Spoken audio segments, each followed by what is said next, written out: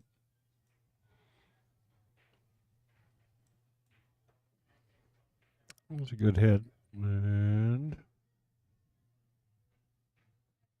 real good hit. So you have the edge of that? Can't quite see it. Yeah, he got lucky there. Swing and a miss. And a random safety.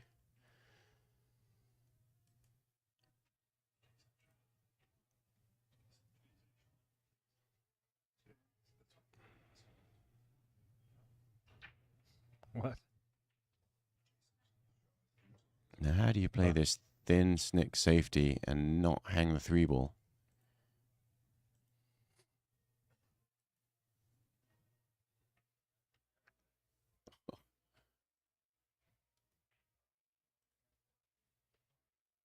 Well, it's a game of millimeters. You know, it looks like impossible to make this 3, but after he cuts it so thin, you almost imagine he was making this ball, but I think he knew the 3 wasn't going to go in, and he's trying to get back down table behind the 7.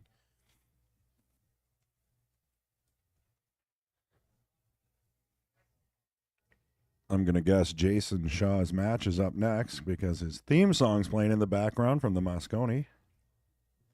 Nice. I'm not going to try to sing it for you guys. Oh, yeah, I'll please spare don't. you. Please. Well, it's his pool hall. They'll probably just have that song on repeat. Yeah. No doubt.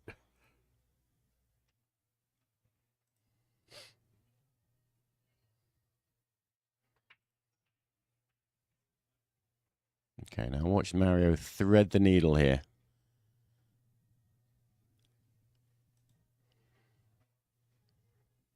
Into the rail, back out of the rail. Don't strike any balls on the way through. Wait, what's the song? Is it Give It Up? What's the name of that song? I'm not sure what the song is. Maybe someone in We should, chat can help. yeah. It's like the na na na na na na na. Oh, Jason no, Shaw. wait, stop. You Hey, said well, you weren't you going know, to sing. You got me into it, man. Read the sign. No no, singing I allowed. just asked the All right, question. that's it. I'm I'm going to be on mute now for the next half hour. Thanks, guys. All right, Mario looking really nice here to make this a 7-7 match. Got a couple of balls to get it up there.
Not liking that wide angle there.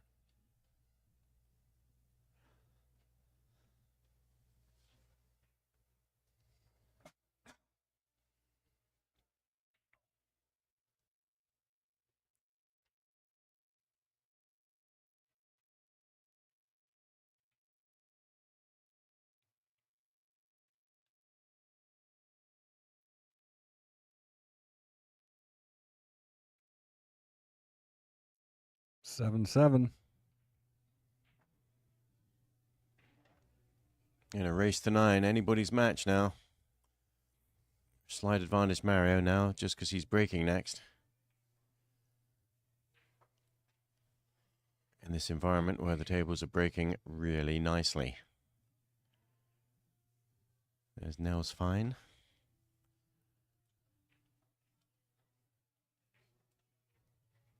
And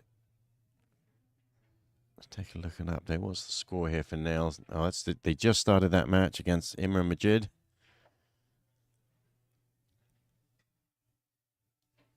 So it looks like Sky Woodward on his way back, 6 games to 8. That's getting interesting. He was down 8-2, I believe. A lot closer than it was. 1 point. Never count him out.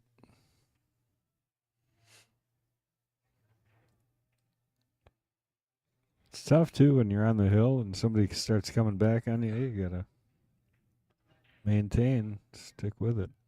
So again, a little bit of a weird cue ball action. It seemed to work. Yeah, he made both the side pocket shot, the one ball, and the wing ball. I think you're going to see him fire this bank here. And you can see the mark on the table where they're both breaking from. It's not even close to the edge. And so when you play your cut break like that, yeah, the cue ball ends up with a lot of speed in it after it hits the rack.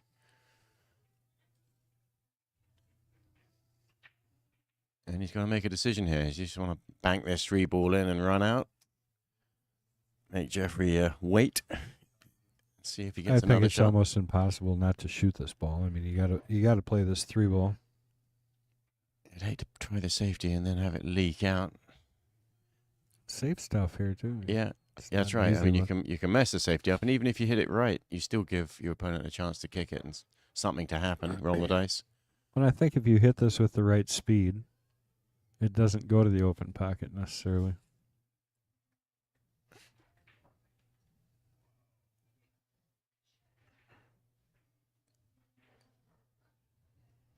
Well, that's what he was thinking. Yeah, he hit it the wrong speed, too. He sent it over to the open pocket. Now he wishes he changed his mind. Hit it a little slow and let it open up a little bit more. I thought he was going to do that just like I say, to keep it on that side of the table where you got the potential of the 4 or the 8 getting in the way. I mean, I'm not saying this is dead easy because he's definitely got to run into some things here, and you never know what's going to happen when you do that, but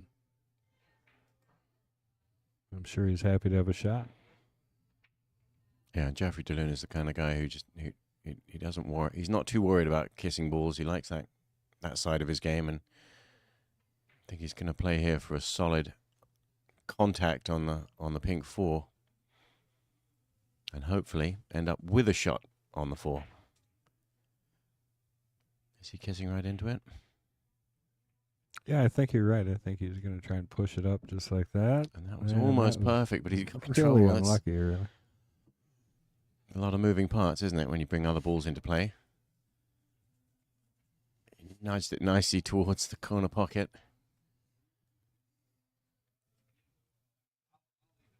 And this is a big moment in this match. This rack either player can take to get on the hill. Can he see that? Are we fooled again? He just shot he's it looking already. at it like he's got a shot at it. So maybe he did hit it perfect. He's maybe bending it a little bit.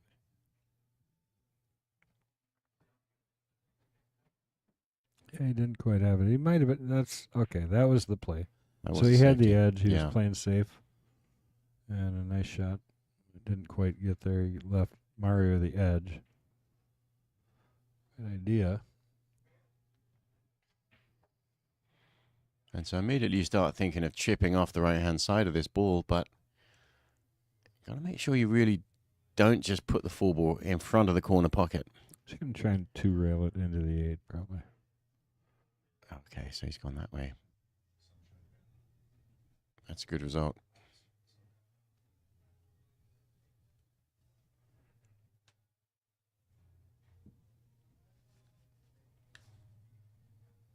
All right. Give It Up by KC and the Sunshine Band. So a couple of people answered that. I appreciate it.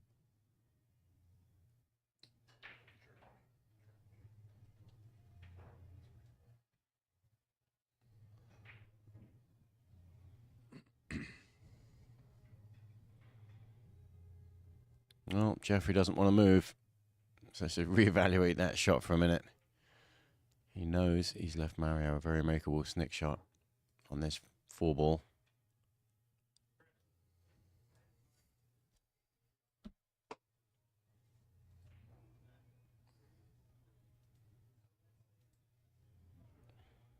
Straight up and down table. Speed to come 2 rails.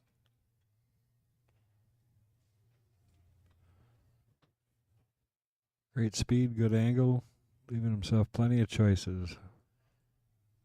Don't want Z-bank across the table and back out. Yeah, I think he's going to short-side it again. Yeah. That's what he's looking at. It's natural speed to do that. You got to be pretty accurate coming up table. Yeah. Or you give it a little bit more and end up on the other side of the 7. Well, he Yes, did too. That's Yeah. what he's doing, yeah. He's gone a little bit low. It's not done yet with this rack.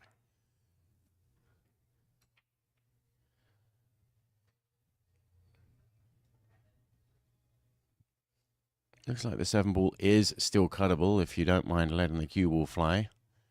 You don't need to do too much with the cue ball except for make sure you don't scratch.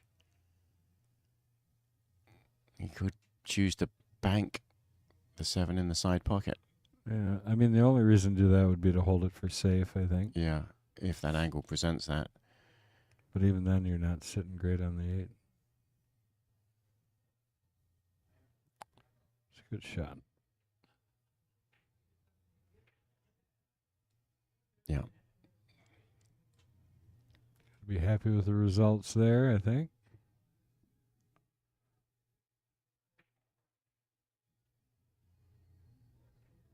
And looking to take the lead and go to the hill.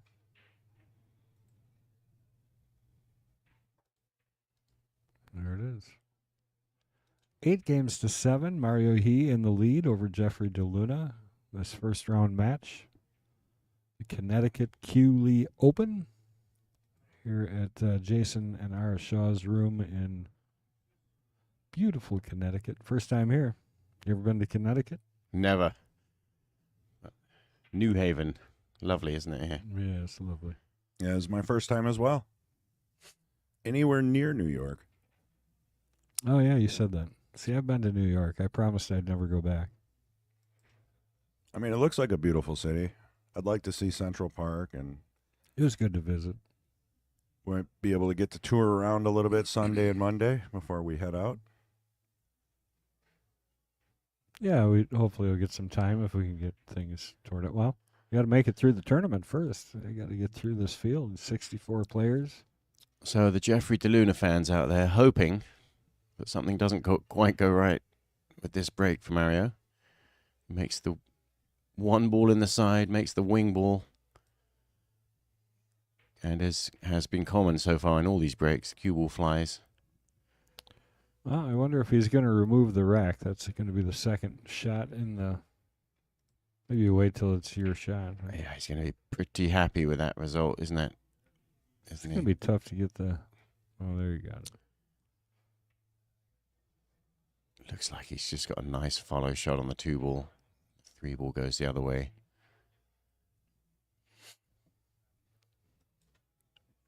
And Jeffrey now has to sit and watch. So that was the determiner right there. Does that 3 ball go past to the left? Well, now that the ref just did that, Might, yeah. no. It looks exactly the same. And I think it clears. Oh, I don't think he needs to get to the left. I think it clears to the right-hand pocket. Look at that. Was he really playing to get straight in the side? Just might have. Well, he's straight in the side, so my answer is going to be yes. Yeah. Yeah, just a little bit too much angle on the 2 ball to stay. Yeah, that's a beautiful That's kind shot. of remarkable, isn't it? Mm-hmm. He's got a nice little shot here, too, I think. Perfect angle. Talk a lot about being on the right side of the ball. And he definitely is. He wouldn't want to be on the other side. He's not going to rush this, is he? He's going to take his time and make sure he gets it right. Jeffrey's over there optimistically chalking his cue. Oh, my. What happened? That one you're not going to see happen very often, especially in this condition. DeLuna has got to be thrilled. Yeah, 'cause I'm pretty that's sure why- he thought this match was over. That's why you've always got to be ready no matter what. You never know.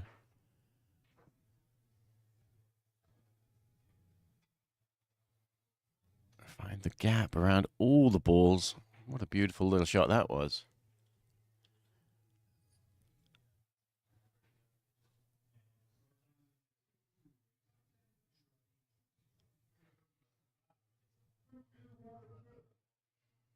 And so although it looks fairly simple, he's still got to make sure he plans the right angle from the 6 to get on the 7, and then the 7 to the the angle 8 on the is kinda 7. more of the-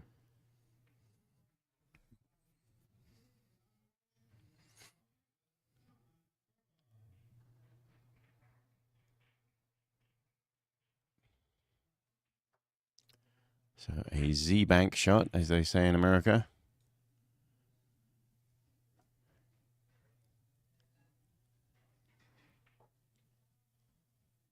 And that. Well, his body language says he's okay. All right, you got it. Could have gotten in trouble pretty easy there. Didn't need much more rolling. He would have been behind that 9, but instead he's sitting perfect and ready to tie things up at Hill Hill. Well, that's really exciting. And Mario is going to be kicking himself for missing that ball.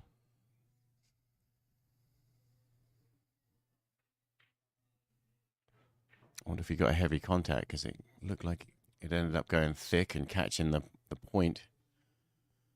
Sometimes just trying to minimize the travel of the cue ball lures you into doing that. Or a bit of chalk between the balls, a little bit of extra friction can also do that.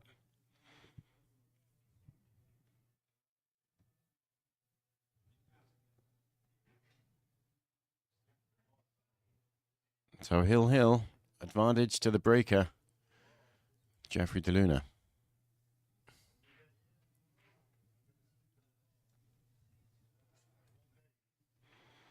You get a good view there of Imran Majid and Niels Fine.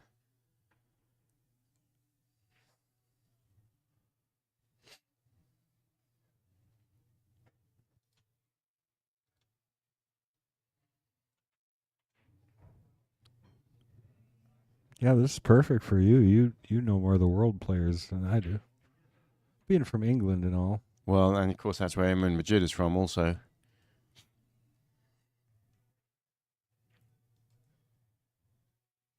He's born and raised.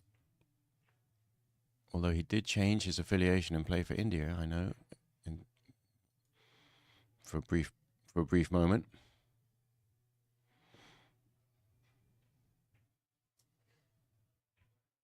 Playing safe there. All right, back to DeLuna. Breaking on the hill. Trying to take down Mario He.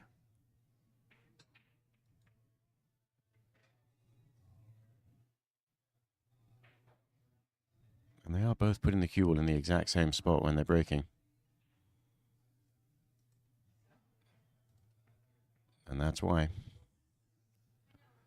Yeah, no clear shot.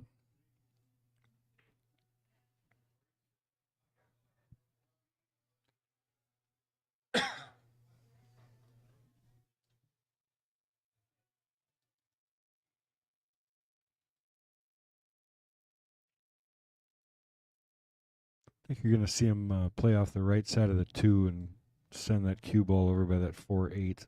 Yeah.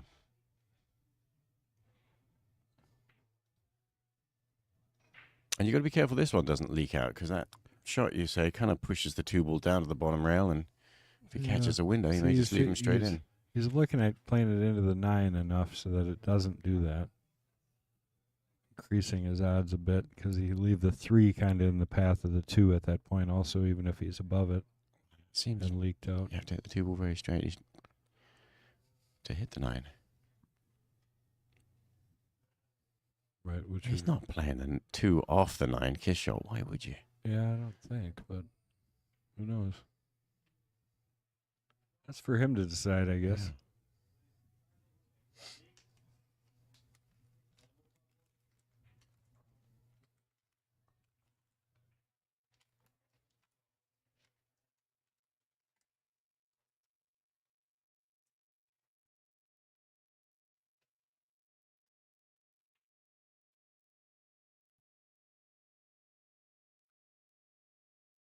And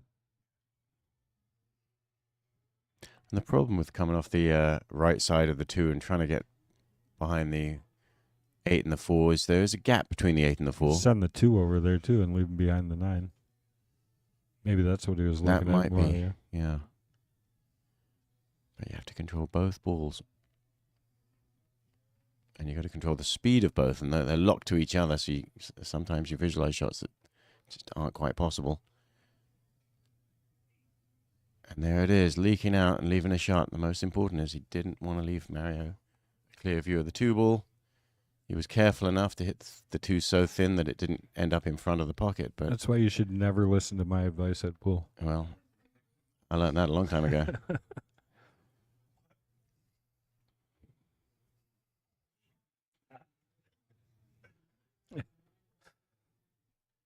I don't give you advice at pool. That's right, because you notice I never take it. Right.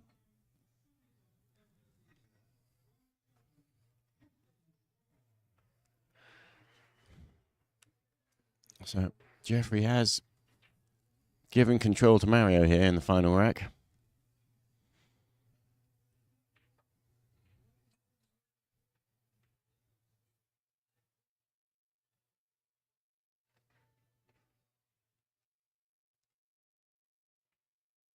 And that's a nice little stop shot. Z-bank the 2 ball up to the top of the table. Well, I'll tell you, you got a little bit unlucky because he trapped the 2 in off the 6, I think. I think it's just not quite nice for that, is it? I know what you're saying there. 2 rails behind the 2 and let the 6 steer the 2 ball into the pocket, but I think it catches this top rail or the point. It doesn't really go in. Which means, if that's true, Jeffrey's got a real problem here.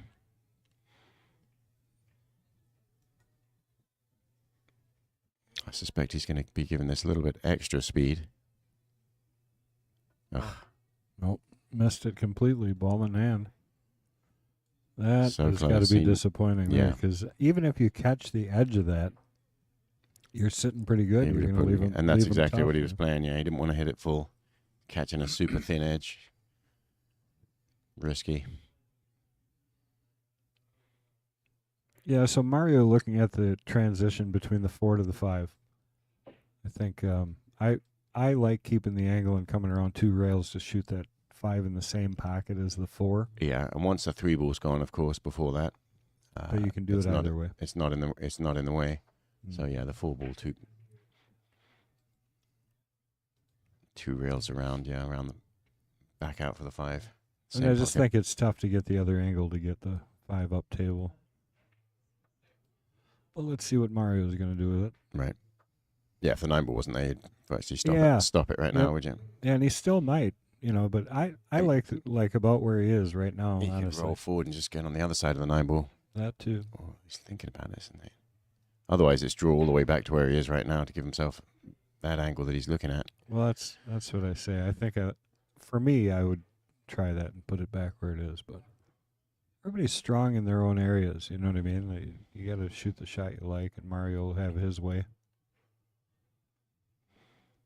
Ooh. Just important to make a decision, isn't it, between those shots? And he's kind of ended up in between. He's got to still go the same way he was planning, but he's just going to thump it harder this because of his slightly shallow angle on the 4.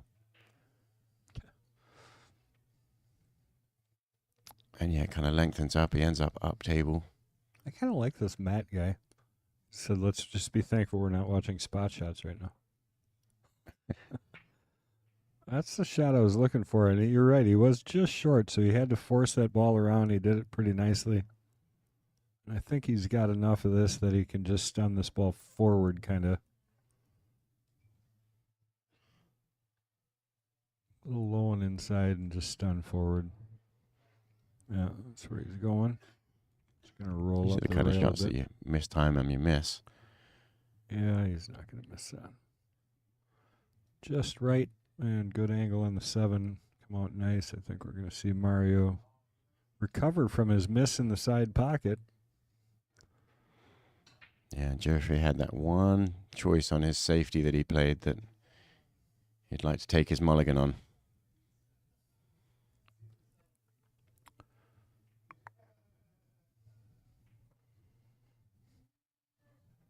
All right, what a great match this has been. Let's see if Mario can finish it off here.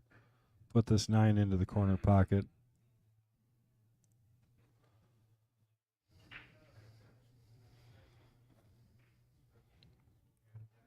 Awesome work and great match.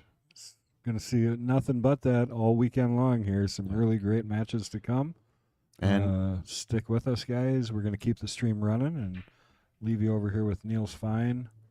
And who is he playing? Sorry. Imran Majid. Yep. So we'll leave you over here for that match. What's the score on this match? We'll find out. Look that up score before we quick stop for you. talking here. What do you got? Where is it? Imran Majid 1-0 up against Niels Fine right now. All right. So we'll leave you guys here until we start the next stream on 1. But we are going to take a break and get ready for our next match on table 1. Thanks for joining us, guys. We'll see you in a while. Thanks.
welcome back. And Shane Van Boening is making his debut here in this tournament. It's his first match is really what I'm trying to say. And he's playing against Lohosom. And he's wasting no time at all. Breaking. And running. This is first round match at the CueLee's Connecticut 9-ball open, a matchroom ranking, world ranking event.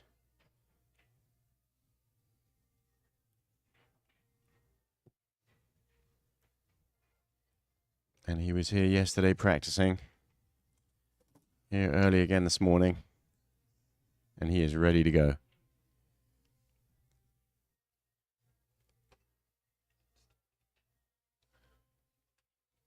Break and run, the first rack, showing you why he's the number one seeded player in this tournament. For those who are sticking with us, thanks for sticking around. For those who are just joining us, welcome.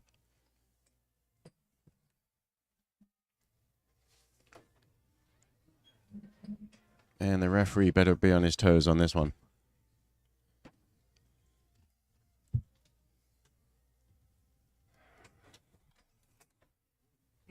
Just got finished with a really close match between Jeffrey DeLuna and Mario He.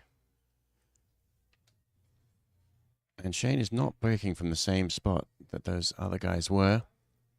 Opposite and further out. Further out, yeah.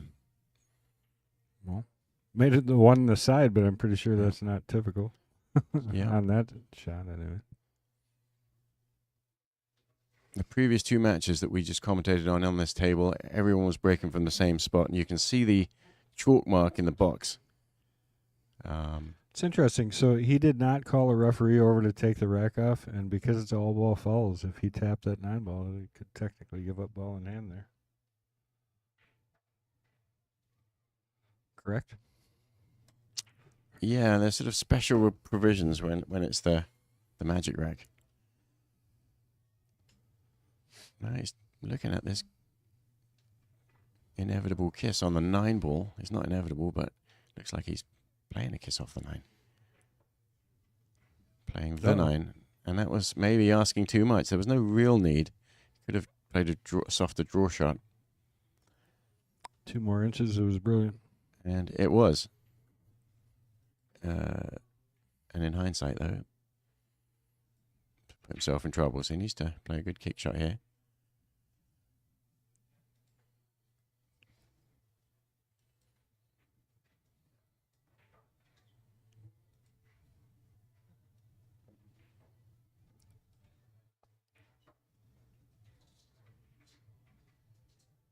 Almost got that ball in off the 4. And I think he left an open shot here for Lohosom. Loho.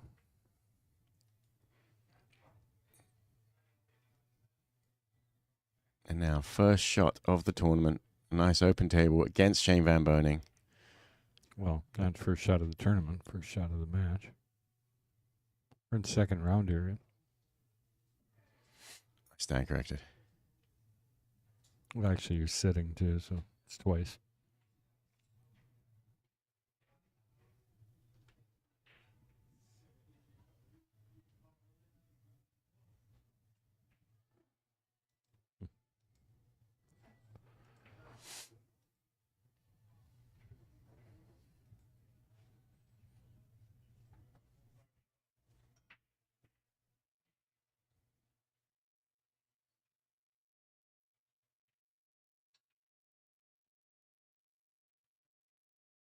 Get it going. Get up a little bit short. He's going to have some work to do here just to get to the 7. Yeah, just down and back out. Yeah, I think off the bottom rail, straight down. Yeah, straight down and back out. He's digging down like he might be drawing to the other side of the 9 He's ball. just holding it. He's got mostly right on it, so Yeah. it's going to go.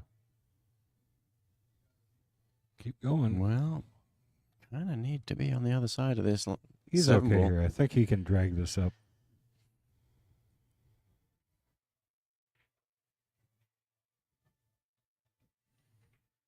Maybe not. Quite an angle. We'll see what he does. Yeah, 2 times, 1.5 times.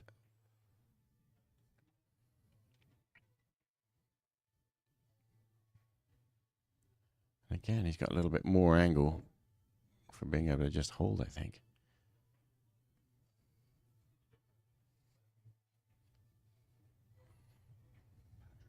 So he chooses to go up and down.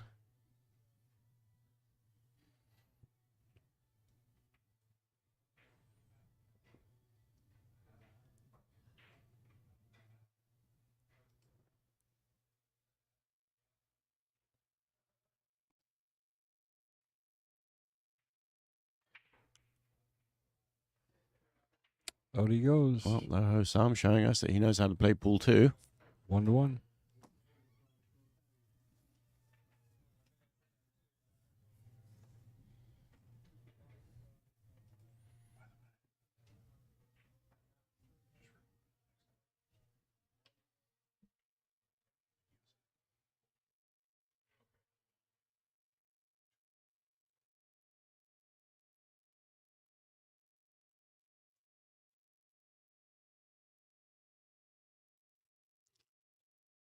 Shane sitting there with arms folded.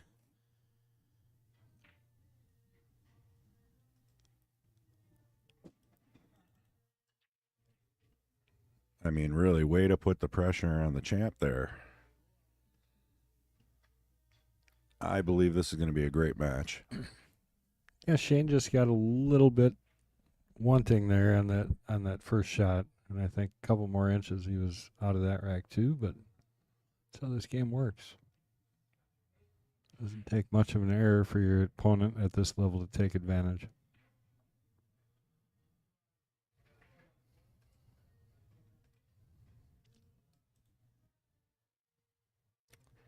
So he's got a nice shot on the 2 ball here. It's just slightly off straight, and he can punch it forward and spin off the rail and head up table.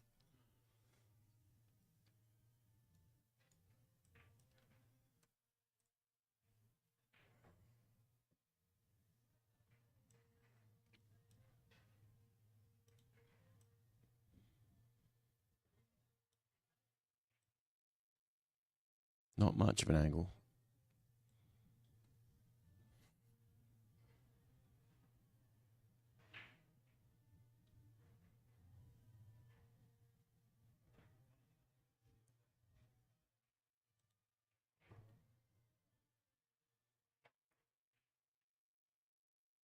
Nicely done. Almost too good. Well, he's okay. He's got an angle on this one. He's going to draw back into that zone that he just pointed to. He's not. He's going to go follow 1 rail into that same place.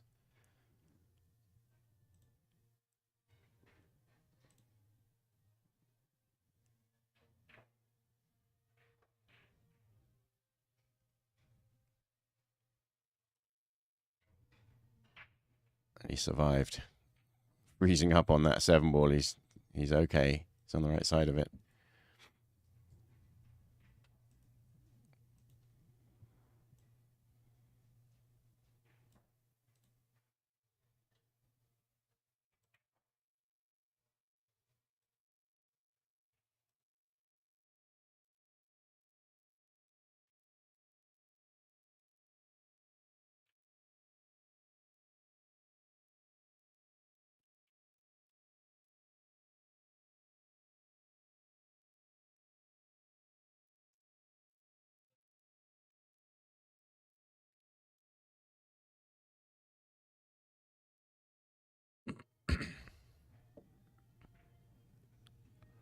Well, maybe we see the reason Shane decided he needed to break and run the first one, because it looks like Loho has got this one under control and possibly looking to go up 2-1, race to 9.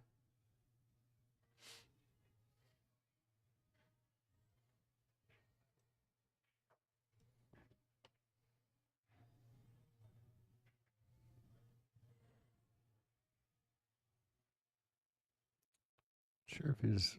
I think he can just stop this ball, but he's kind of on the wrong side of it, so he's got to be careful not to slide over too far. Should just come back a little bit, straighten the angle out. Yeah, just like that. It's either going to have to slide over, miss the 9, and shoot it in the same pocket, which I think is what he's going to do here.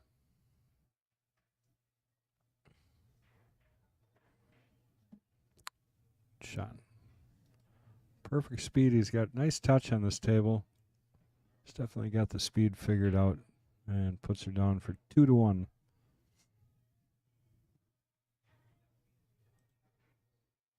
And Lohosom did beat Shane Van Boening in the World Pool Masters and made it all the way to the final, where he lost to Joshua Filler. Loho. Is that what you said?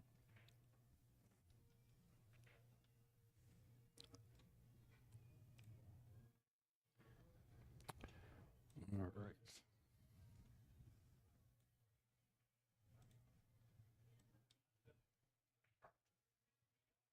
So Shane does know this is not going to be a gimme. I don't know if any of these guys show up thinking any of this is going to be a gimme here.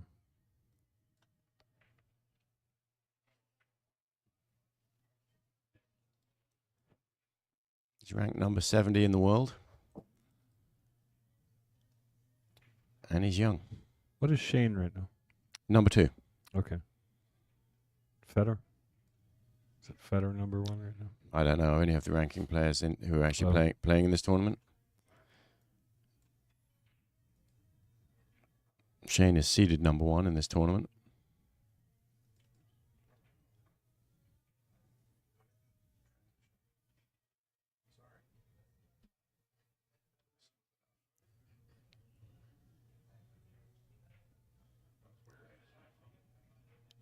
And with the rack and the break working as well as it is with the magic rack on these tables Oh, yeah, at the Josh moment. Filler, that's right, is ranked 1 right now. What, did you say that? No, I was just in the middle of saying something else. Oh.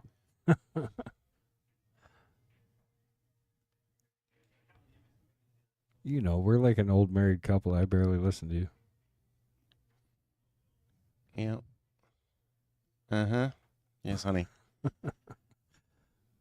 I mean, 20-some years. We have the right to ignore each other every once in a while.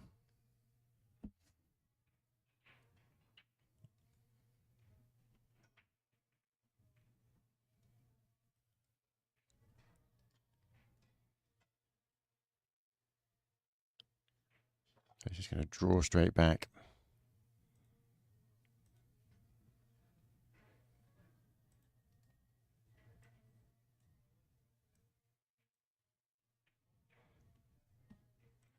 So he's got the pink 4 here, and then the transition from the 5 to the 6.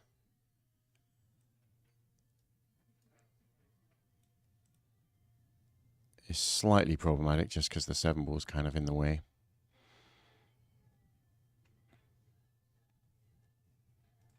Does he like this angle? I think you can just follow this 2 rails around, kind of try and hit by the chalk. All right, that he just picked up there. I was thinking you go the other way and almost play a kiss on the 9. Oh, I see. We'll see what he likes, but the sort of natural shot, it kind of goes in between those and gets you in trouble.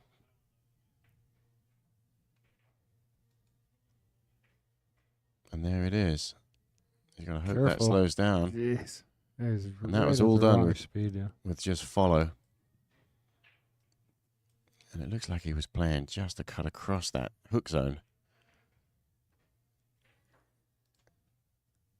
Which, of course, is dangerous, and that's why he's ended up in trouble. Shane, not impressed. He's like, did I turn the gas off this morning?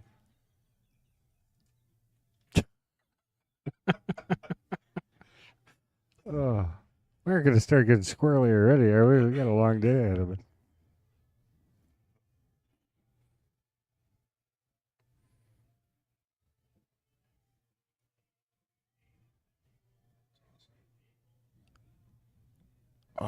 Nice little lucky roll there for Loho. 6 ball just nudging its way behind the 7. So Shane can see the edge of this 6 ball, but what are you going to do with it? That's a fine question. He may just concede to play a 1-rail kick shot instead. No. He's got to somehow get the 7 ball in between the 1 and the 6 again.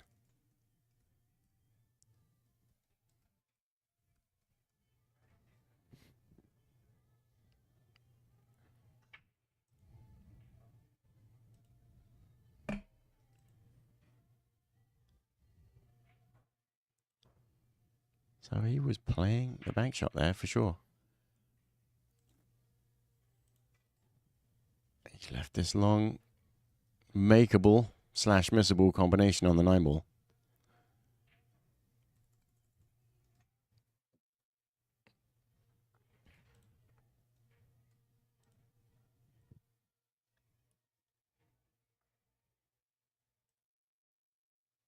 And he's pondering, is this the right thing to do? Or maybe he's just visualizing it so he really sees in his mind this ball going in. Well, I mean, there's safe options here too, but I think you're going to see him play it also. But yeah, that's what he decided. Yeah, conceding that, no, I'm not going to get a hook. Well, he probably was trying to get behind the 7, but more importantly, the speed of the 6 ball to the top rail. Yeah, it would have been nice to get that 6 all the way down, and then you're feeling a little better. You know darn well Shane's capable of playing something that matters here.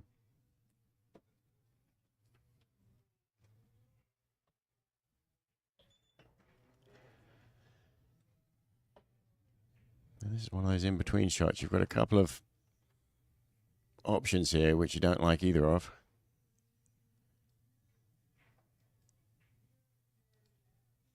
There's the 8 ball up there tempting you, wondering if you can somehow use the 8 ball as your blocker. And if you mess that up, you leave you sell out completely. I think he was playing off the... I really don't know what that was. I mean, if he was playing off the edge of the 8 ball... I think he was trying to use the 8 ball and hit it solid and leave the 6 ball up there. But the 6 did not hit the 8 solid.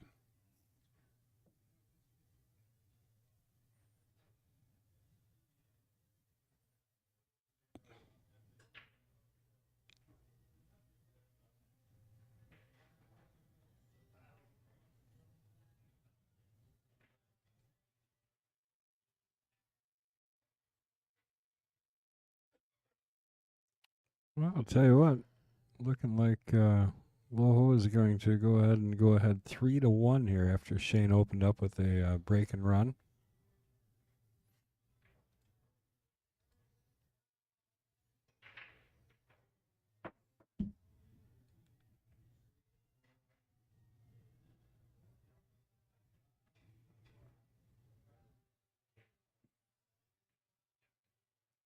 There it is, 3-1 in this race to 9. Second round match, Shane Van Boening versus Lohosom.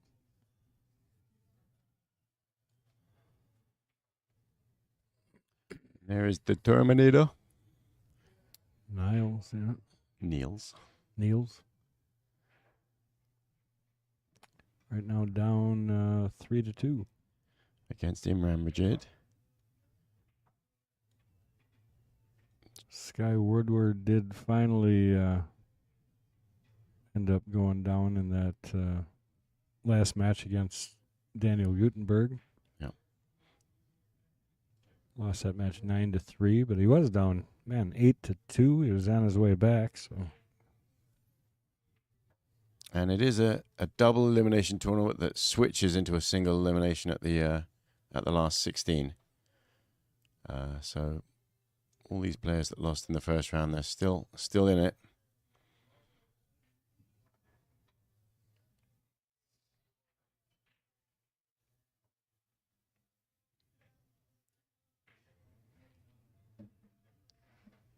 And Lohosom also breaking from the right-hand side. Looks like he's following Shane Van Boning's spot. Straight behind the 6. He ended out.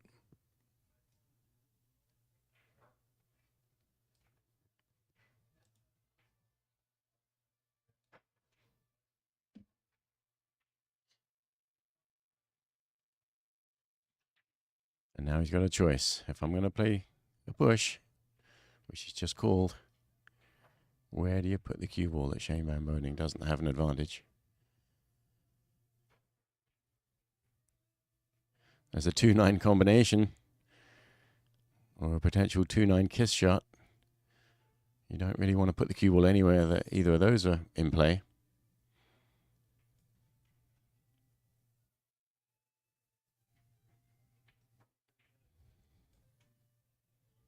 Well, So I what's think that? he's going to give him a shot at that 2-9 possibly. Just a lot of distance. That looks like a shot at the 2-9 right there.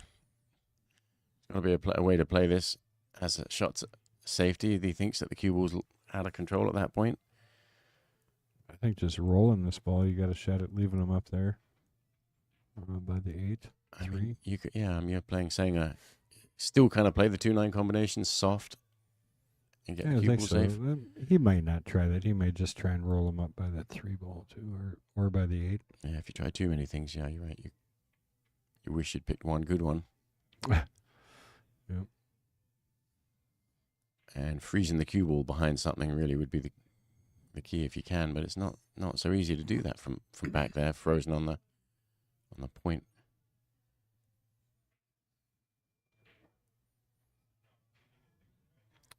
And that Good is shot. a wise shot choice.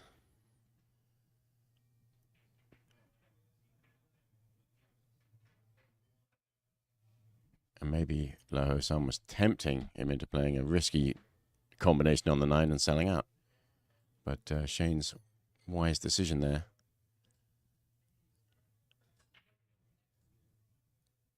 Yeah, Loho says like the only way to get to this is with a jump shot. It's fairly close to the 7 ball. So he's going to have to get the cue ball elevated pretty quickly here. And then after it bounces back down on the table, you've got to find a way for the cue ball not to bounce off the table. And that is as good as it gets.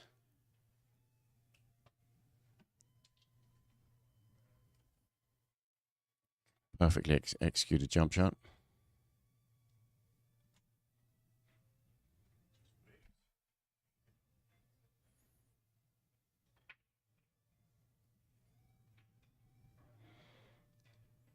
I see a safety here up on the 8 ball. Yeah.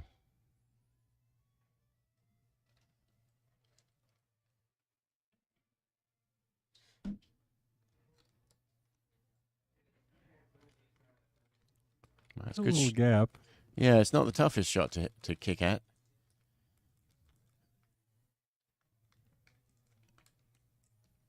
And the 3 or the 4 might end up in the side pocket here. Uh-oh. Priority number 1. Get a good contact on the 3.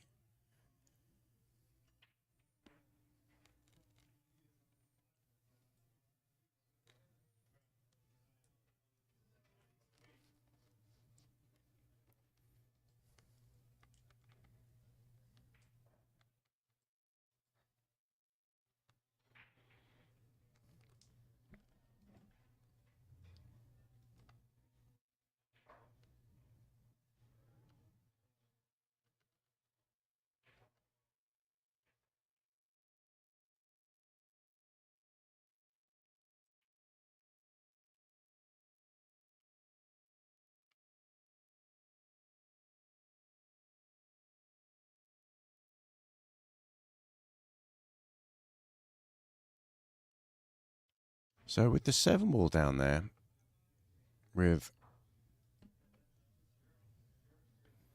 1 pocket to the left that he has to get on, he needs to accurately pick his angle on the 6 ball here. So if he gets the right angle, which looks pretty good there, this shot becomes a lot easier. Yeah, just float down table, bump off the end rail or the side rail just a little bit.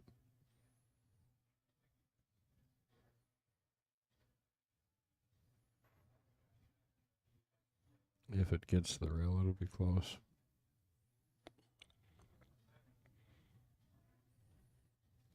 Probably would have liked to be a little bit straighter on this, but I think he's absolutely fine. You roll this in. You're going to brush the back edge of the 8-ball. Yep. And as long as you don't hit everything too hard, the 8-ball stays in front of the pocket.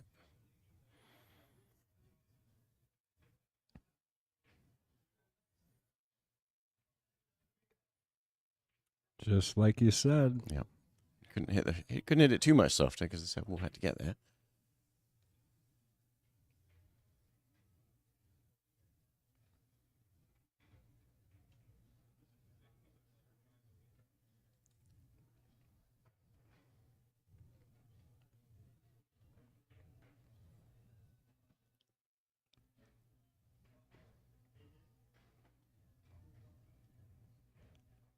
There's the finish to go up 4-1 against Shane Van Boening.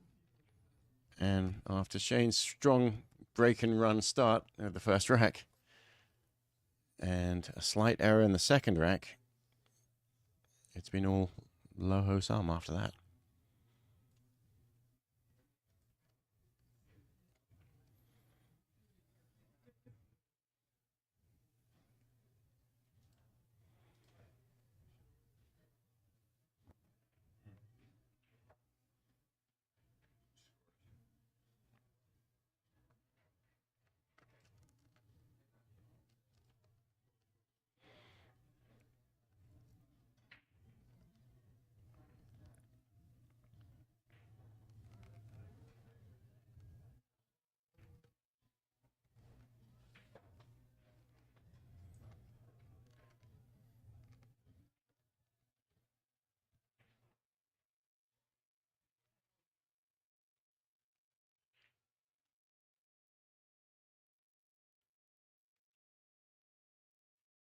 Well, he didn't make either the normal balls, but he did get 2 balls in the other pockets. And a tester on the first shot.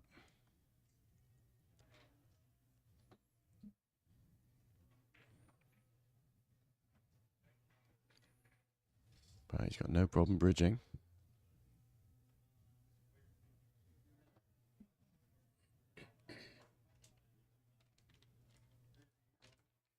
Yeah, the nice thing is he's open to the bottom of the ball, so if he makes this, it's kind of a done deal.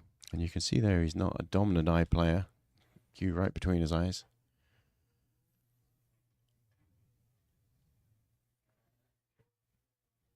So 4-5 is the transition we're looking at. I would like a rail angle to come around 3 rails, otherwise you could set up for the draw shot too. Yeah, and the draw shot kind of is, those other balls on the table are a little bit awkward for that, and so I like your, a little bit more angle, 3 rails around. Kind of where he is now, maybe just a little bit further down table. Yeah, I think I like a little bit more, just a hair more angle, more speed into the cue ball.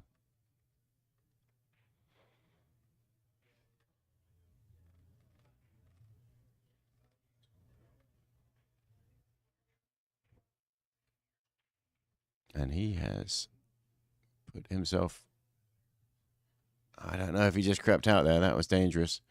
It's tough to judge that shot when you're playing a follow shot and the ball's so tight and close in the pocket. And that follow kind of slows the ball down a little bit. He survived that, it looks like.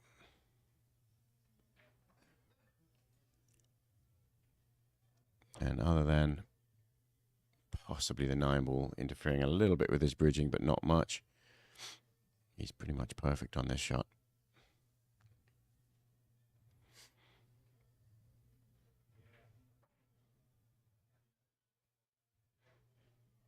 But with the elevated cue, which is what that 9-ball is going to cause him. This is tough from here, I think. It's tough to put side spin on and still make the shot. Because when he sat down there, you could tell that he is going to have to raise the butt end of his cue just to get over the 9. And so he's now digging down, looking at a draw shot.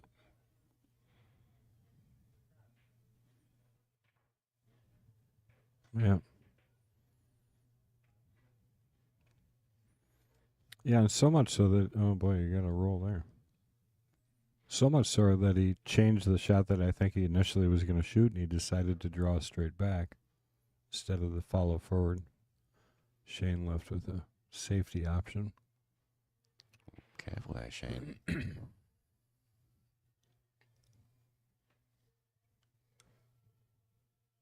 He didn't play that shot as well as he could have. Pretty quick he went at it.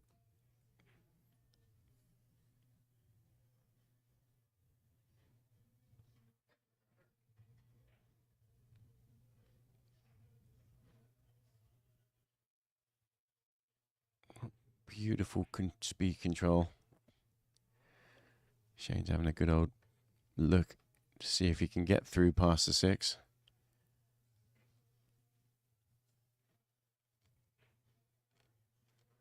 There's another one where it looks like, body language-wise, like he kind of threw it away a little bit, but I don't expect that's really the case. Getting a little bit frustrated, isn't he? Seems to be, but I honestly don't watch him enough live to. But he's had two turns at the table there where he could have gained more control with a more accurate shot. But now he's going to have to sit and wait for Lohosom to give him another chance at some point.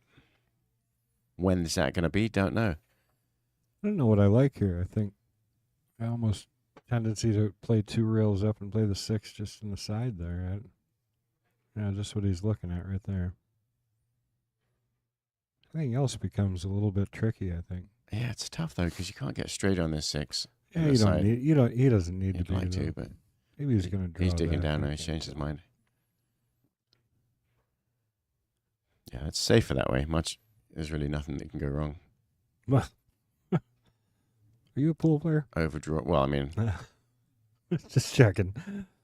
I'm just saying that other shot, sort of flirting with hooking yourself behind the 9. I'm just giving you a hard time. Well, if I was playing, I can tell you what would go wrong. I could miss the 6 ball, but Yeah. Uh-oh. just like that.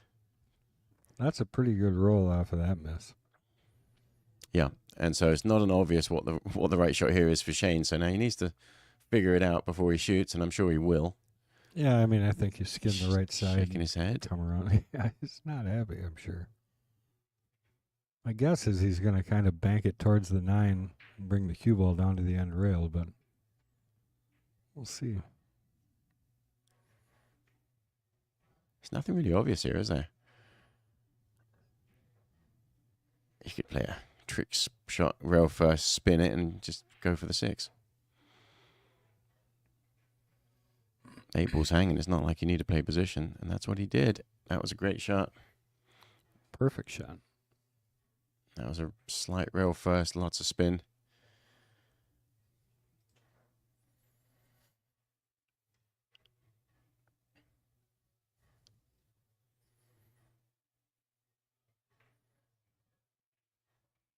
All right, taking it down.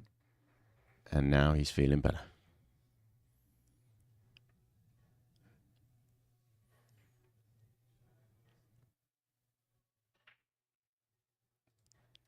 Now, I wonder if we can have Mr. G give us a replay on that shot.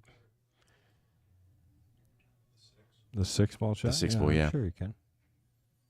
Gonna bring that on up for us there, Mr. Chris G. There it is. There's a nice little spin shot over. I mean, this is one of those things you play as a sort of a trick shot, don't you? Sometimes, but it was his best shot in this position. Pulled it off the rail just a touch. But down it goes, and 2-4. Switch to the other side. Still putting the cue ball wider than the other players. Still makes the one in the side. I should have looked it up, but I did not. Oh, that's an unlucky scratch too. Forgot my own question. Well, jeez. Maybe you should try writing it Oh. down before you start speaking it next time in case you Maybe. forgot it by the end of the sentence. I get distracted. Squirrel. Get distracted easy.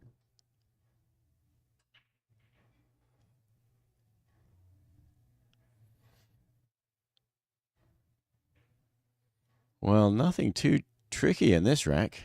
No, it looks pretty good. Pull back for the 3 in the side right here.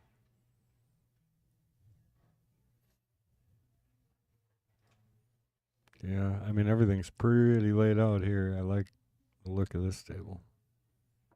Yeah, this is the toughest shot right here. And I don't expect him I to have any problem at all. Get the angle on the 4. You got to get the right side of the 4 so you can come down here for the 5. But once he's got that taken care of.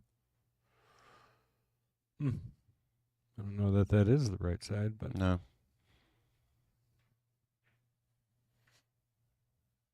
still manageable. He's just got to stun it past the 5 or past the 9 and then back down a little bit.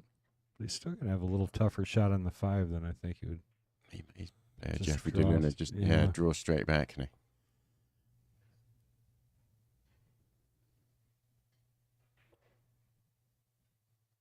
To the short side. Look at that. Beautiful sort of bending shot. If he did it any harder, he would have made contact with those balls up table.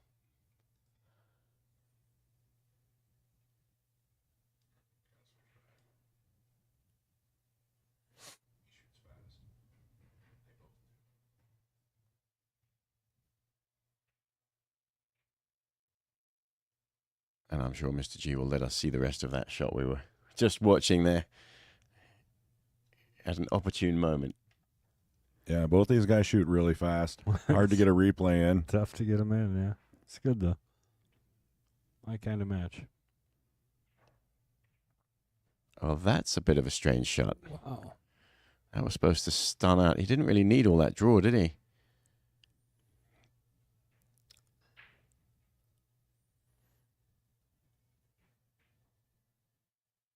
And that was the kind of shot where almost anything would have been okay, except for drawing deep to the side and coming back to this side of the table.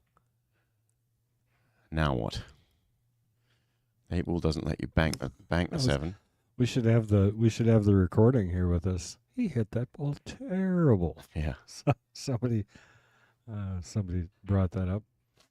Let's see who's in the booth. Well, first off, thanks everybody for joining us, and we really do appreciate all the subscriptions. So make sure you guys get over to Mad Apple Extreme, and you're listening to MH Penglaze. That's the guy with the funny voice.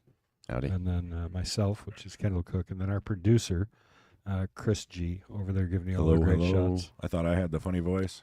Oh, no, that's the other guy. Oh, nice. And we are from Mad Apple Billiards in Appleton, Wisconsin.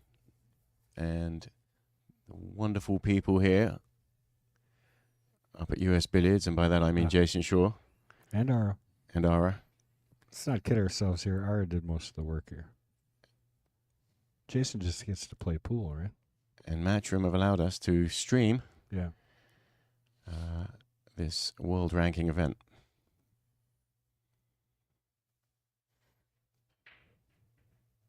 That's good shit. Yeah, If that's he as can get there. Good but as it gets. he's going to go straight in the hole. I And think. it's not good enough. It's tough to imagine any other kind of shot there that would have been productive. Well, that was definitely strike up an error there for Lohosom because he definitely should have had that rack. A little overzealous on the positioning on the 7.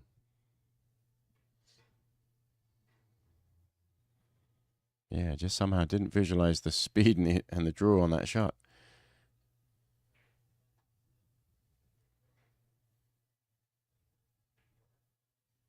Or Shane gets back into this match as a relief to him, I'm sure. That's one thing about him. He never looks worried, does he? No, he looks cool, doesn't he? He always does.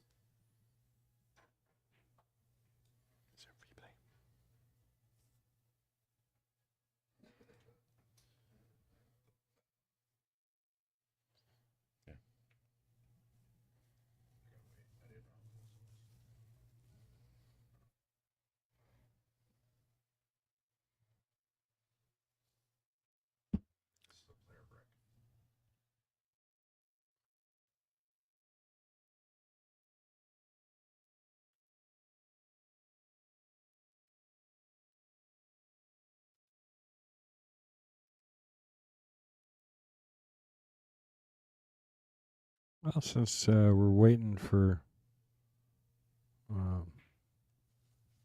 Loho to get back, do we got some updates on some of the other scores, maybe? We got interesting here. Billy Thorpe did win his first round match.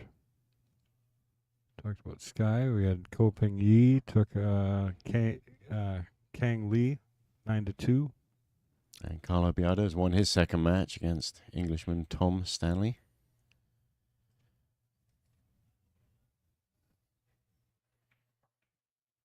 That's a good break. 5 ball is the only one that's limited on pockets, so that's going to probably go in the side pocket depending. So the first thing he looked at was that 5.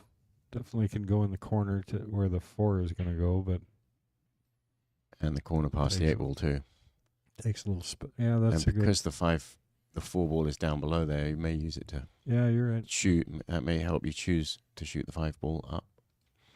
Past the 8, yeah. Yeah, into this same pocket that the 3's going in. I mean, you might be thinking, well, why not draw back for that 5-9 combination? Seems A little too straight here. tough. Nothing he can't force over, I know that.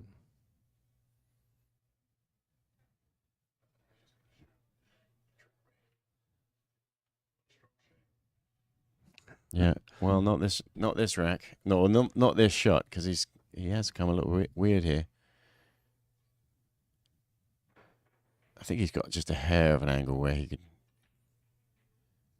Okay, yeah. So he's thinking of playing a safe from right there. Safe, maybe. Otherwise, he would force it over and get a Yeah. little bit straighter if he was playing the 5 in the side. I agree. Oh, is it a This bank is a safe? but it's a That's the bank. Yeah, question, it's a 2-way bank Just shot. So float he is playing an offensive shot here. Thing about that is you got to float forward enough so that you got the 6. And Yep. He's going to draw back. And He's then not if- playing safe at all. He's going to drill the bank. There it is. Shot.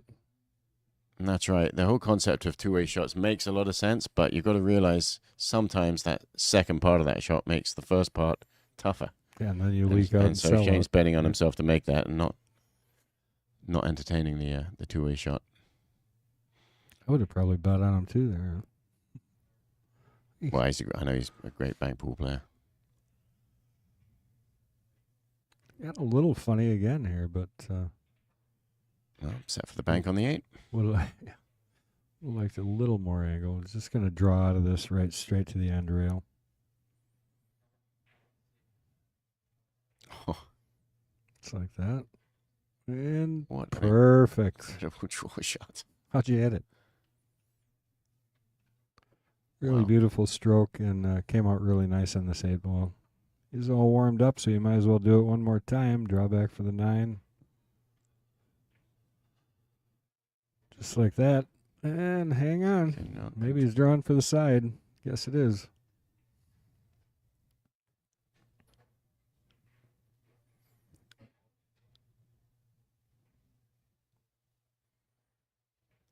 And down it goes. 4 games to 4, tying things up after a pretty early deficit at 4-1.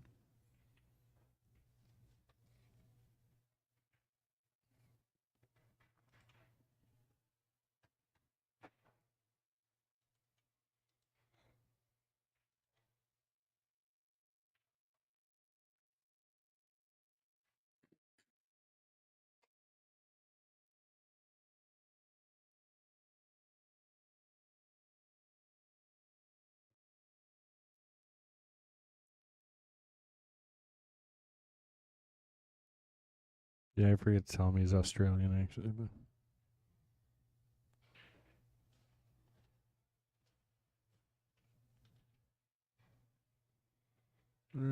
it's probably not going to be terrific.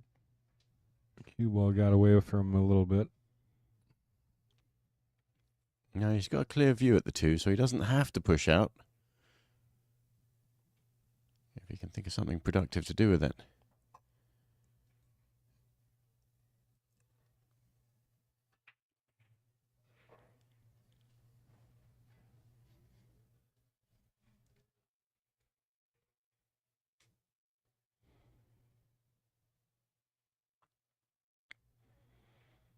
Maybe trying to swing the cue ball around and end up back down where it's starting from.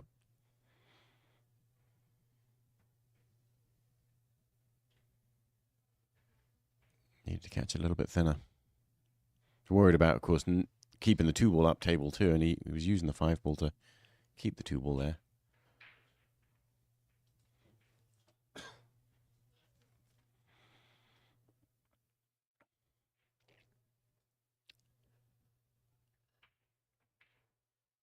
The 3-8 is not a gimme combination.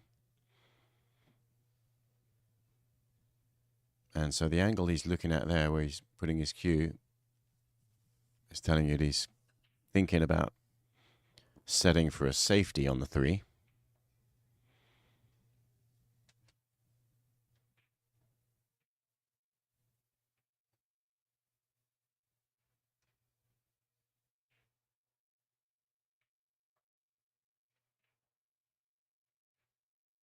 But he's come across table, so that tells you he changed his mind and is actually playing the combination. It's a perfect angle. I mean, he couldn't have got any better on that ball, but he still might play safe here.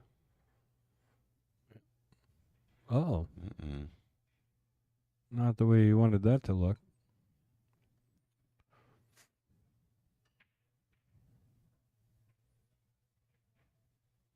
Shane try and place him on the 4 here, you think?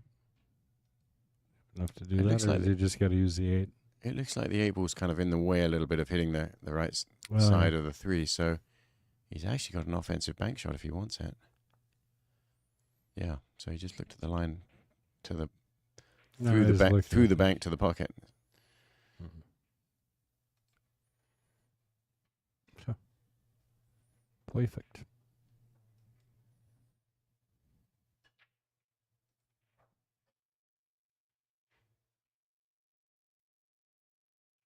Yeah.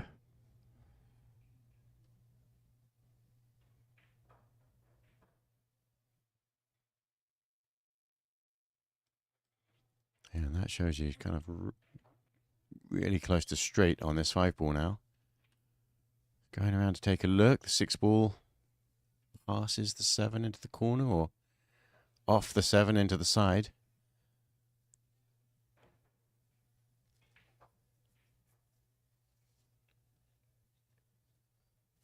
And he was able to thump it over a little bit. He had a little bit of an angle.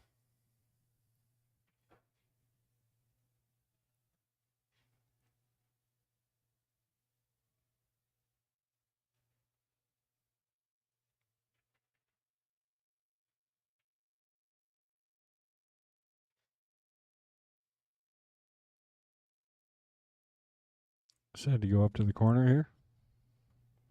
No, I think I'll play it on the side, but you have to negotiate. I'd probably play a little bump on the 9 ball and try and get fancy and get myself in trouble. But And he's sticking with the side. I think he's going to play your shot. there you go. The 9. Bump. Couldn't have bumped it any more perfect. He's got a Yeah. great shot here on the 8. Slide over for the 9 and put that one to rest at 5-4, taking the lead. First time since the first rack.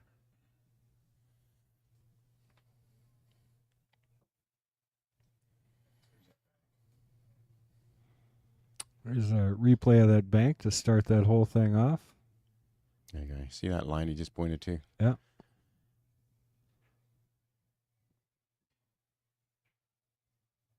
Right in the middle of the hole, too. Great shot there by Shane to get that rack started.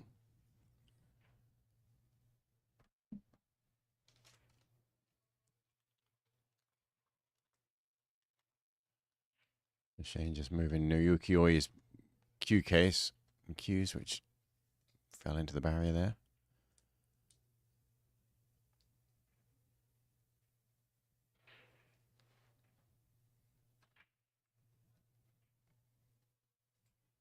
And that's definitely the thing about this cut break, which you're going to see a lot of. It makes the object balls controllable, but the cue ball ends up with a lot of speed, and that's the random element is where the cue ball ends up. Well, I think he on might this kind of actually break. be able to see this 2 ball. It's real close.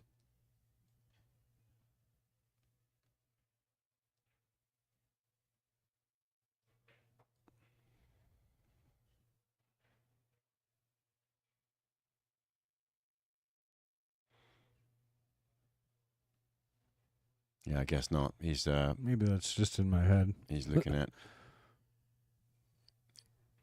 his push out spots.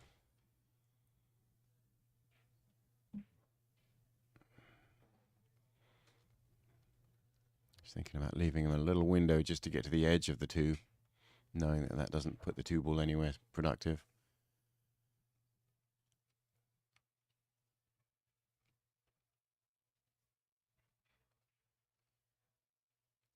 Same concept here.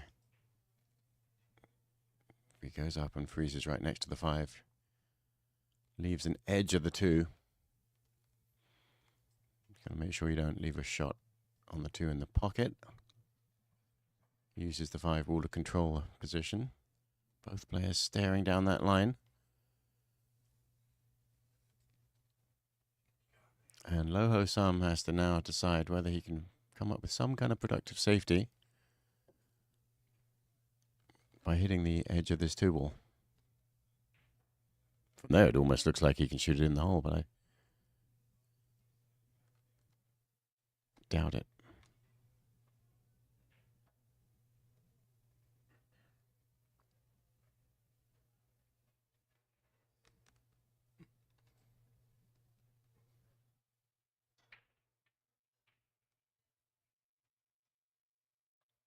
Oh, it's a clever attempt. I don't think it worked. Drawing to the side rail and trying to freeze behind the 3 ball. But he's left Shane a window. A little unlucky. That's a pretty small window to leave him in.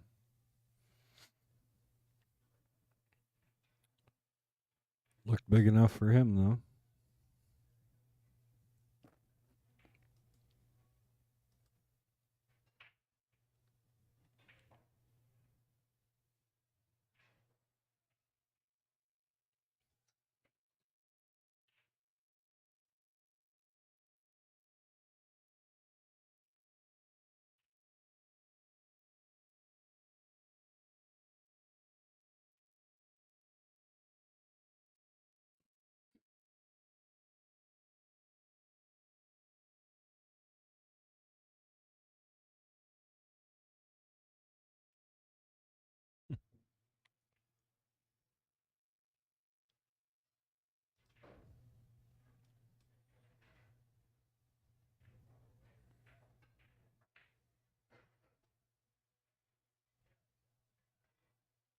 Well, Shane's gaining momentum here. Takes now a 6-4 lead. Lesson here is never panic. Right? Yeah. It's some of the things you can watch in these players to help your own game is just watch the consistency that they just play their game. Regardless of the situation they're in, they just keep playing. A lot of times we have a tendency when you get that far behind, especially when you're playing a player that can get out, is to think that you're not going to recover from it. But it doesn't hurt to be number 2 in the world either. But Yeah, he's been through a few matches, hasn't he? World Championships, US Open.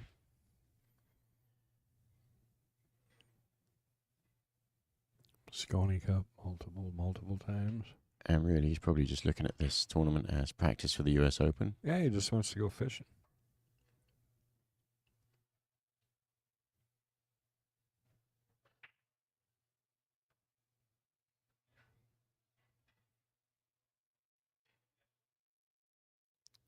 This little sneaker on that 4 ball.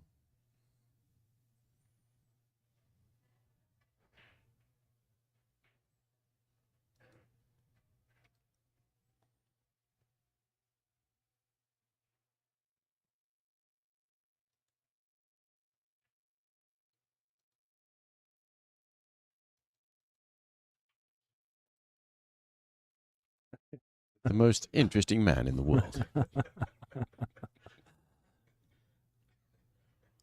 I'm going to ask him where he gets that hat. That's a beautiful hat. I like it. Nice controlled draw shot. Look at that speed control.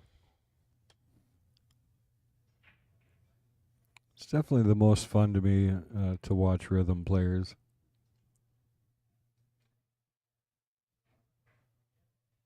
We need to get a rhythm cameraman. He's got it. He's getting it.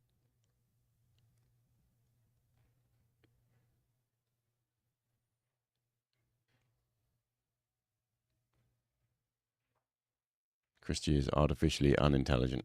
Oh my god. You're gonna tolerate that? It's a long day. I don't know if I'd start giving him two. Have you seen the size of this guy? No, he's got the mute button too. Yeah. No, we kind of need them. I'm just going to sit here quietly and enjoy the show. Yeah. Beautiful run there by Shane. Puts him up 7 games to 4. Race to 9.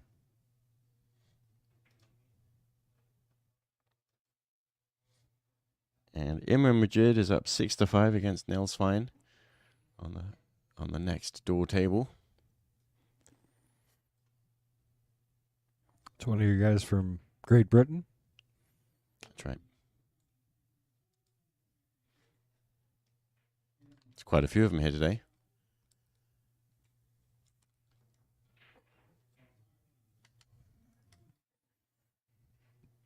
Oh, and he didn't hit quite the same as he has, but excuse me, sorry.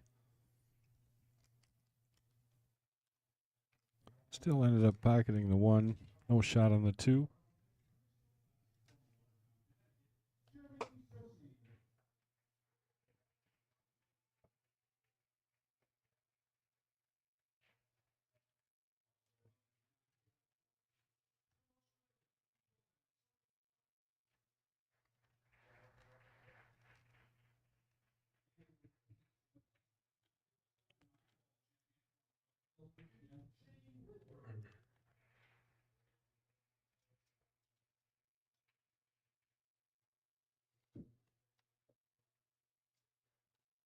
So another interesting little push-out battle here.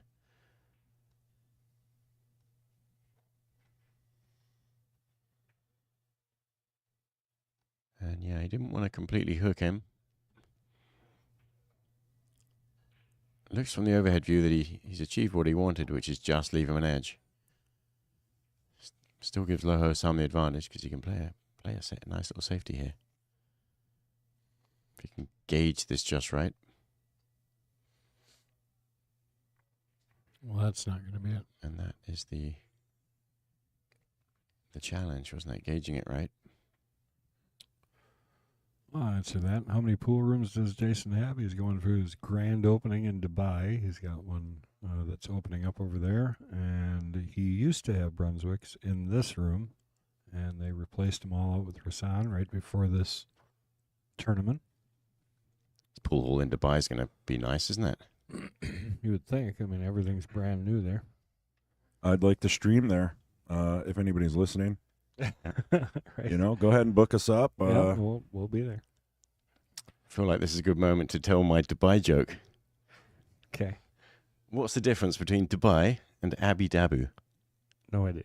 The people of Dubai do not watch the Flintstones, but the people of Abu Dhabi do. Jeez. All right, moving on. That's a horrible joke. 3-9 combination. That's mh@gmail.com. Send him a message. Tell him what you think.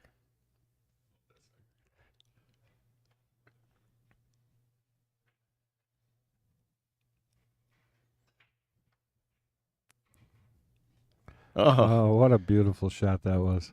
Really nice nice way to get to the hill there by Shane. Take a look at that one more time. I mean, making the 9, no problem. Make them both. That's Shane. Beautiful.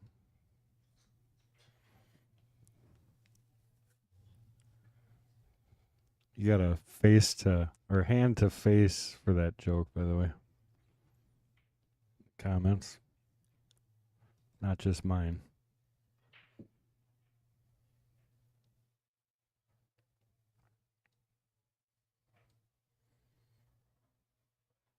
All right, Shane on the hill, breaking. He's not on the hill, is he? He is on the hill. We forgot a score. There it is.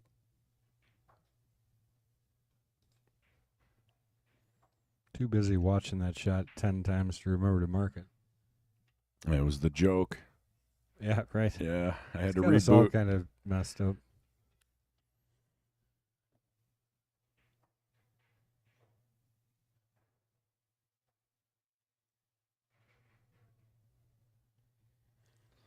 Well, you got to be sitting in your chair wondering what happened. I think if you are Lohosom, because he seemed to have a commanding lead and start to this match.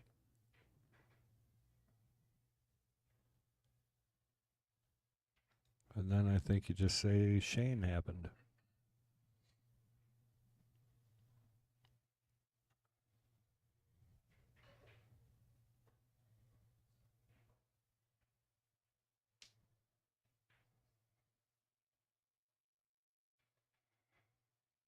Yeah, he's going to make quick work of this, isn't it? Isn't he? Finish this match out. Making it look easy.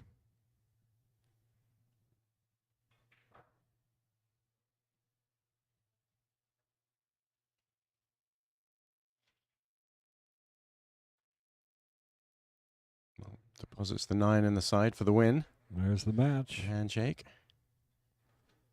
Good shooting there, Lohosom guys. showed us, anybody who doesn't know him, that he is the real deal.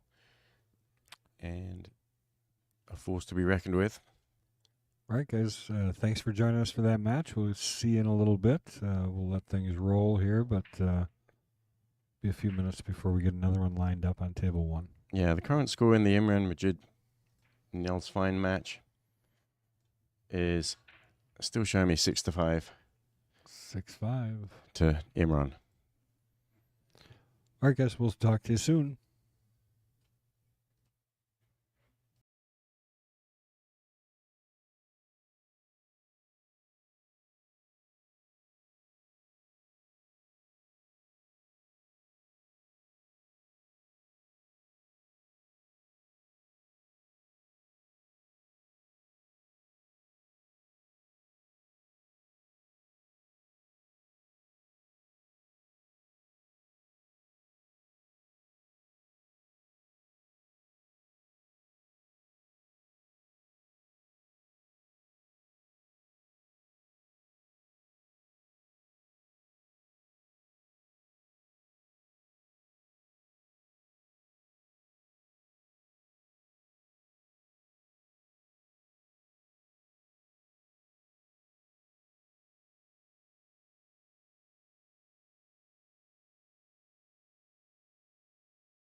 Well, welcome back. We're straight into another match here. David Alcady from Spain playing against Hasing Chi Chen.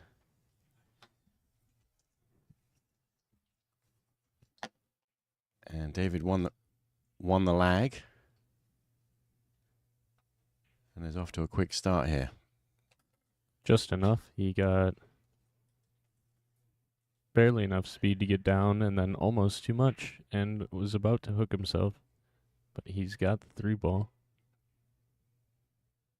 And we're joined here. You could hear the dulcet tones of Mason Cook is in the commentary box with us now. Hello. Thanks for stopping in. Hello? Yes, of course. Of course, he's been here. He's helped us set up. Mm-hmm. And he is our homeboy from the Mad Apple in Appleton, Wisconsin. And he's going to help us out and commentate here a little bit.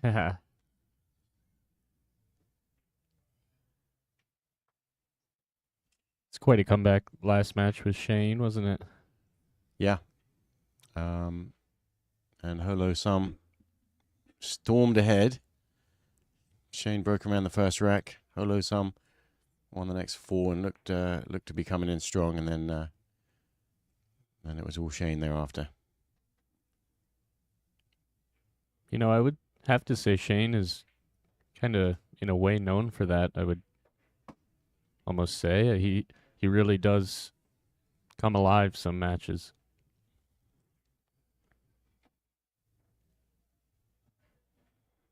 And here the real key is, what angle do you want on the 6 to get back on the 7? Yeah, because he's in that same position as the start of the rack, where if you hit it too slow, you're definitely hooked. Yeah, you've got these 2 sort of half windows. Great big hooked zone Right. right in the middle. Yeah, with that 9 being... And you could say, mate, let's not cross that and just stay on and have a thinner cut on the 7. Or you could go all the way back if you're happy. Mm-hmm.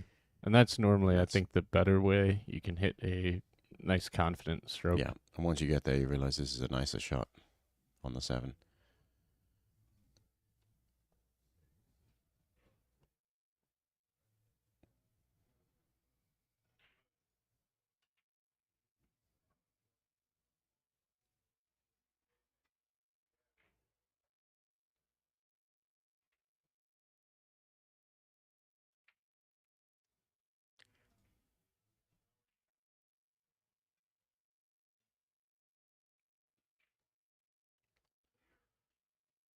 Yeah, that's one of those preference shots. You could either draw back like you did or Yeah. come across table. The 9 is almost dead center, isn't it?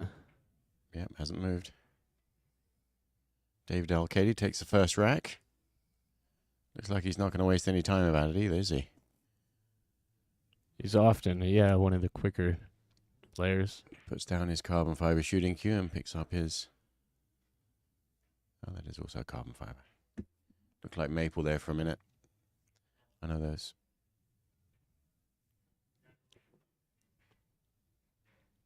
Someone out there using a keel wood shaft.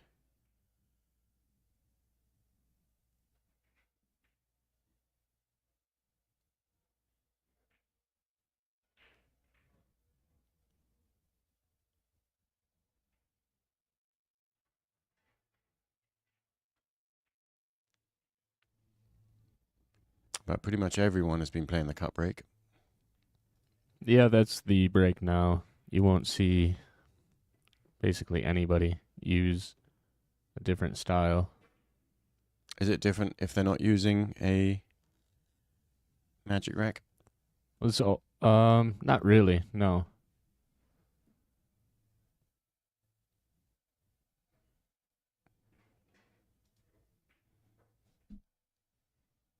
This is a tough start, being jacked up over the 4 ball.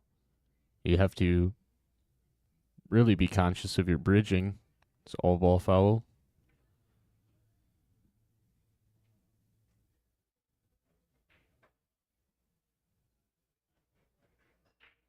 To be able to move the cue ball and end up not accidentally bumping that 4 in any way. It's quite the task, actually. Follow the cue ball and not collide with the 7 and just go up table with the right speed.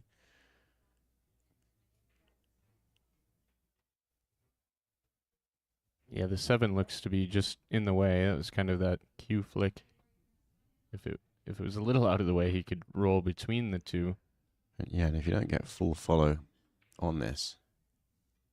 Okay, and that's why he just didn't like it, did he? Yeah, it's a smart shot. You know, that's something the best of the best players always do, is make that decision of when it's worth it and when it's not.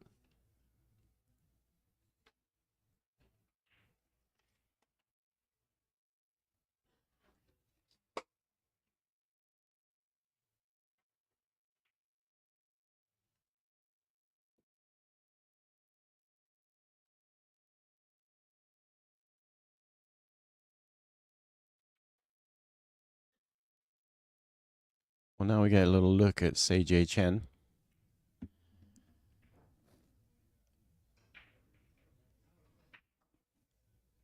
I'm slightly familiar. Enough to know there's nobody to mess with.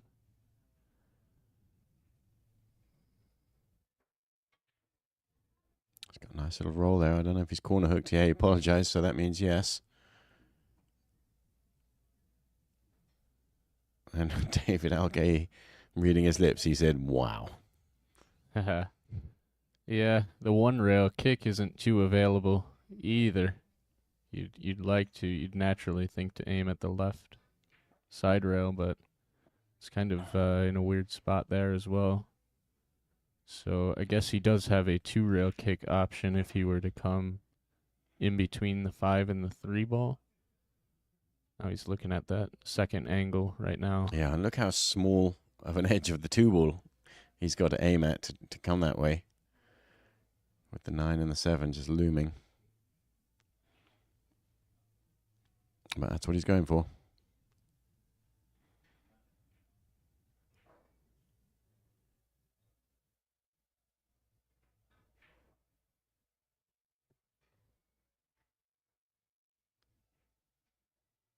What an incredible shot.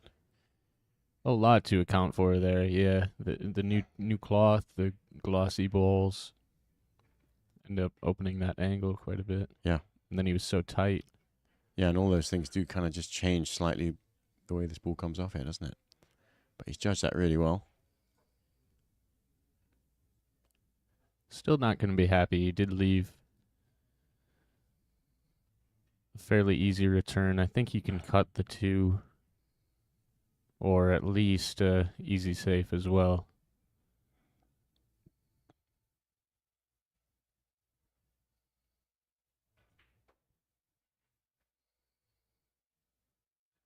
Wants it to slow down.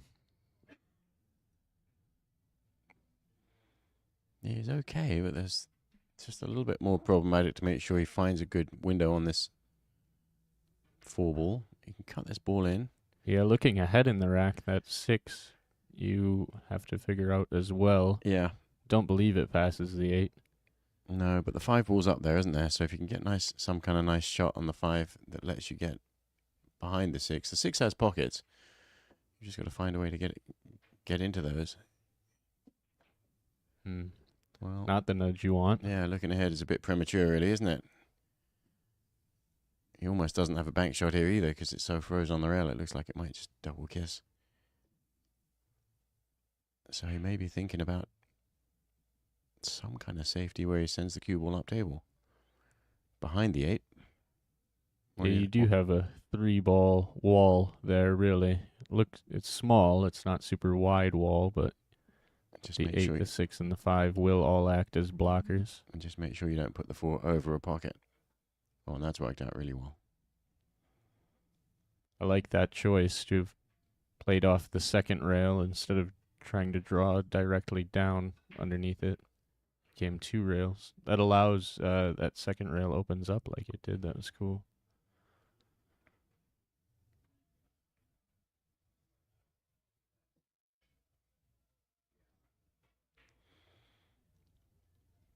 So he doesn't have really too much of a problem hitting this ball. But he'd like to do more than just hit it. I wonder if he might think the angle that 4 goes is almost towards the 9. You want to cause separation, though. That's probably your number one key. Yeah, and the cue ball just sort of sits around and stays in the middle of the table. The 4 ball chips towards the corner pocket. Thus, and your only hope is that it goes in. That's pretty much what was just going to... It was tough to imagine the cue ball skirting out and getting behind the 5 or anything of that nature. And sometimes you know it, but you still just shoot it.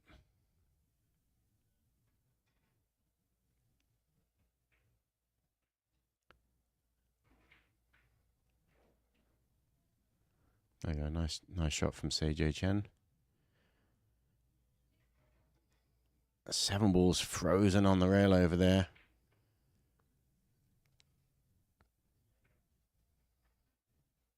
And so he's got to decide what angle he wants on the 6 ball to get there.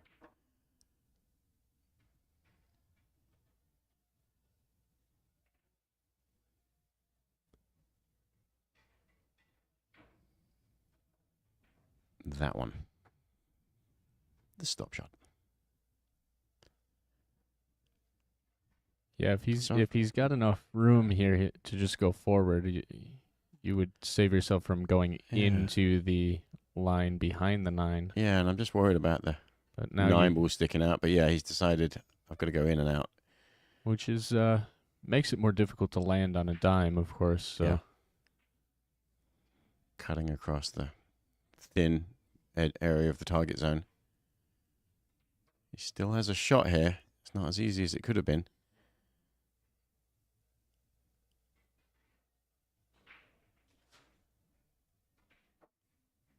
That was just straight draw shot with no right or left spin.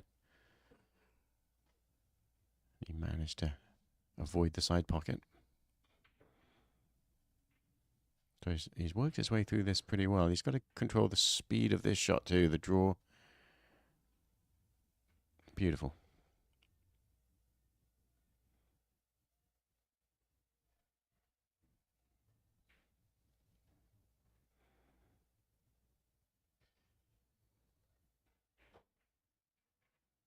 Well, that was nicely worked out from Sei-Jay.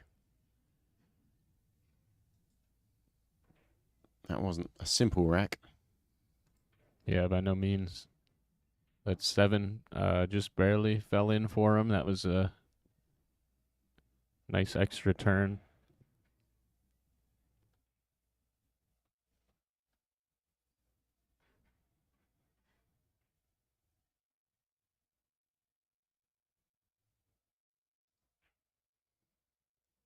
It's been a pretty quick day for the tournament, I'd say. Running through quite a few matches. Looks like everything's running smoothly too. Beautiful pool room. I love the look of these Rasson tables with the shark gray cloth. Yep.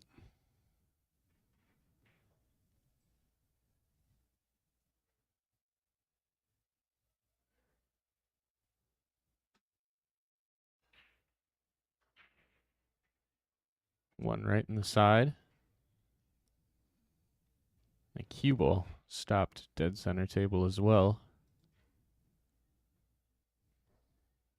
Which is unusual on this cut break, where the cue, we've seen it fly all over the place. Yeah, there's really a few different styles that the players will hit with the cut break. You can do a couple different things. You know, it's interesting to me that, yeah, I mean, okay, they're breaking out of the box, but they're not even going to the edge of the box for this cut break. No. Yeah, you can actually, at this point, see the common spot on the table there. Yep.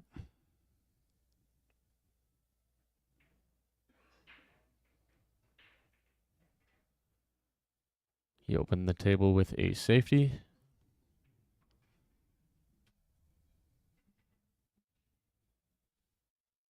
And David Alcade, I'm sure, is just going to go get his jump cue, isn't he? Does have kick shots available. but he's got a good distance before the 8-ball that he can get up in the air. It's in the center of the table, so not as much as you keeping the cue ball on the table. The 2-ball does not go straight into the long corner, I don't think. So the question is, what are you actually planning on playing here, Mason? I know you're very good with your jump cue too. And what's the... Well, he's going to show us right now. He's thinking of the 2-ball off the 6 in the side. I'd say you have to be careful with your cue ball on that choice. Because then that goes to the other side. Yeah. But David, of course, knows what he's doing. He'll have a plan before he executes anything. Yeah. Doesn't mean it always turns out right, but...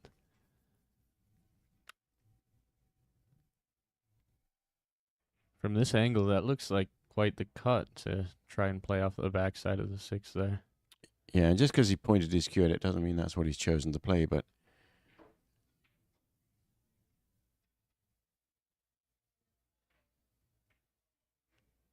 I mean, he could just go for the other side pocket.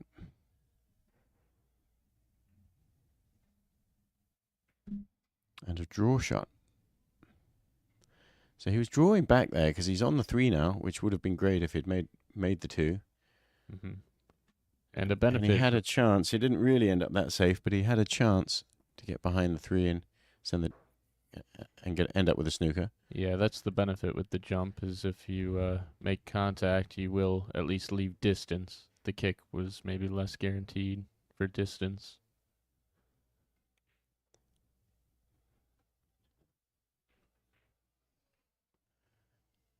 Now we'll find out if CJ has a deft touch with his safety shots. He might also be looking at the 2 if it kind of looks like it might go between the 4 and the 7.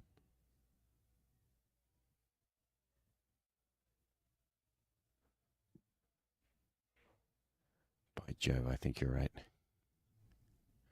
Nice bump this time. He got a bad roll the other rack, but that worked out for him. Yep. He's got the window here between the 5 and the 6.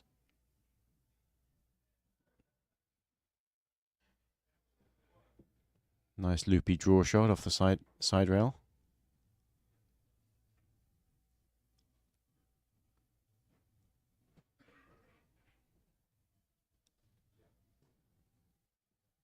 We commentated on Jeffrey DeLuna's match earlier, and he played a bunch of really nice loopy power draw shots. I'd seen that, yeah. That's his style, isn't it? Yeah, totally.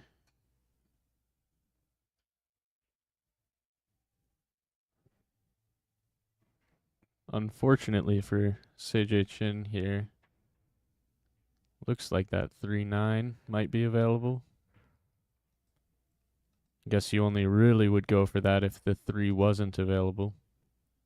Right, and because it's makeable, but it's missable.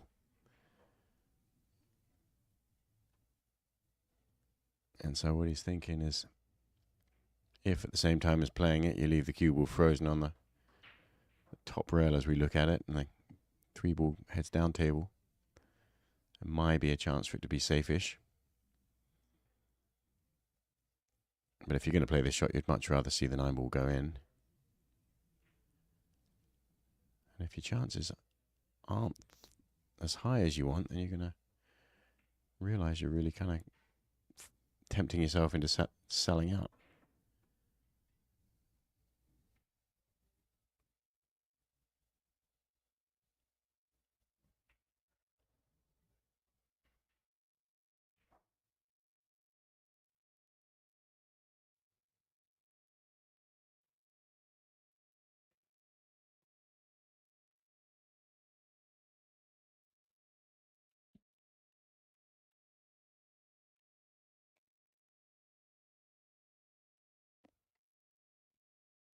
Yeah, and I'm not actually sure. He may have a pocket on the 3-ball here.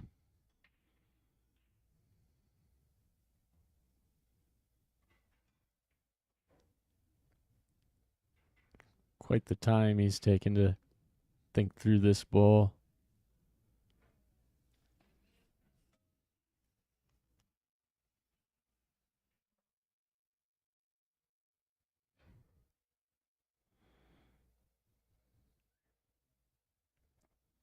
Yep, and he's gone up and down quite a few times here. Still not happy with it. The cue ball is very close to the rail. He's obviously going to be hitting the top. Now what's he aiming there? Combination.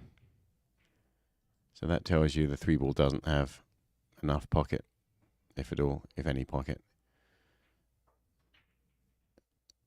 And he's playing the 9 ball. Now sometimes you can try too many things, and that whole concept of shot to nothing, you've really just got to bear down and make this 9. It's the only good line, and look at that. Beautiful. Great shot. Did it with speed. Yeah, Did send the cue ball all the way up table, so he was playing an element of safety there. That's why he hit it as hard as he did with, to let the follow take it all the way up.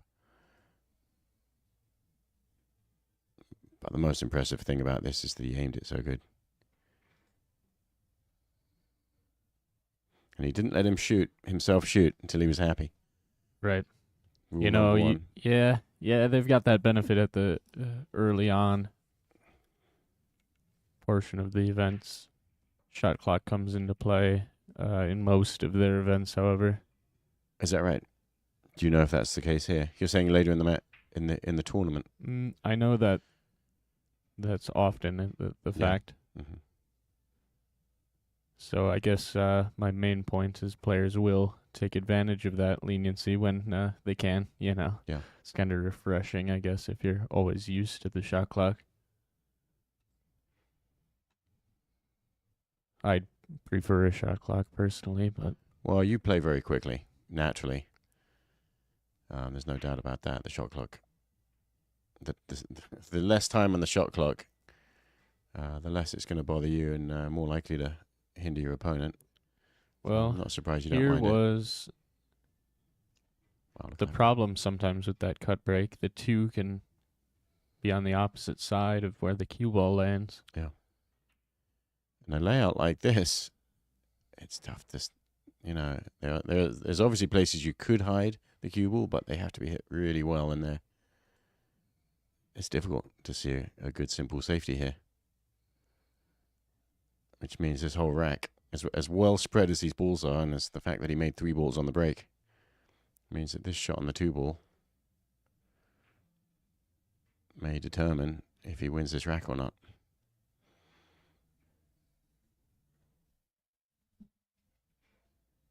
Yeah, I would say often the best safeties are the most simple conceptually, just kind of find it the easiest route to a hook. If you're doing too much on a safety, you probably shouldn't be playing it. Yeah. And what is that in this case?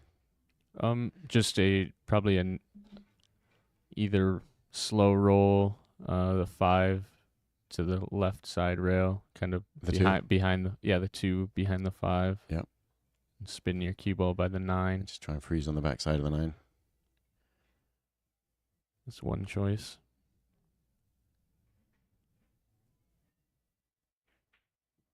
Oh yeah, and I was going to say the 6 ball's hanging, and so the offensive shot was the shot. He got really really unlucky. And even where the 3 ball is, it's going to stop you getting a simple kick at the 2. Take a look at and that so again. This shot better odds than any of the safeties we were looking at. In hindsight, nice shot.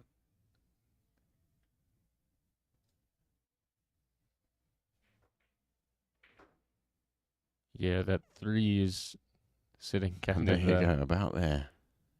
And really, you really have to let it lengthen out to get that kind of angle. Yeah, so I guess on a newer conditions, you're maybe happier to see a shot like this. It would be probably much tougher with worn-in chalky cloth and such. The cue ball will bend forward enough, you think, with follow? Definitely with the new conditions. Is he putting any left-hand spin on too? Oh, look at that. Hit that really well. Didn't really have to hit it soft. I thought he was going to have to hit it soft just to let it sort of lengthen more. No, it's just there's such an open direction that happens with the new conditions. It's quite unreal, really. You can watch the cue ball actually bend. Yeah.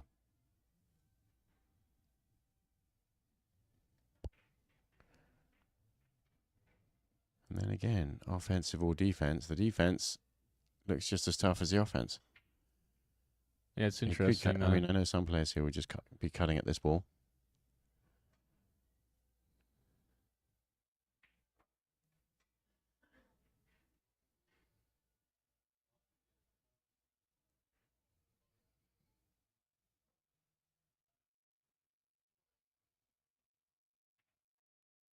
He's playing a thin edge off the left-hand side, like that.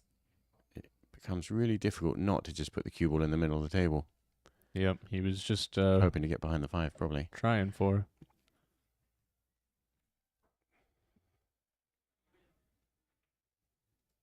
It feels like you can never quite hit that shot.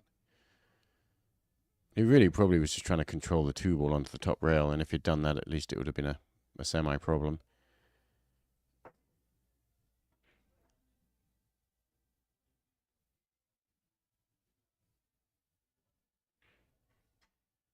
David's watching the players on the other table here for a moment.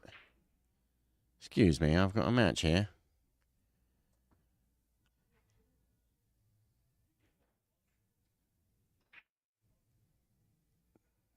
Yeah, I believe couple times the players do maybe have to wait just for a second.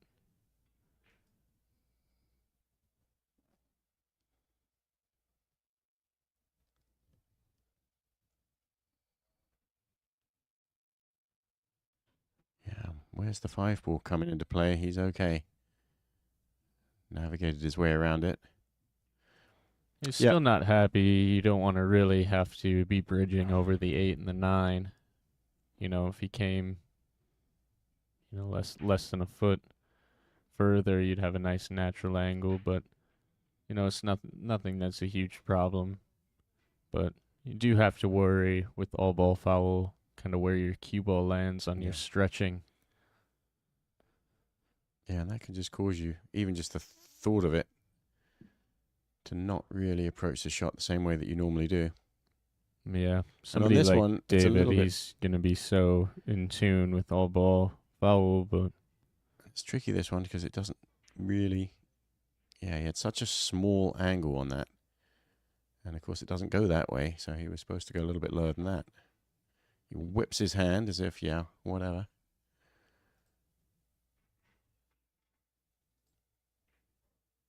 yeah, no real result here. He's gonna have to think about this one.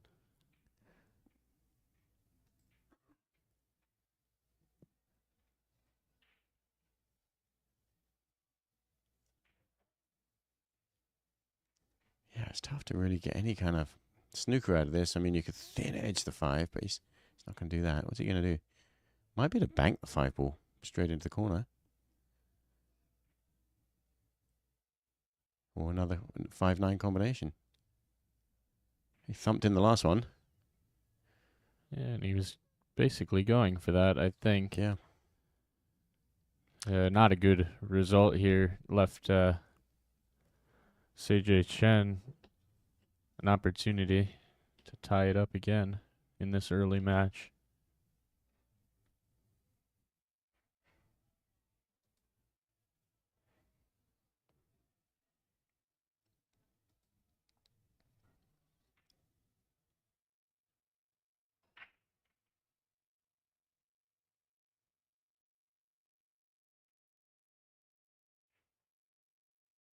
I think that 7 ball had been somewhat in that exact same position last rack.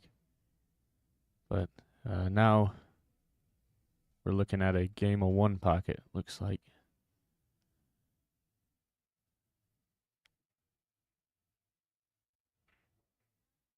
Almost like a drill lineup.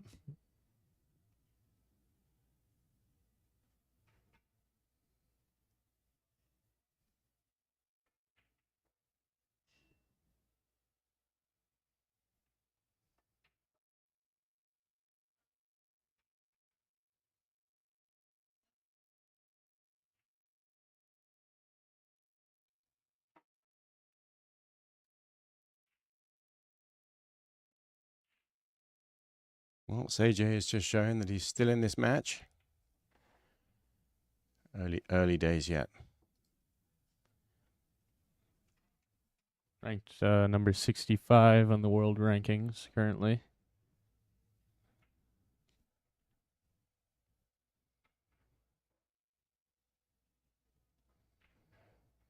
And where's David Al-Kaidi? He is ranked number 10 in the world at the moment.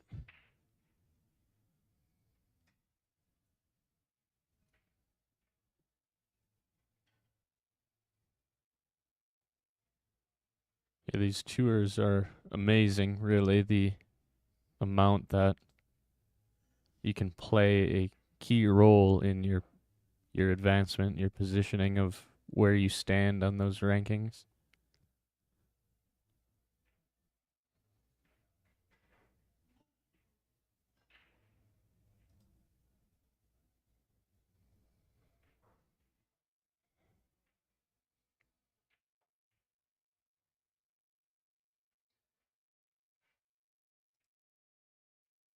Take a look at this overhead quickly. That 2 ball,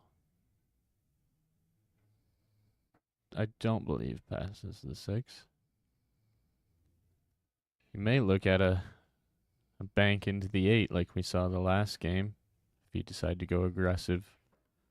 A lot of top players are going to choose a safe route in the beginning of a rack like this. You don't really have an obvious opener.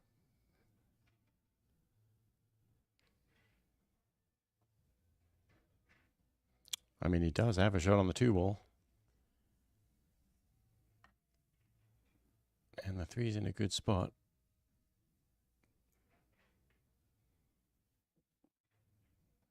But yeah, he does have safety options. There's places to hide, and there's also windows between them.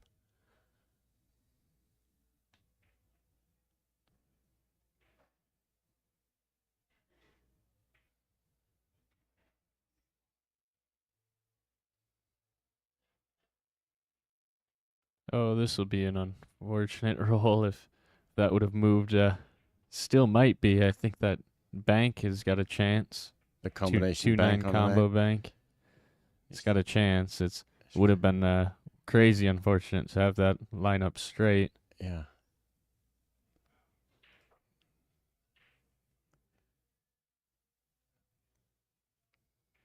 It may need to drag forward just a little bit. Yeah, that's the benefit though. With this, how much it opens off this Right. cloth. It's And from that angle, it kind of naturally does a little bit, huh? say it's looking possible at least. Not sure that that's the shot, but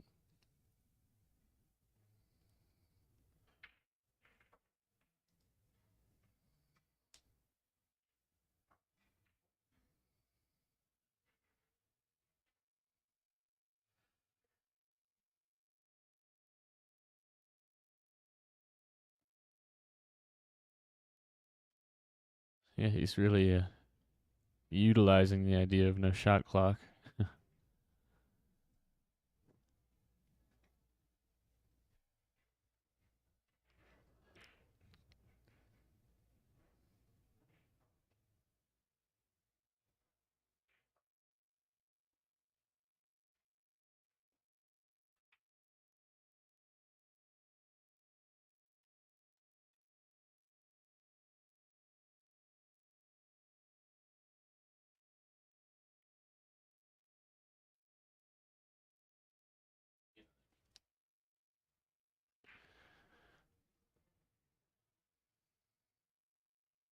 All right. CJ Chen, an opportunity here to go ahead 1 game.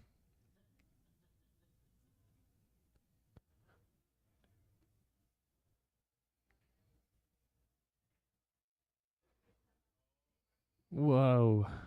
Did not expect that, MH. Yeah, he missed the 8 ball completely, didn't he? Caught it from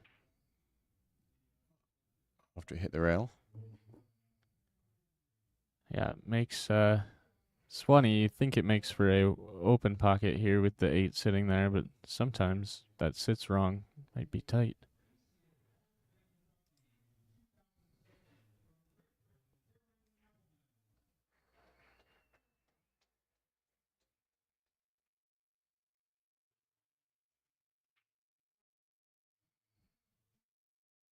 The 5 does pass, you can see. You just sort of stay up there for a long shot on the 5. And Yeah, you just use about right. Use Yeah. the 9 to kind of just play a stop shot on the 5, as it were. Yeah, you kind of maybe try to come forward what you can, but not enough where the 6 becomes a risk. Well struck. That shot's always kind of, for me, out of the blue.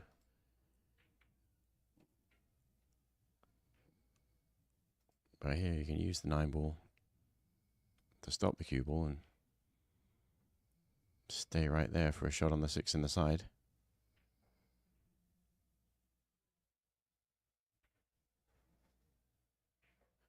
Or follow with left-hand spin and set up a 6-9 combination. Of course, he's Yeah, these not are too odd. happy about that because the 9 ball is not where it's supposed to be. It's odd that keeps becoming the case here.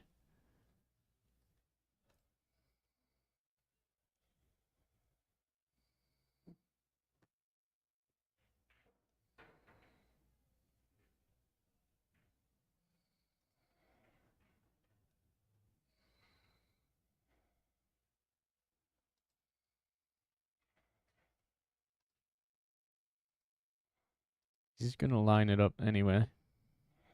He is within the spot that it's possible. Yeah. It's an off angle. And probably end up making, if he makes the 9, he'll probably make the 6 ball too.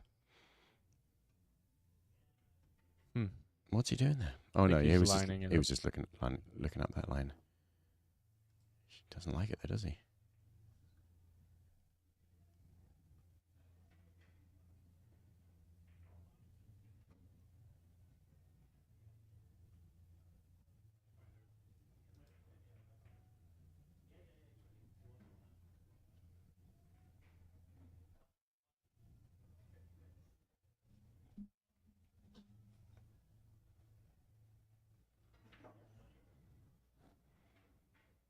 Yeah. I've actually never seen David take so long. It's interesting to try and explain the choices that are available. There you go. Very Made good 6 shot. ball And too. just like you said, MH, the 6 ball went also.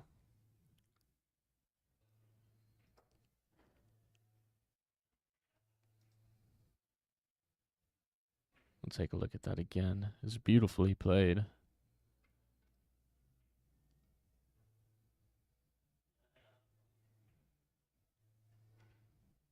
Interesting choice for English there. How it spun with inside. Interesting. Is that just to protect the cue ball, do you think? You know, yeah, I'm not. I guess so. Really, it might have. Make it slightly more shot to nothing. Yeah, and it might have. Right, exactly. Kind of held Two-way. the throw a bit. Kind of allows the throw to straighten out.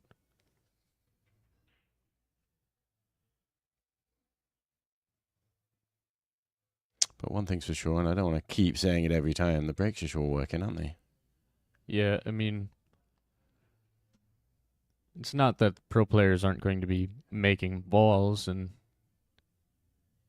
it's just the randomness is so much more effective with the 9 on the spot and the break box. I'm really enjoying the way that the two rules are.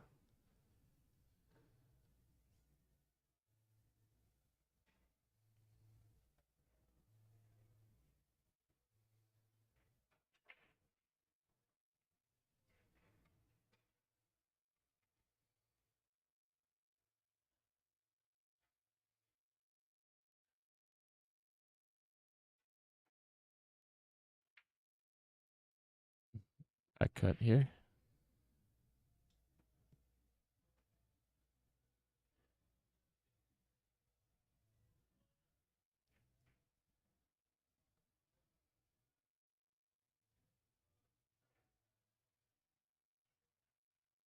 Well, hit that well, didn't he? Yeah, very beautiful. Right in line to continue the proper pattern, at Yeah. least. These players are good enough to not follow the right pattern all the time, but certainly an easier game when you are. And here, you got to figure out what angle you want to be on the 4 and how you're going to make sure the 9 ball doesn't get in your way. Get position on the 6. It's pretty much as good as he could probably hoped. I mean, he can sneak in behind the 9, rail first, and just a little tap on the 9 from behind. Or is that crazy? A little bit. There's no need to try and find that little window there, is there? Just But stuns right over to the rail right next to the 9 and tap the 9. And Right, so, I mean, that's and you fair want to enough. end Fair up, enough. and you do want to end up pretty straight on the 6 because the 7 ball's up table. Yeah, and drawing, you do So, have to Let's control. have a look at what he's looking at. So he wants to be right there. He is gonna play that shot.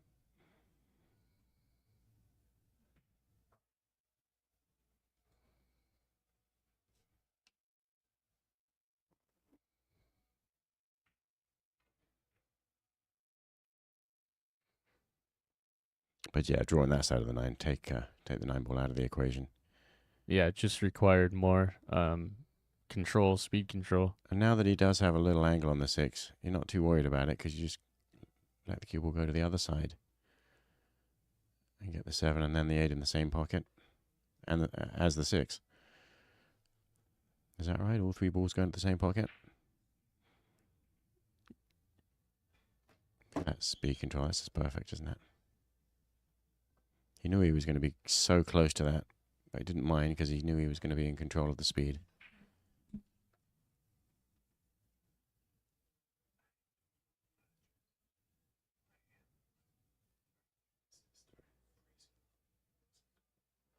And good speed there.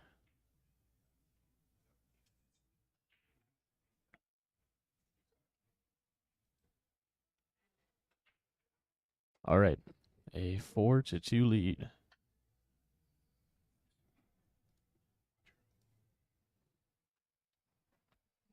And taking a look at some of the scores on the other matches, and while we were watching that, I saw Imran Majid run across, and I know he'd been playing against Nails Fine. I want to know who won that match. Where is it now? Yeah. Imran Majid did come back. He was behind. Oh, no, he was ahead, wasn't he? 9-7. Imran Majid beat Nails. Other matches, we got Darren Appleton and up against Kopin Yi. 1-1. Yeah, that's right on table 3. That's awesome. Well, you could probably get that with your little spinny camera there, maybe on the next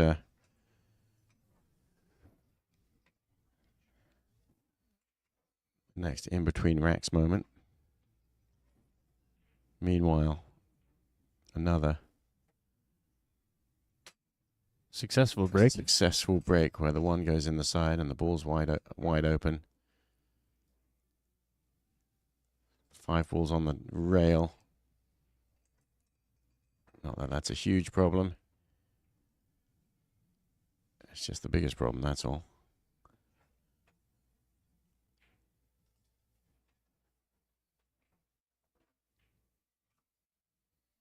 And this is where the pros, being in control as much as they are, make these kind of things look easy, and they just pick a good path there.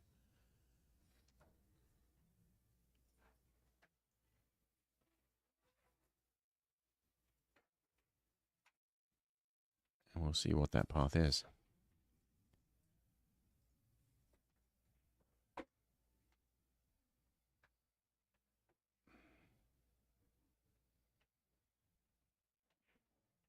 Three ball, right, Mace? He's not going to play the combination. Oh, yeah, of course. No, he's going to Play the 3. Oh, yeah, just get a nice angle. Slightly short of straight on the 4 in the corner.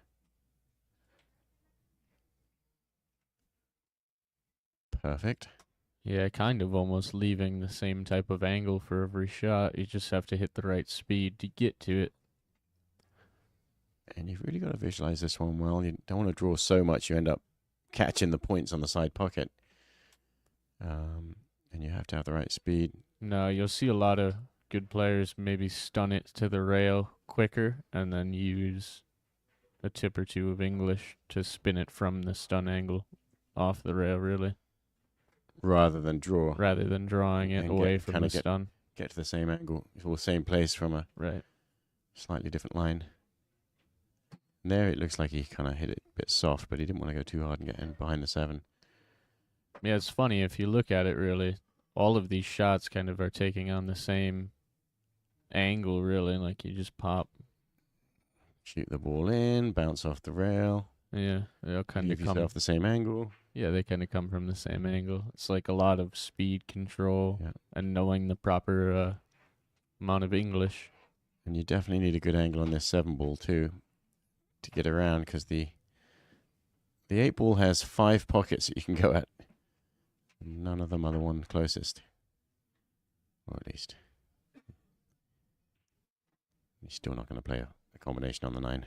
No. He's got plenty yeah, of angle on this 7, so It's he funny. can swing there. that they keep kind of seeming like they're screaming, shoot the combo. But No. really, the game is so much easier to not if you can avoid it. Most players will if they can. And this shot here where he sort of... Okay, now he's looking at that one too now.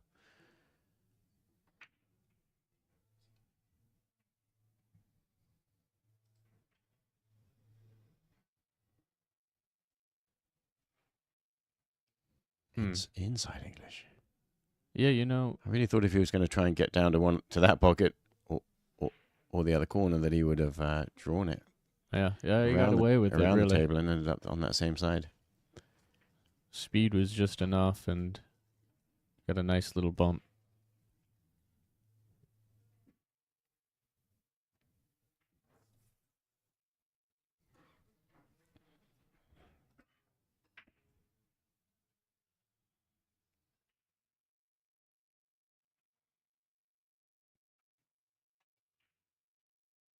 All right, a 5-2 lead. It's race to 9. And at the moment, Billy Thorpe is 2-2 tied up against Daniel Gutenberg. We've got Naoki Oi from Japan is 5-3 up against Jose Alberto Delgado from Spain. Mario He is 3-1 up against Barry Hetherington.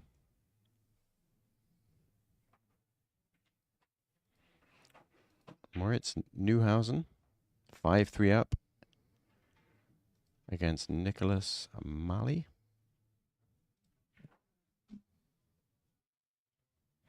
And there's Darren Appleton,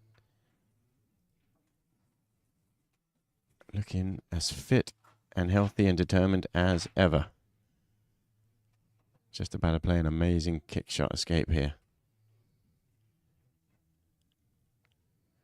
Yeah, good timing as our table players have taken a little break.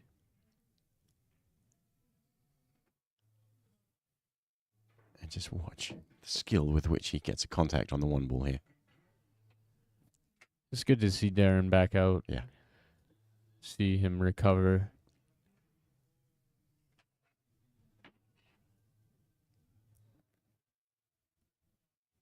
And of course, we're all biased towards Darren Appleton from Appleton, Wisconsin, not because of the name, but because he came down to the Mad Apple and spent a week with us doing exhibitions and lessons. And Yeah, he's got a video Wow. about his trip to our pool hall on his YouTube channel. Actually, yeah, what an awesome guy Darren is.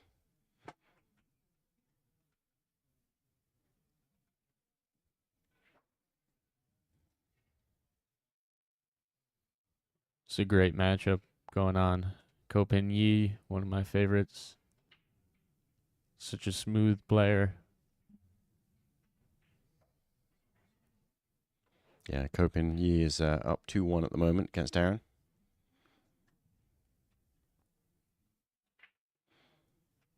He's going to decide how he's going to get on the 2-ball here. Combination.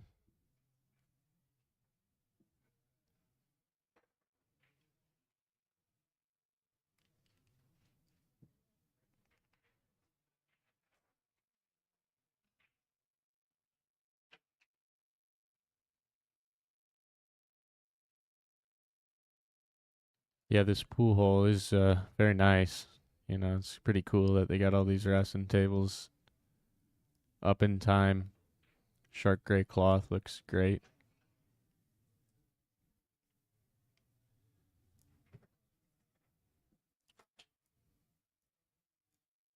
A little extension on. Give himself a little extra reach.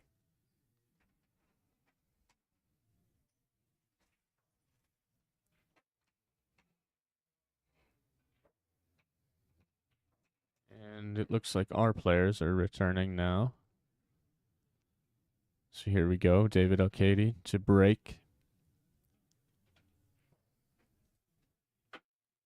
His break has been quite successful. That's a lot to do at the scoreline currently. Yeah.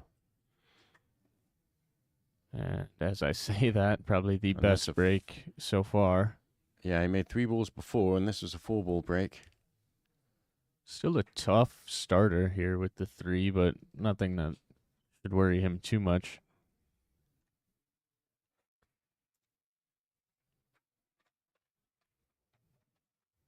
Really, if you just, it's for a lot of players out there, being on the rail would be a little scary, but Yeah, no doubt.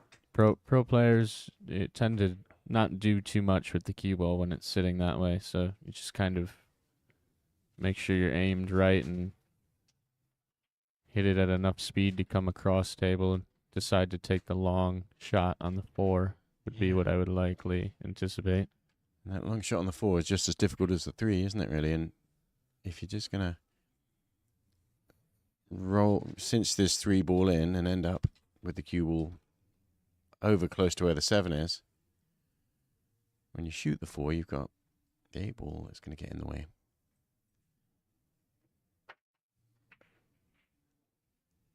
And that's why he didn't like it. Round the table, trying to get the 3-ball on the top rail, which he is close enough that...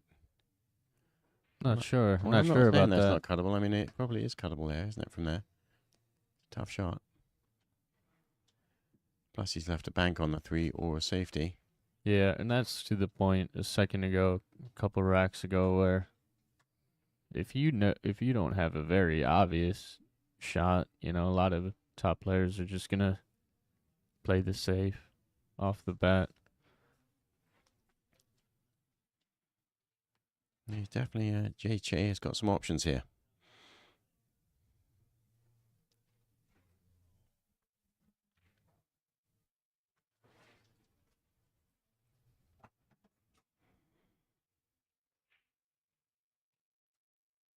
Yeah, Jason Shaw and Ara have been wonderful so far. It's a great experience. The pool hall is great. Sure, if you're in the area, come support it.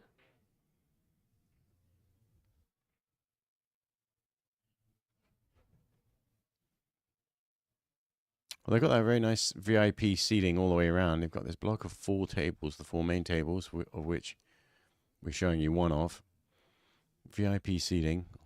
It's all sold out in the ring around these 4 tables.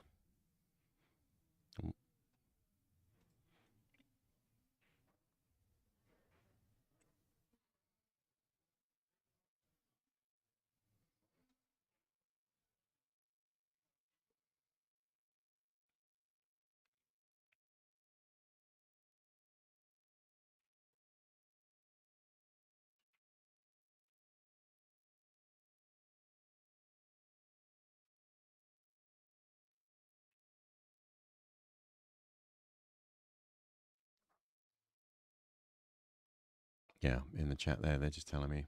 Jeremy says, yeah, the VIP sold out in an hour. And I'm not at all surprised because what an awesome way to watch. You know, you've got 4 tables in front of you, all of them world-class matches going on.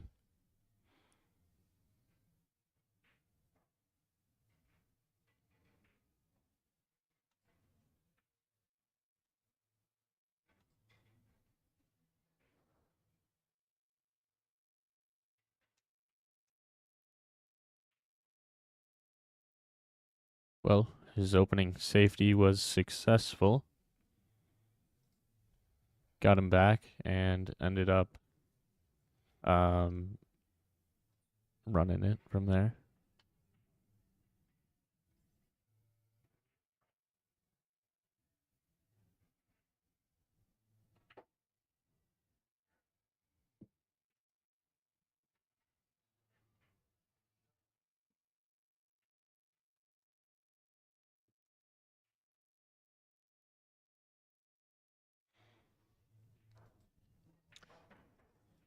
Yeah, and just looking at some players who have got knocked out already. Thorsten Homan has lost his second match.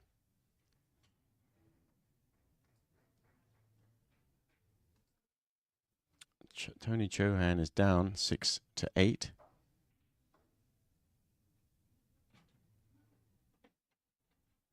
And fighting for his tournament life, as it were.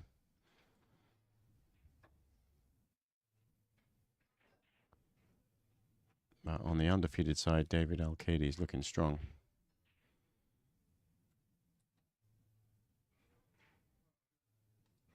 Yeah, this is the first time in a couple racks that we'll have to see him work through somewhat of a problem with this 4-7.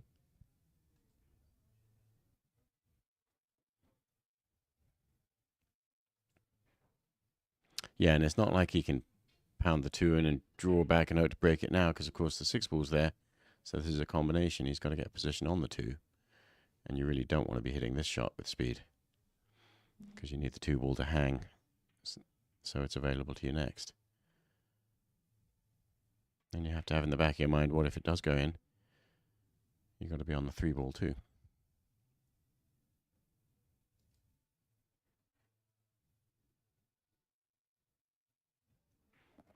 He did hit it hard. Wow. Is that because the 6 ball was so deep in the pocket you couldn't hit it straight and it had to have an angle? The 2 ball was always going to squirt out sideways a little bit.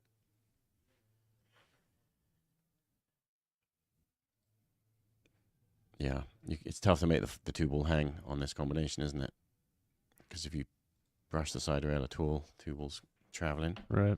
So he did well to get a shot on the 2. He's now nicely on the 3. And let's see what he wants to do with it. Play a safety from right there. Or go right into him. I think he's playing to go right into him.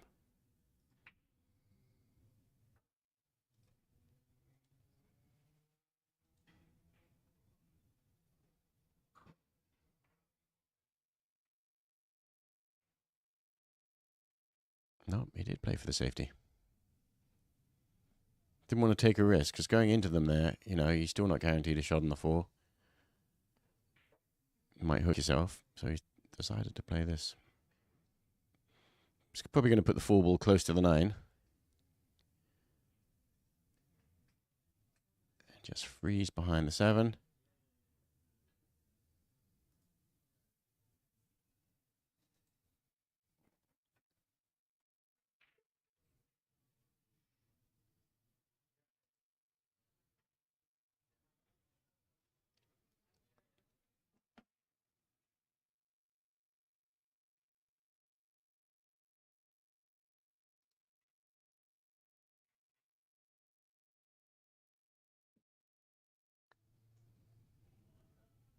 Just looking at the 1 rail escape here.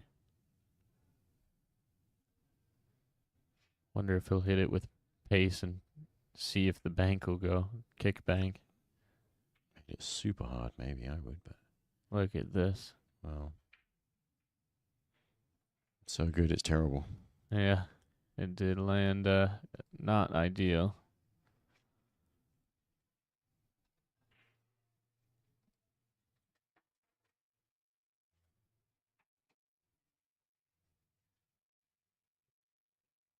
But what an angle.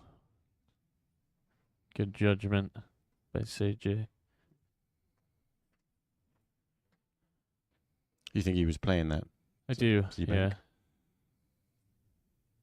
Because of the speed he played it? Really, there was no other good outcomes other than it going in at that speed.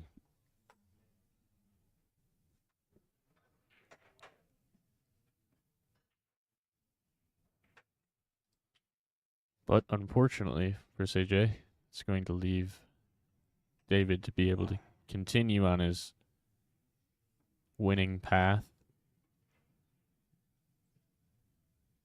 Solid play by David Arcady.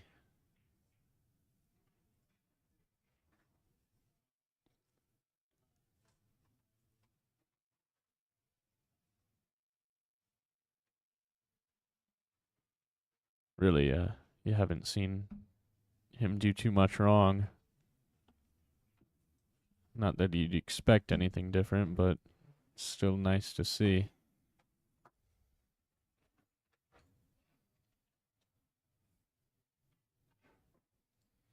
Yeah, and that's why he's number 10 in the world, and I know he's actually been higher than that, hasn't he? Yeah, a few years back, had that infamous match with Alex Kazakis. World Pool Masters. Banks the 9. Straight in the pocket, Hill. Oh, that's a nice little shot.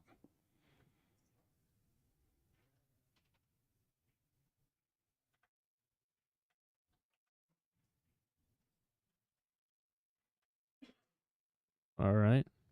Score moves to 7.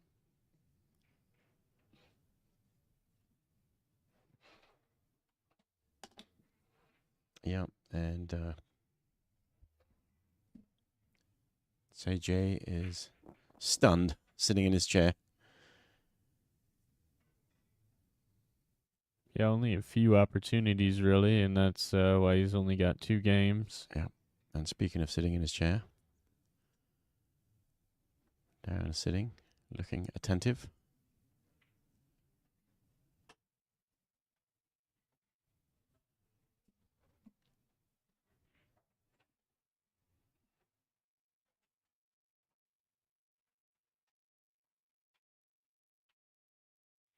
And Copigny always looks calm, doesn't he? Confident.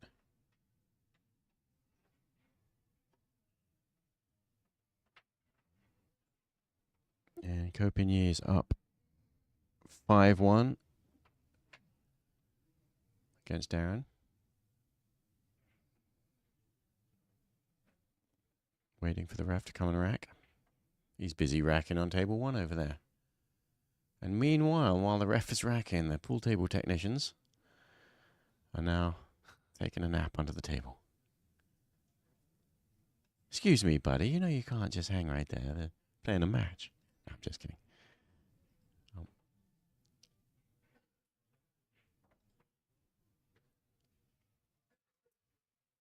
That was Jason Shaw, wasn't it? I wonder what's up with that table.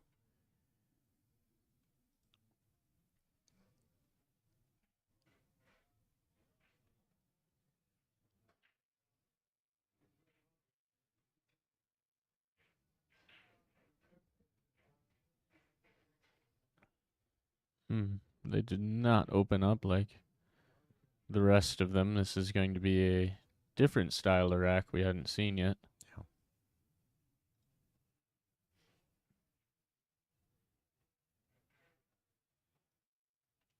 Got a nice big group of cluster of balls down table if you can get behind them.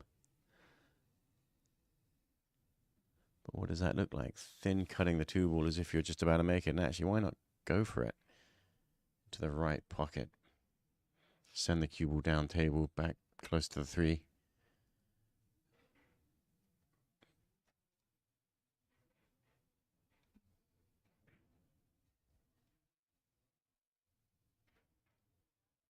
Probably doesn't go safe unless you overcut the 2.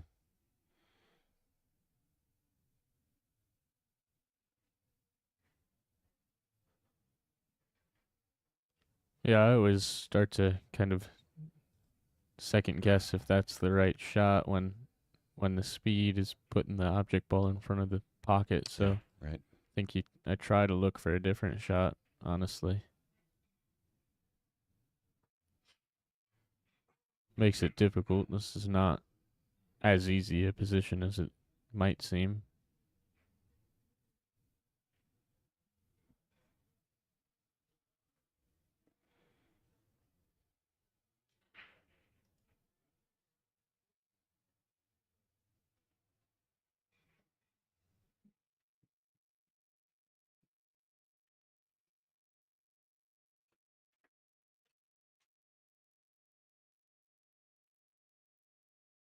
Yeah, I'm kind of shocked at that choice, but it'll do. He did get parts of that 5 to hook, if not the whole ball. Yeah, and those other options seemed close to being good, but there was something quite not right about them. You know, like you said, if you chip in the 2 ball over the corner pocket and you just don't get behind that cluster, couldn't really play it as a 2-way shot like I suggested, because if you do play to get on the 3, you're not going to hook him on the 2. And that was sort of a simpler shot, and he played it just right. So nothing at all wrong with what he just did there. But if you're reasonable with a jump cue, you can actually come out good here.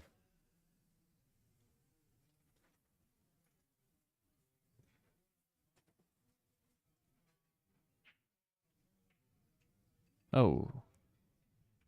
That was a crazy looking kick there. Yeah, that was unlucky. Yeah, that path that the cue ball took was weird.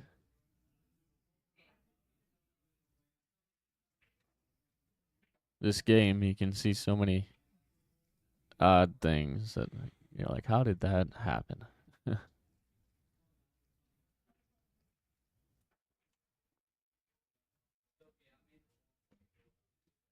So you guys figured out a way to pick these off here.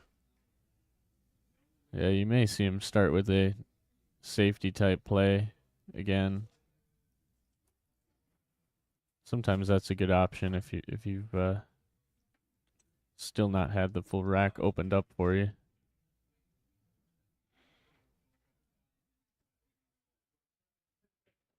He might be playing. Can he play the 9 in the side? I was wondering if he was looking at the 2 straight in to the corner. If that passes the 9, then Yeah, and if there's a way to do that, you really don't want to play a safety if you don't have to.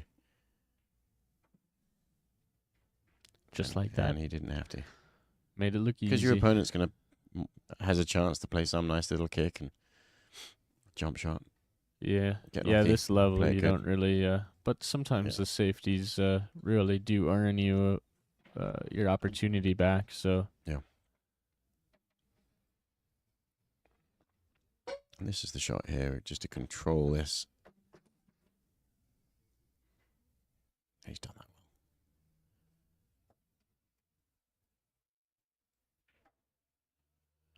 well. Tiny little window he was dealing with there.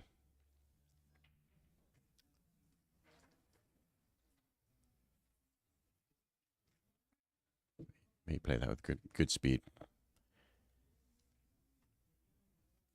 And this next shot also, to make it simple, you'd like to play it with perfect speed. That's too much.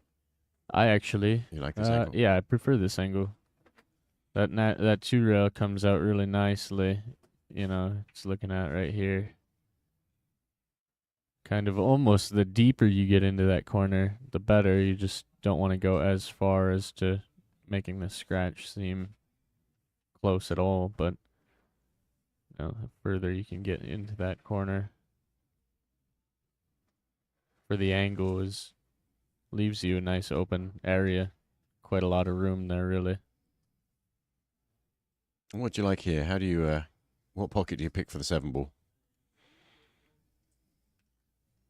Yeah, I'm not too sure. I guess you could probably follow and avoid the 8 somehow, and maybe almost one pocket style come forward, but it's all preference, really. I think the one pocket that you can't shoot at is the side, you know, the 9 being in the way.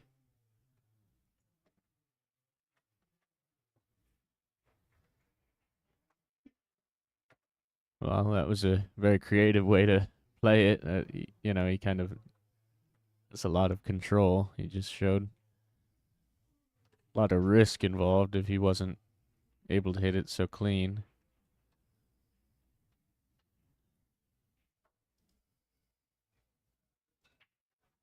You know, one little small tick off that 7, you could have scratched easily.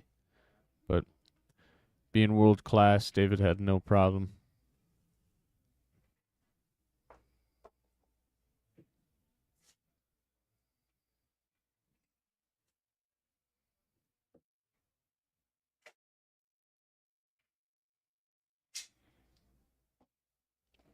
Taking us to the hill, David Alcady. Really quite a dominant match here. Few good opportunity rolls that worked in his favor, but he's playing everything just how you'd want to. Yep.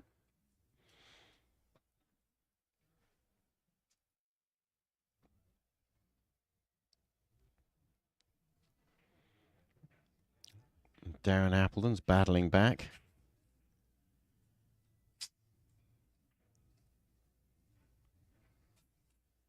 Nice control there. That ball. In a second here, we'll find the score for that. Well, if he can take this rack, looking ahead, well, depends on this shot, really. He could get to 3-5 behind.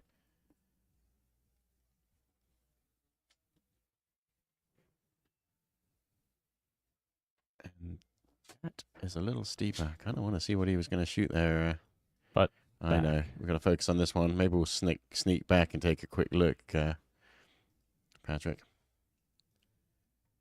And he made it. Beautiful. Good job. 3-5. Copini over Darren Appleton.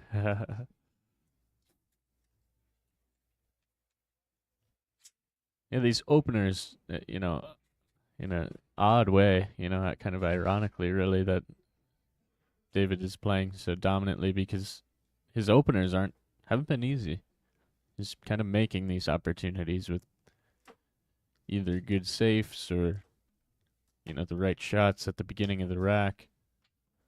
It's where a lot of players, even top-level players, you know, or mid-level top players, you know, kind of make that mistake of going for it too early, just having that timing off, you know, and the absolute greatest in the world kind of seem to always have the proper timing for shot choice.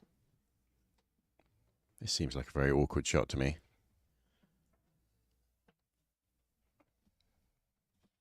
Made look simple. If you like your bank shot on the 3. Just reading the chat here. Greg Tekkanen, who's commentating, is one of those MH. Yes, it is, Greg. And I remember you from ran into him in for 3rd place in the state tournament in Wisconsin. Oh, little plug. And Greg plays great. But this is another level because this is the pros. And well, that's not to bash your performance at all. You did wonderfully to place 3rd at state. Thank you, and that's enough, I guess. We can avoid talking about that. All right.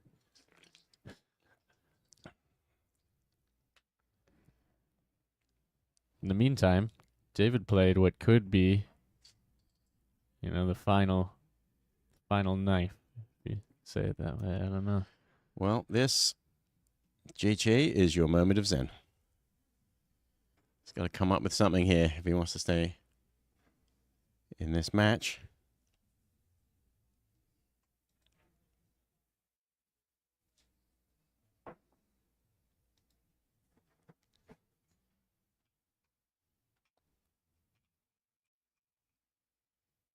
Yeah, Yeah, misread.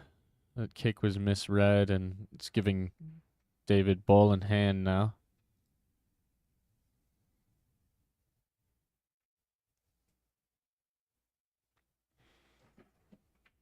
Gonna have to assume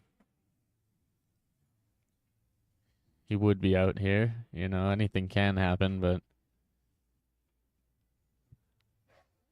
with the confidence he's carrying currently and the way he's playing the ball, shooting the shot, you know, making the choice for the shot, and I couldn't imagine him not getting out here. But like I said, anything can happen.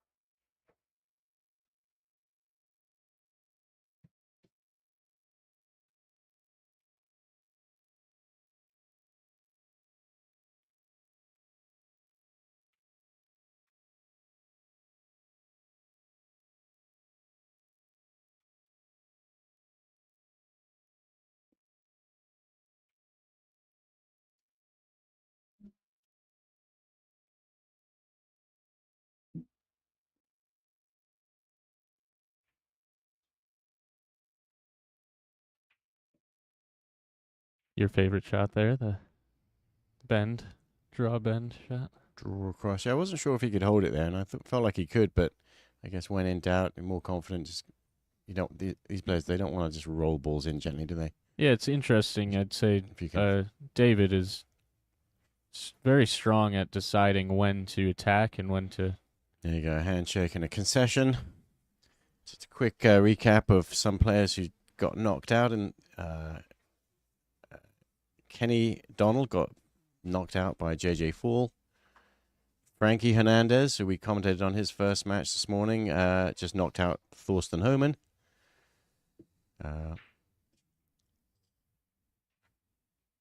Oliver Sloznicoy. I believe it's like Zolnecki, I believe. Thank you. Yeah. Knocked out Tony Chohan. Pro player Hunter Lobardo knocked out Pham Phong Nam. Shane Wolford got knocked out by Australian Sullivan Clark. And match is still going on. Yeah, up next, we've actually got, for table 1, it'll be Lee Van Corteza versus Jason Shaw. Oh, that's going to be an awesome one on the stream table. So we'll be back with that in a few moments. At 6 o'clock, that is. In the meantime, we do have the view here for the rest of the tournament. We're going to leave this view up. And watch. Maybe switch to other general room shots. Ralph Suke, where's he? Can you see him there? It's okay. Is up 6-5 against Mikhail Ulgard. Jeffrey DeLuna is up 2-0 against Billy Jr. Usuri.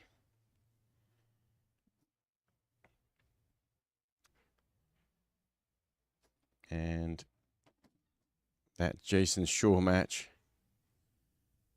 against Lee Van Corteza, that's going to be a big one. That's we'll be commentating on that as soon as that starts in about 15 minutes.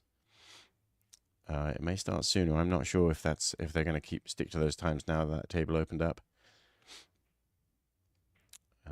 But we're going to leave this view of the whole tournament. And we'll be back shortly.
Welcome back, folks. We are just in time to watch the beginning of a firework match. This is going to be awesome. Levan Corteza from the Philippines, fantastic player, against the homeboy, Jason Shaw.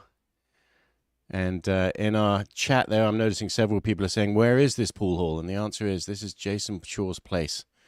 US 1 Billiards in New Haven, Connecticut is where we are.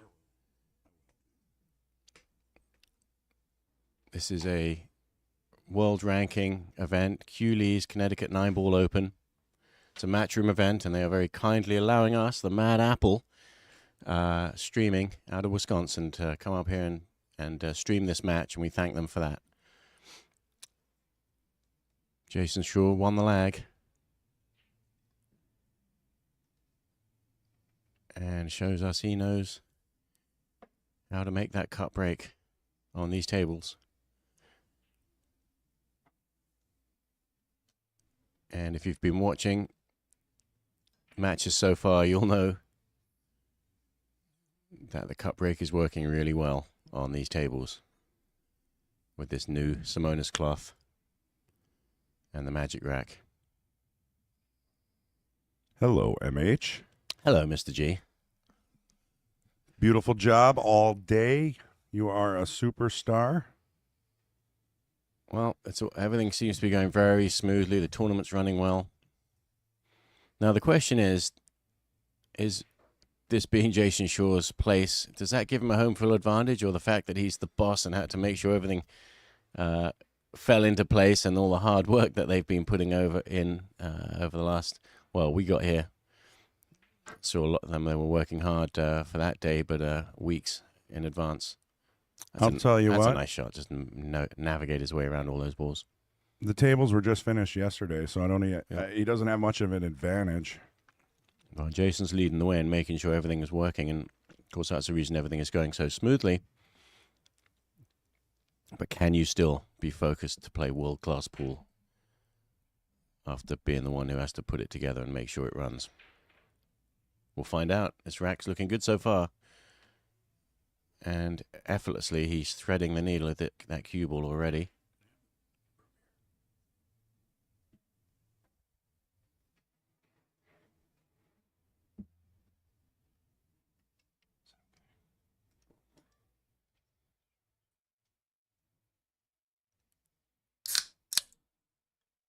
Beautiful drink. Sponsored by. Look at that. Effortlessly. Break and run. The only thing Levan Corteza has done wrong is he didn't win the lag. Oh, there's a misspelling? Oh, why?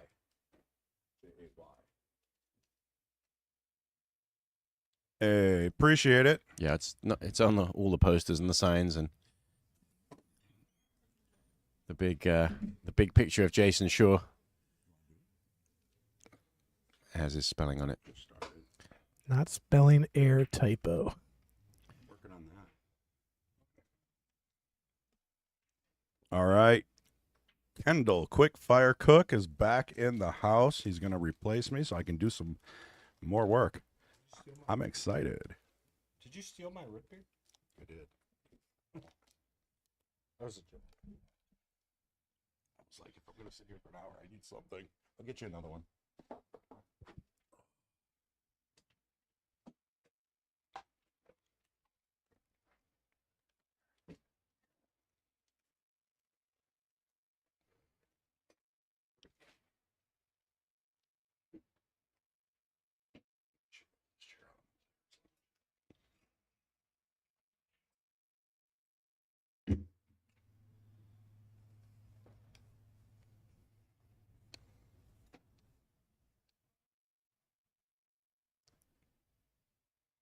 Well, that rack didn't open up quite as nicely as the first one, and he didn't make the one ball in the side.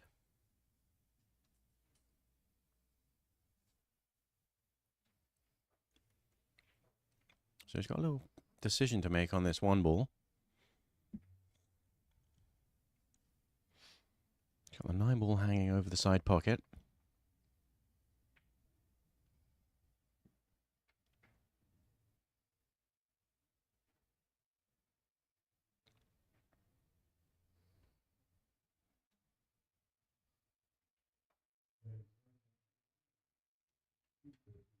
So he's just looking at that angle where you kind of split the angle here and you put the 1 ball on one side rail and the cue ball behind the 2 ball on the other side rail.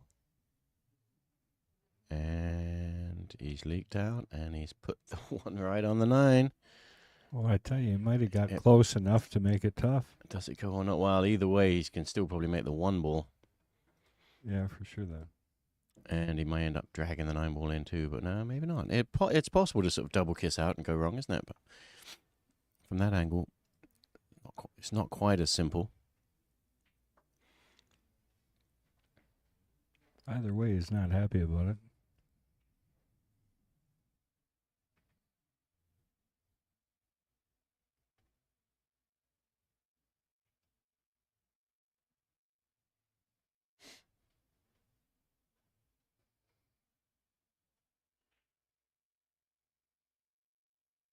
And if he is going to cut the 1 ball in, gives him a chance to break the 6 and the 5, and it's almost inevitable. Great shot. Just got to get a shot on the 2. Held on. Everything opened up. He gave himself a chance for this rack now.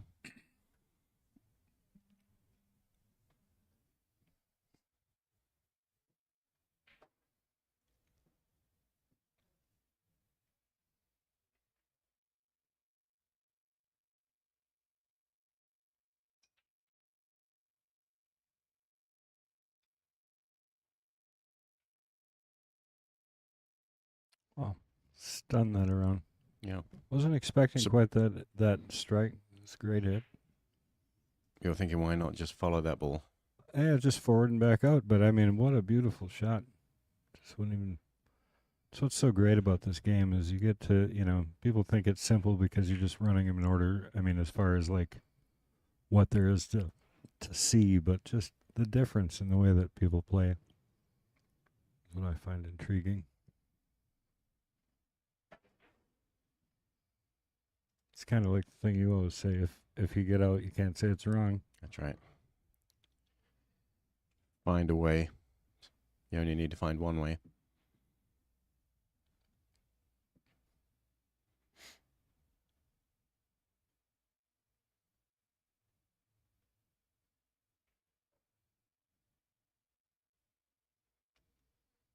That's nicely judged.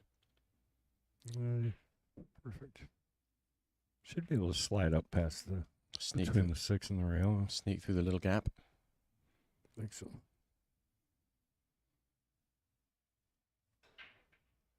All right.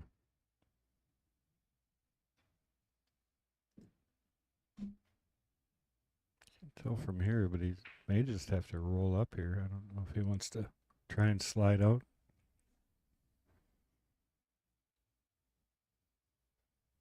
Yeah, it looks pretty straight. There's nothing really wrong with that. No.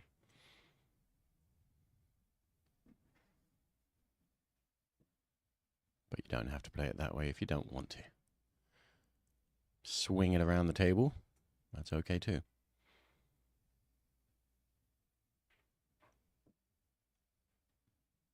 It's initially what made me fall in love with this game is just the movement.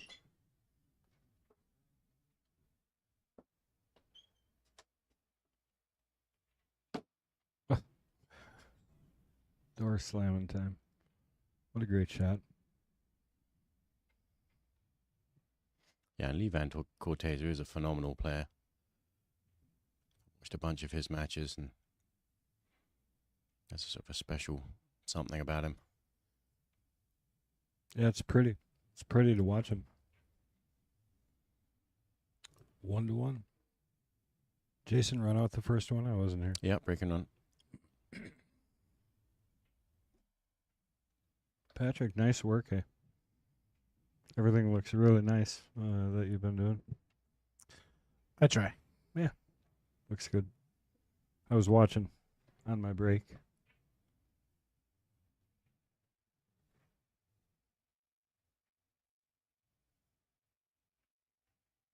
Really just fun to be here. Oh, sorry. You're taking a break too.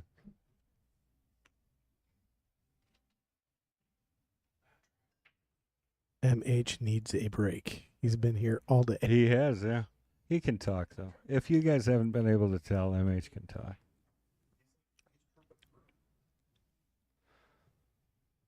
All right, Corteza to break. Oh. Will you replay that? I really want to see that. I just save it because I want to see that break. Just looked funny to me. Beautiful. No, I don't need a break. I just needed to chew that snack off mic. There you go.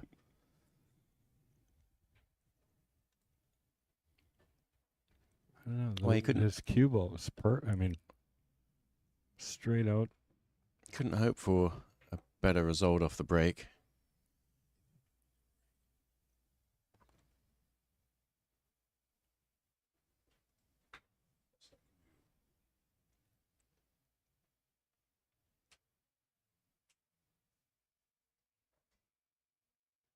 Watch out for that side pocket. Oh, I tell you. He's got it.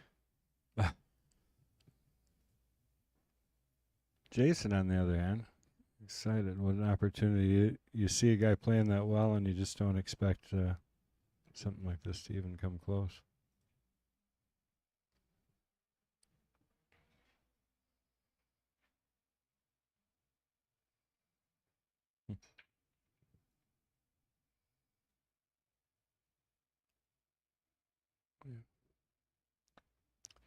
And it would be quite something if Jason, obviously, I'm sure he's planning on winning this tournament in his own home pool hall.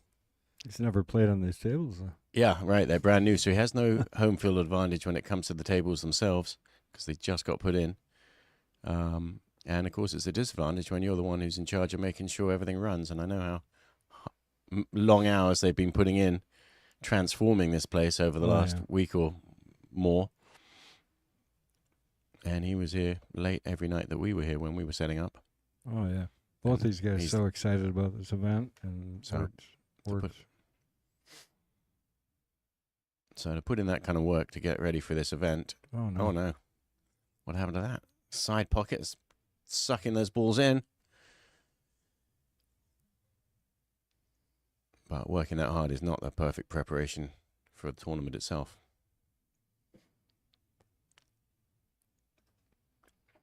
Well, so. Because all the players were, in last night practicing and feeling the tables. Of course, he wasn't. Yeah, right. He was busy working still, taking care of other stuff. Hasn't affected him so far, and I don't expect it to here. I think that's probably just the kick you need if Corteza lets him play some more. Because he looks like he's stroking the ball. Did you catch any of it? Well, you didn't. You were sitting here. I don't know if these guys watched any of his other matches. No, but I've sat and watched him before.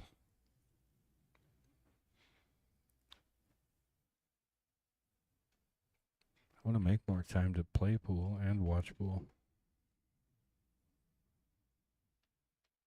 Got Ralph Souquet in the background there. How's Darren doing in the... He's coming back. Let me have a look at the score here. Down against Copigny. Yeah, Copigny was up like 5-2 at one point that I saw, but I haven't checked. Oh, Patrick's got it over here for us. Darren is clawing his way back. Copigny is up 6-5. Oh, yeah. Against Darren Appleton. It's a match.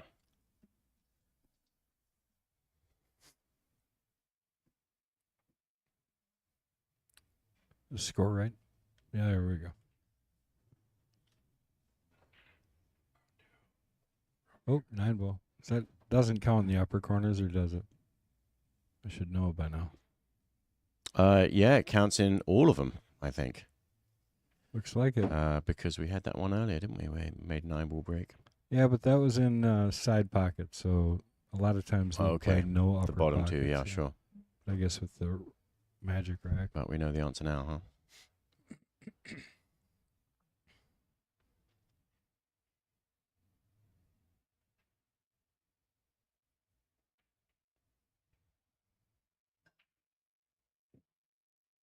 And in a way, I don't know.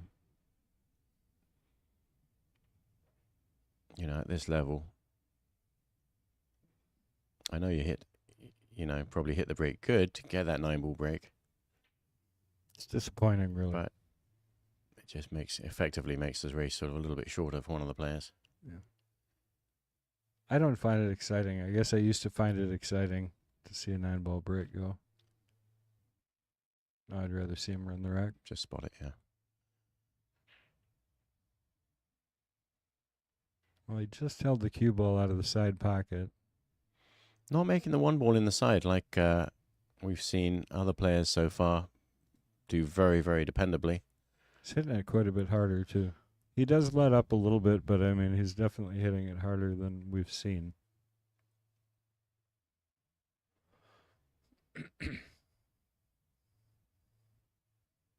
So nothing in. Jason with an opportunity. 3-ball a little bit tight on the 9. The rest of them are open.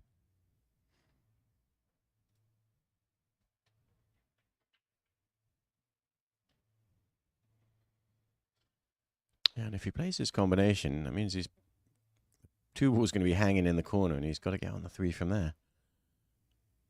Oh boy.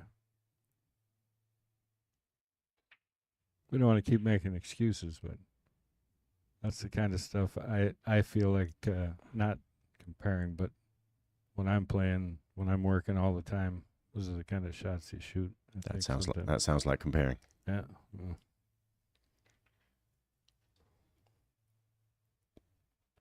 So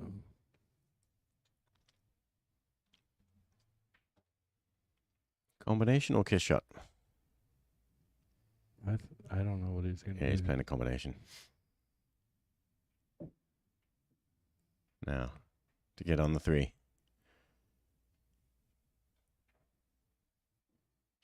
Draw straight into it. Well, top rail around the 4 into the 9. Or just play up like he's looking and just bank out safe. You know, stop it on the top rail if you don't feel like you can actually break into it with enough power. You got a good line to get up to the... Yeah, I mean, drawing is fraught with potential problems. Scratch, maybe. Well, he's looking to come out. Yeah, and from there you could, if you don't come far enough to cut it in, you still have a safety shot. I think if I'm going to play safe, I'm going to do it set for it here. No, look at that shot.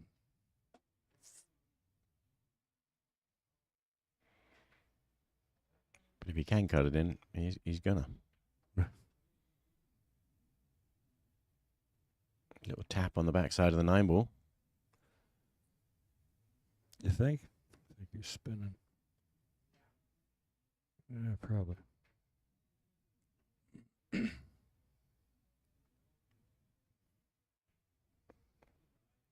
Beautiful.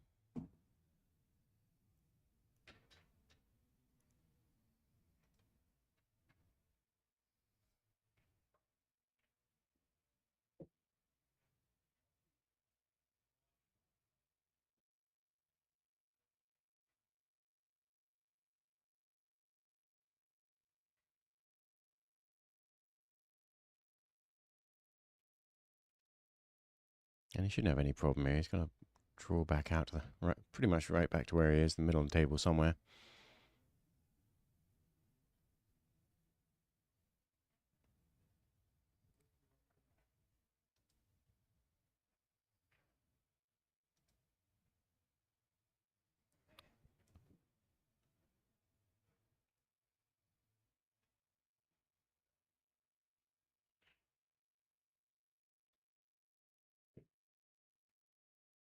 I'll be honest, I don't get to watch enough pools, so I haven't watched him play much, but I think what I noticed so far is he is extremely mechanical, but he flows still.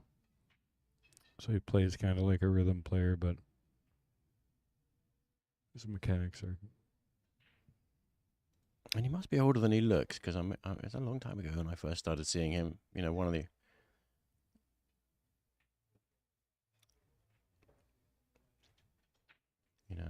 original group of those Filipino players.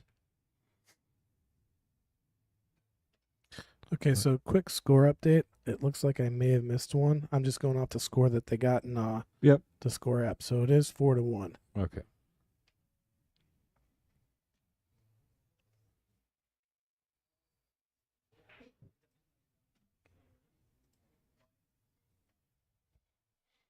And Darren has clawed his way back to 6-6, tied up now against Copigny. Just behind the, oh yeah, you could have Yeah, he's got the hoped win. to get a little bit further Yep. behind that 8. One or the other. But I think he didn't sell it out anyways.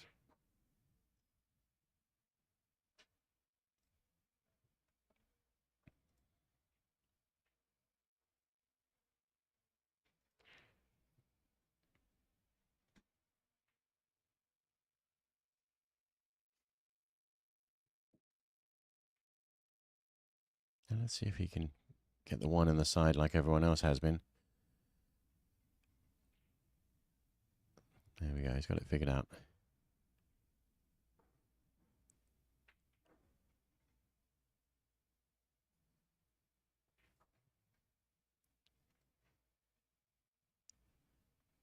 Four ball, just a little bit limited, but plenty of options. Yeah, and it does have a pocket, doesn't it? Yeah, a It's couple. I mean, a the few. same as the 2 ball. A few that are allowed. This first shot actually getting on the 3 ball is Yeah. fraught with potential hook zones if you try and get up table, and maybe you don't. Maybe Well, you got it. you could stay right there with where the 2 ball is and cut the 3 ball in, but better to be up table, isn't it? And so he had no fear. He was able to find that line, not collide with the 4 ball on his way through, and not scratch. Got a little straight actually. Yeah, and that's a problem there because of where the 4 ball is. Should be able to. He might have enough to just kind of draw up table, draw it straight up the rail without touching. For the 4 in the side. Saying if he can cheat the pocket a little bit, Yeah, he might be able to get around too. Yeah, he probably can. maybe. He's going forward. Too much. Oh, he's going to be behind the 6.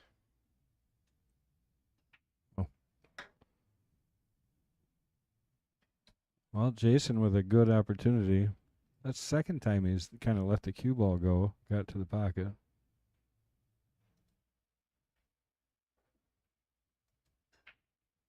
Both kind of forced shots.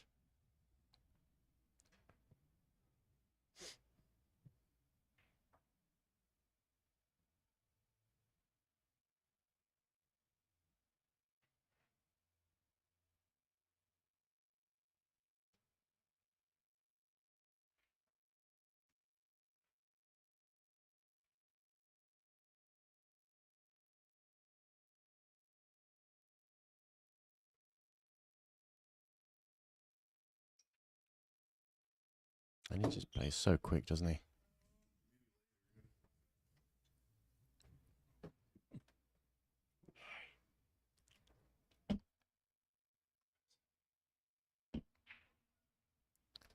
Okay, this time Jason able to take advantage as long as he can sink this 9. Well, he puts the 9 away, comes back. He's 2-4.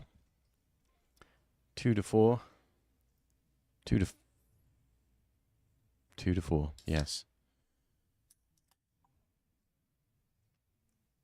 And he's having a little chit chat with the referee there about the location of the rack. You allowed to do that? Well, I guess he's the boss. And the ref put it in the wrong spot.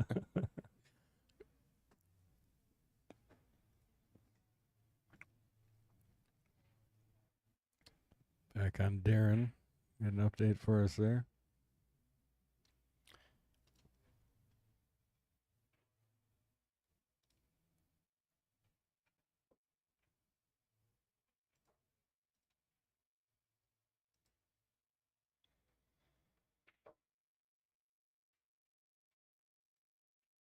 It's the second time we went to Darren and he played safe. Yep. And this is that same rack. That's why he's fighting his way back. Still 6-6. Might have Oh, let yeah. that go though. He's the grinder.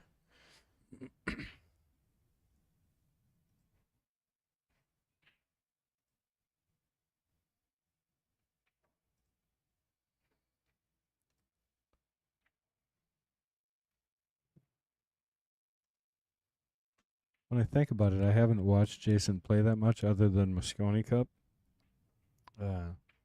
So I like how fast he plays. You know, he slows down, I'm sure, for Moscone just a little bit. Yeah, and we were just talking about that before. You know, it's okay to play quick as long as you make sure you don't shoot the shot until you've actually seen a good mind's eye view of it. And he's not afraid to stop and think about it, like right now. Yeah, but once he finds it, Yeah, most of the shots he sees it Quick. perfectly, instinctively, quickly.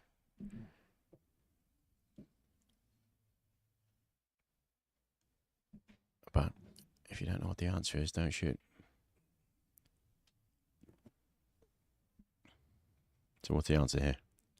well, I mean, choices are kick, which is what he's going to do, or you could have kicked at it. So setting up for the safety off the Yeah, backside of the and the two. problem here is you've left a nice opportunity for a kick and stick. And Lee Van Corteza is probably the kind of guy to be able to play this shot right. Yeah. He's going to make sure he doesn't accidentally kick it into the corner pocket past the 7. He's looking at that line too. Look at that. But actually, if he does kick it in, as long as he's on the 3, he's okay. So there's still a chance to play that shot. Hooking behind the 4 ball, sorry. Pink 4. There it is. He's going to make it. And Ugh. unlucky for him, didn't really achieve any of the objectives. Thought it was in. Thought he was going to hit thick enough on that 7 to get there.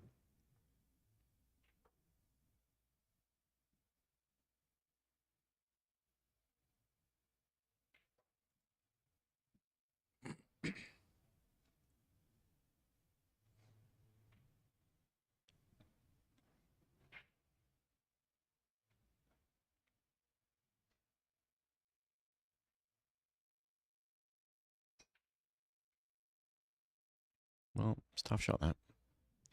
It's going to come out okay. Yeah, the 3 ball saved him.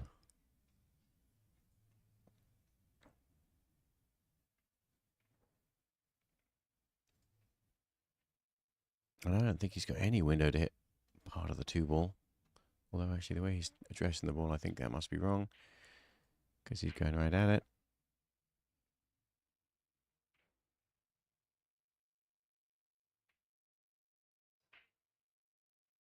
Yeah, he's going to leave a window. Yeah, didn't really work. I mean, he did Doorway. well just to keep the cue ball down there and get the 2 ball out through the gap. But after that, that's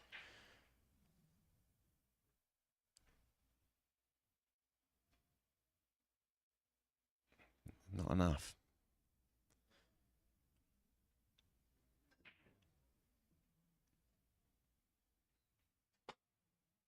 So, a little update on Darren's match. They are at 6-6.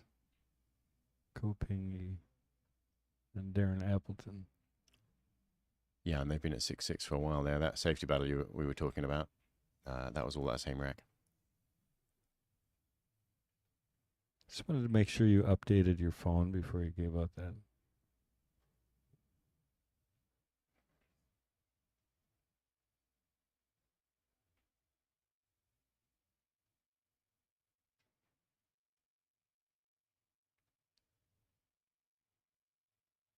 Yeah, I mean, it's not going to take any time at all over these last 3.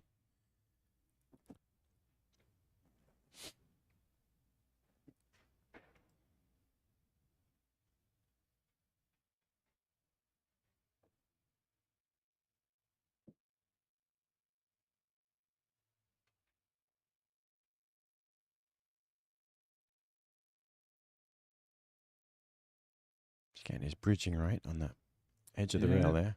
You have to. That's already a tricky shot.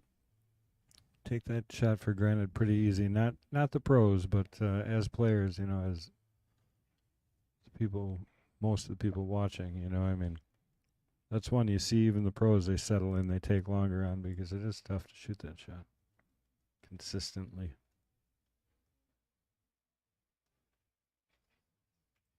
Whoa, you took us for a ride there, Mr. Producer Man. But we're back And- over to Darren Appleton. Quick update on this match. It's still 6-6.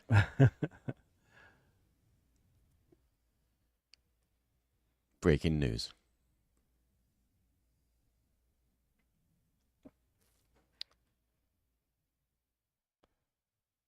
All right.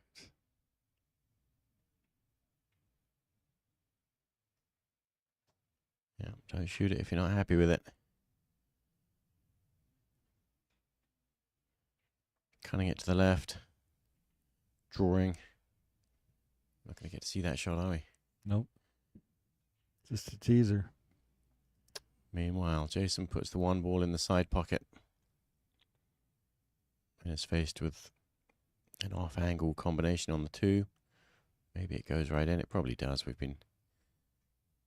Well, from the overhead view, I'm not so sure.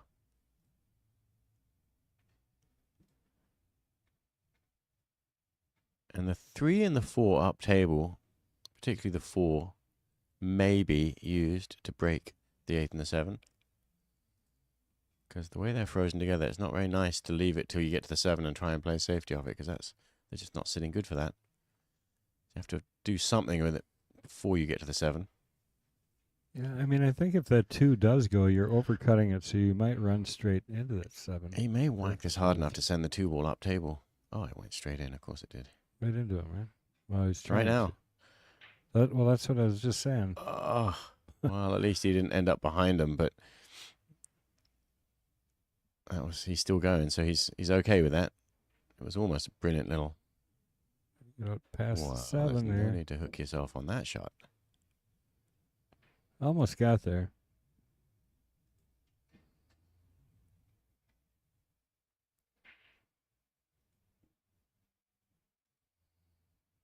Well, he may have to play a stop shot type safety where send the 4 ball 4 rails down to the bottom of the foot rail. Or can he spin it in? Yes, he can. And he's going to put himself behind these balls anyway.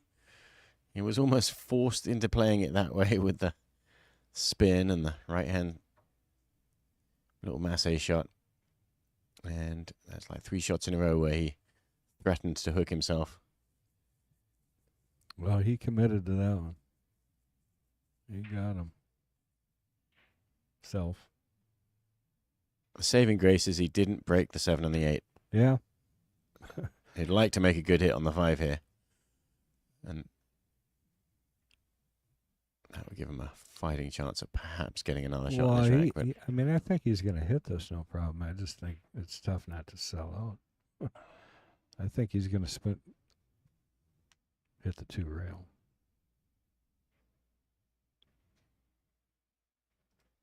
tricky to judge these, aren't they? These 2 railers seem to be tougher than 3 railers. For me. For you. And he hit it good. That's not bad. Yeah, and with the new cloth and the slide, that's one of those shots that does sort of change on new cloths. That's what these guys love, you know. That's what they live on. And of course, as we said, Jason didn't get to practice on these new tables, not that we saw anyway. He told us the only thing we needed to know, 4 3/8. That's all he needs to know. And they did a great job leveling him. I haven't heard a single word about that. Great shot. Great shot, yeah. Maintain control, but what's the plan now, Lee? Yeah, look where his cue ball is. That's the key. If he would have missed that ball, he had likely odds he's going to not only still have that 7-8 down there, but he would have left him pretty tough. Yeah, that was a great two-way bank shot. I don't think he's playing to make this ball, though. No, and you really, really would like to play a good snooker here. Yeah. Because knock the 6-ball up table and then... You got to get ball in hand here if you're going to... Well...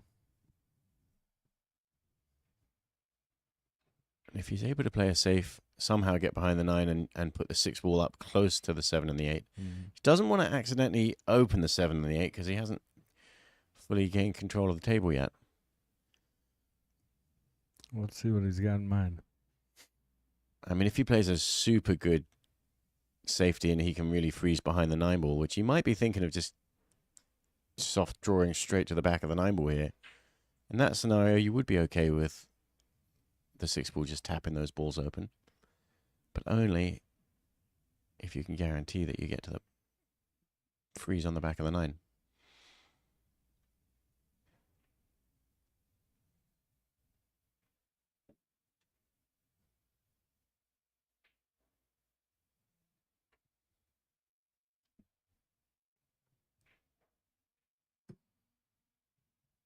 They Wow. went for it.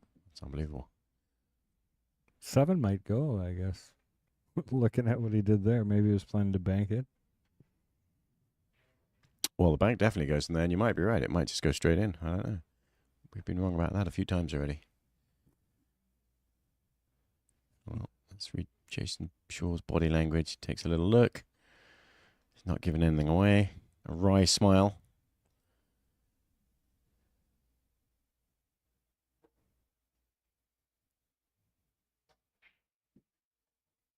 Yeah, I think Take another from look. this angle, I mean, I'm telling you, it looks like that 7 might go.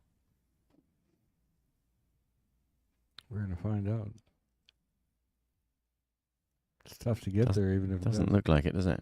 But it's obviously close because he's looked twice. Yeah, maybe he's just looking to see how much room he has to stop him right there and safe him, too, you know? If it's off a quarter but doesn't go, or an eighth and doesn't go, makes the safety easier. Uh-oh. Is there a kiss shot off the 8? Looks a little bit high, doesn't it? Into the bottom left as we look at it. I don't think that's really on.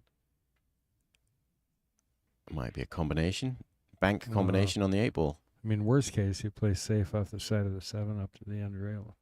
Right. And just try and get behind the 9. I don't know about behind the 9, down here behind the 8. Oh, that's difficult.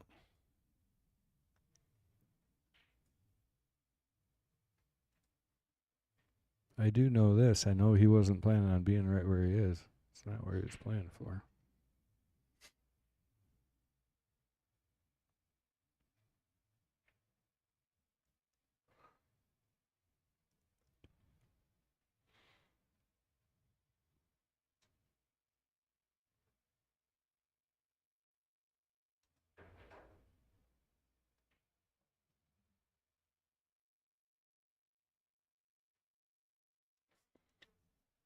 Well, he's judged that pretty well. Importantly, getting the kiss off the 8-ball to send the 7-ball out and back to the middle rail, middle of the top rail.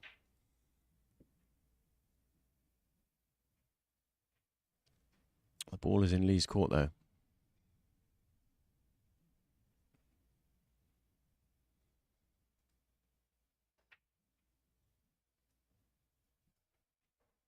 Tricky safety. Or maybe just bank it in.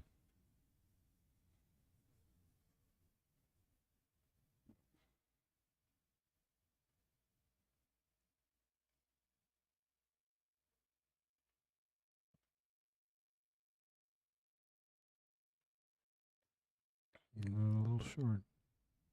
Speed, though. Right, stop short of the middle pocket. I mean, that's smart speed. That's as good as you could possibly get after missing that long bank. That is something that's learned, too, you know. Sure. Yeah, It's not- the speed's that wasn't a random speed, yeah. And some guys just feel that, you know. Oh.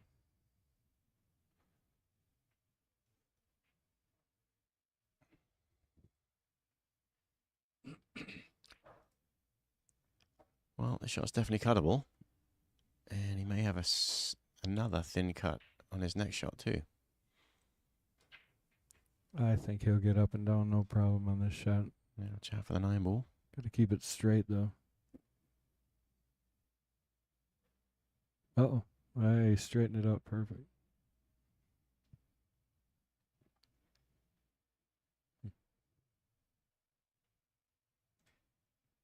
Took a second to hook because this is new cloth. Here it goes again. Yeah, at first it looked like it might be going towards Yeah. the corner pocket.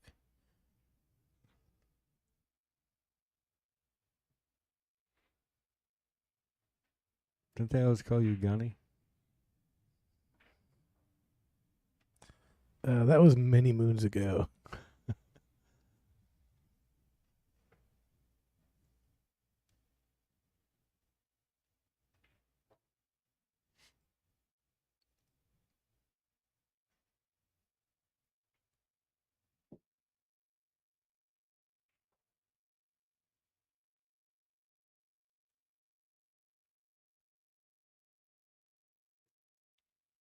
They're nice out there.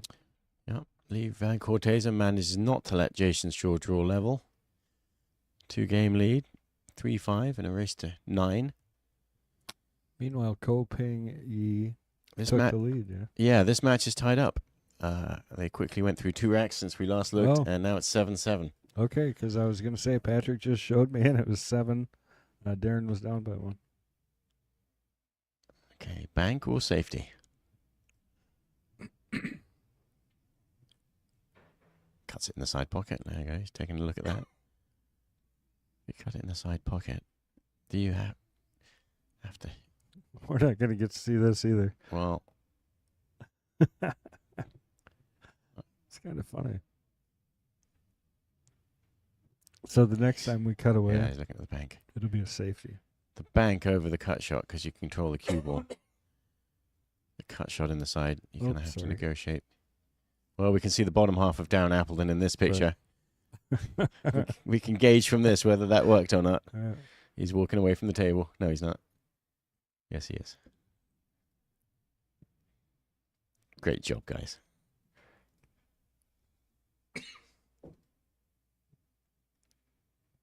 Meanwhile, nothing on the break.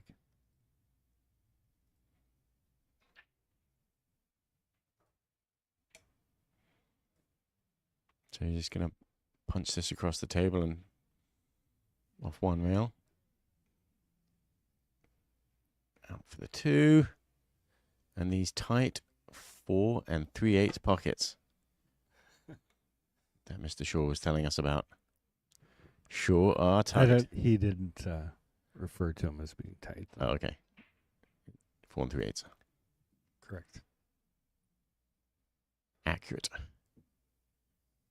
And non-judgmental.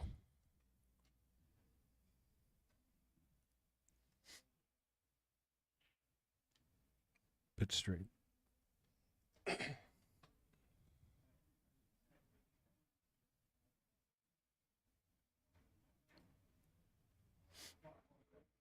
I like it when they get a little straight because then they get to bring out their stroke and it's fun to watch.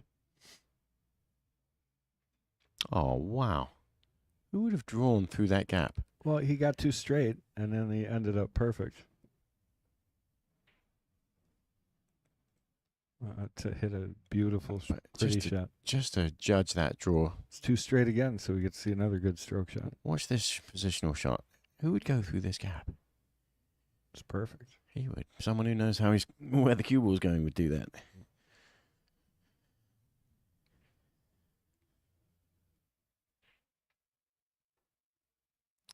Two reels back down to the 5.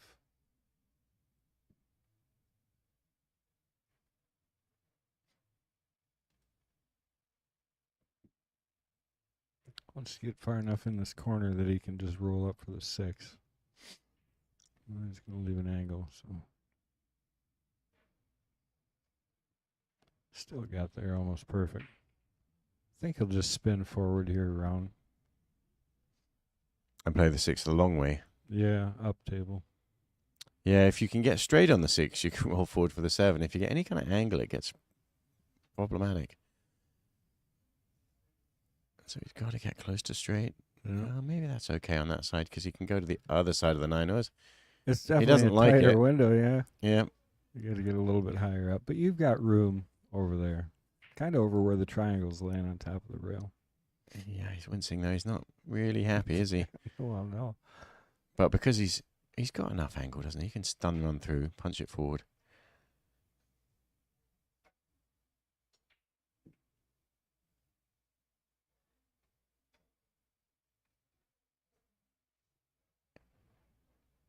Get going. Oh, Get that is going. a perfect example of that shot. That deserves a a replay too Absolutely. in a little bit. But He should look dismayed more often. Absolutely. that's such a tricky shot to judge that. Yeah. And he knew that if he went short, he'd be hooked. If he went long, it gets awkward. Well, And off there. could have done a little bit better there. Still okay. Yeah, he definitely didn't want to be quite that tight to the rail. I think he tries to get back right where he is, probably. Yeah. Just make So sure you don't let the side pocket come into play. I think you got to. Yeah, okay.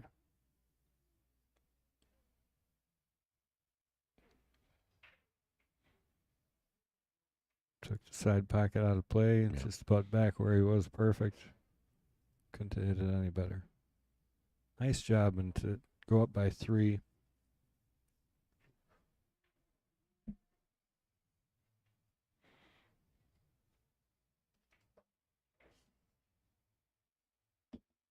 Not to mention, every night we get now here I go again, but I'm just thinking about the type of stress Jason spent under getting ready for this tournament, and the fact that we would leave here at like what, 11:30, 12 o'clock, and he was still here and had a bunch of work to do after that. So Yep.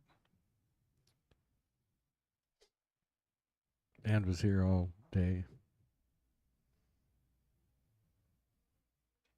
So he's missed a couple I think you normally aren't going to see. I wish he'd missed those in the Moscone Cup. Yeah, and according to the world rankings, not that that really says anything about who's going to win this match, but Lee Van Corteza is 68 in the world. Yeah, right. Jason Shaw's number 6. Yeah. Right. Well, we're talking about it But- like Jason can't come and win this. No, match. and Jason's but gonna with come these and snap tables it breaking back. as well as they can, we don't know if he's going to get another shot. And he's missed balls you normally would never see him miss. And he'll say that.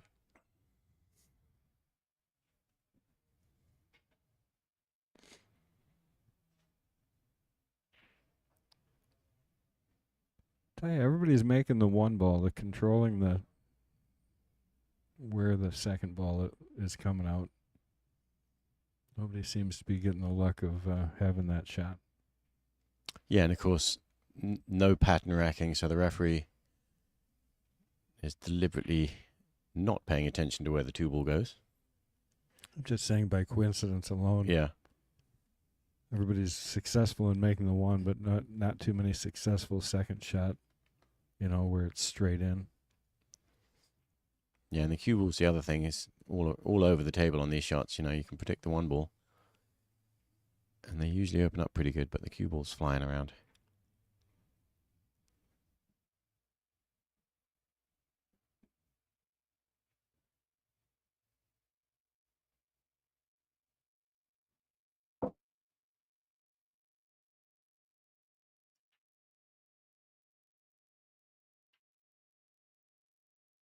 Tried to hook him there behind the 4 ball, I think.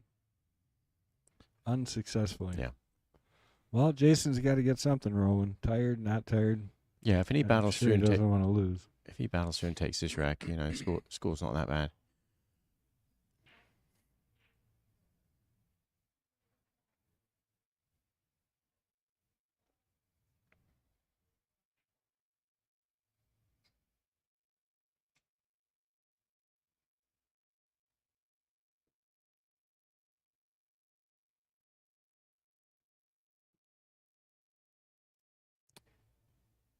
Let's see him pull out his stroke here, maybe. Pull up table.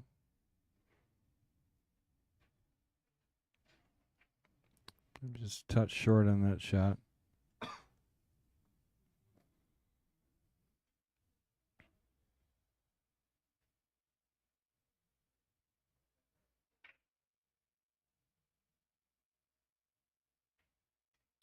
It's about perfect.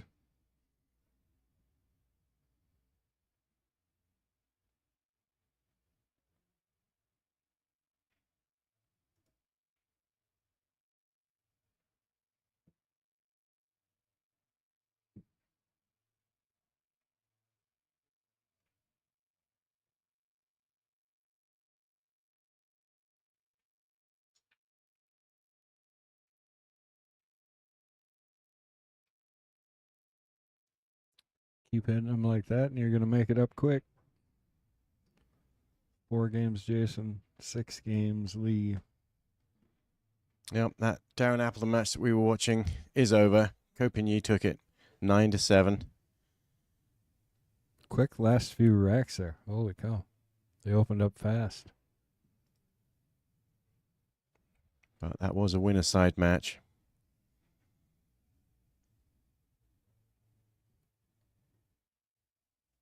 Meaning Darren Appleton is not out yet. Yeah, I heard you guys talking about Darren's trip to the Mad Apple. Yeah.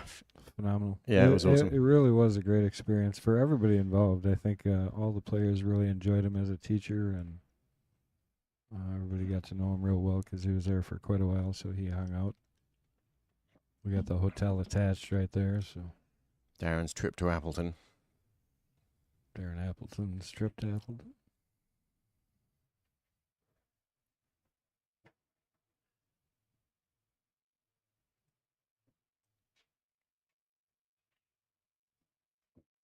Well, at least he got the wing ball. 9 ball. Oh, now it's a whole different game. Well, that just might be what he needs.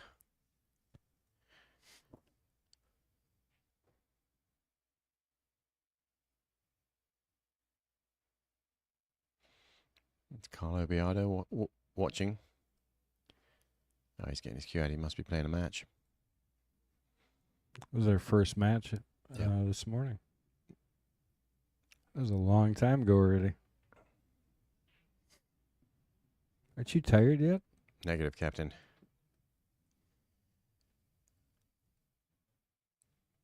Chris G's chomping at the bit. He's sick of being the tech. Where is he? He's taking a nap or something. It might be. That or an antihistamine.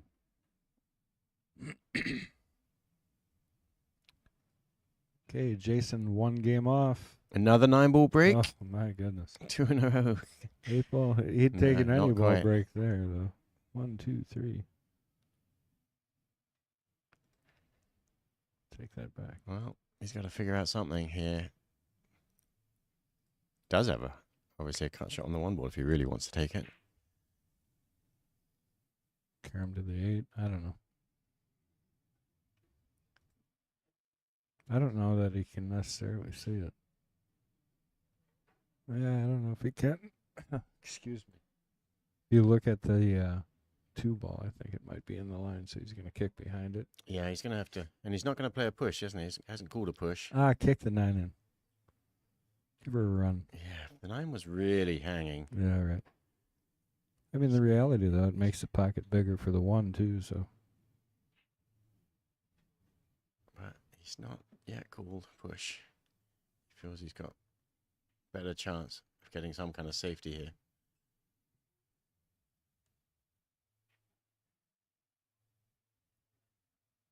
Oh, he could see it. He cut it right in. Look at that shot.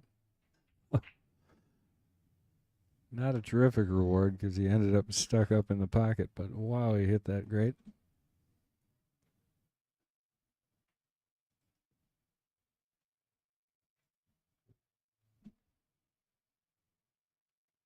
And that's why they call him. What was the name again? Wait, Okay. look where this. Oh. Oh, hit the rail so far down. I can't believe it stuck up, but what a great shot there. Yeah, that was a really nice cut on the 1 ball to start it.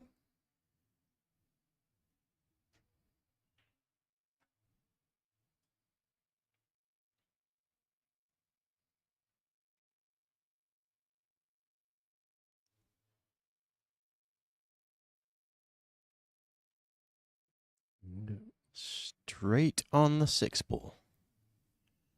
What are you going to do about that?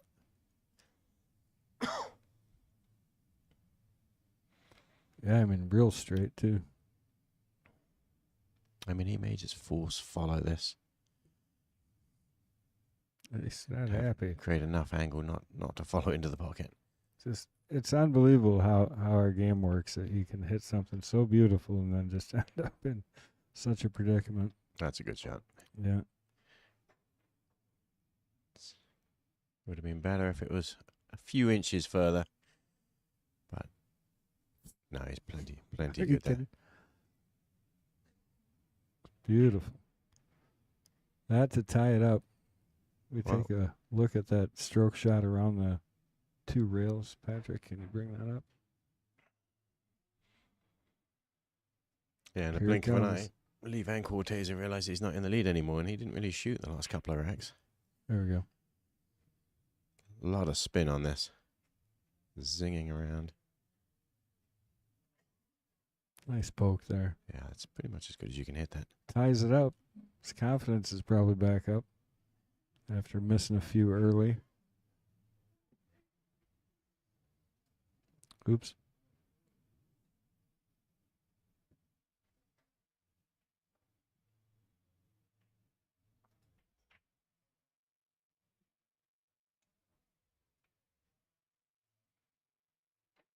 Well, for Jason to come back, he has the momentum now, and he's breaking. 6-6 in a race to 9.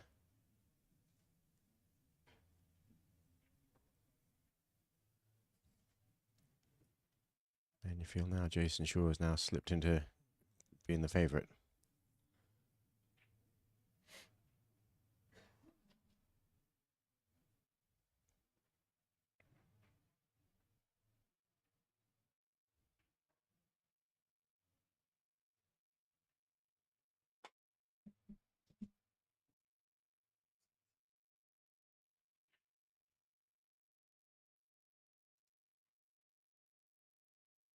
Yeah, tied up a couple balls. That was the first thing you pointed at.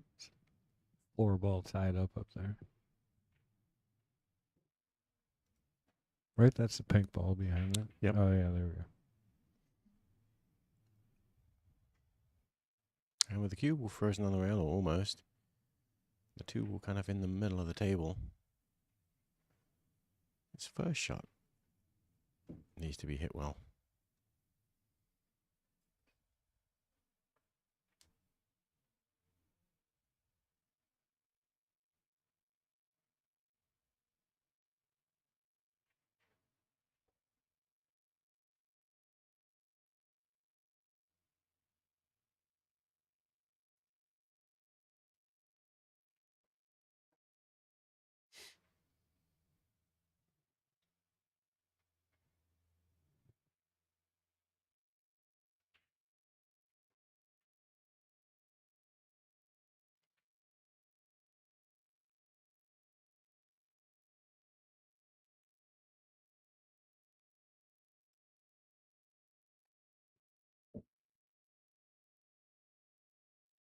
And I'm looking at the chat here. A lot of our viewers from Wisconsin saying hello.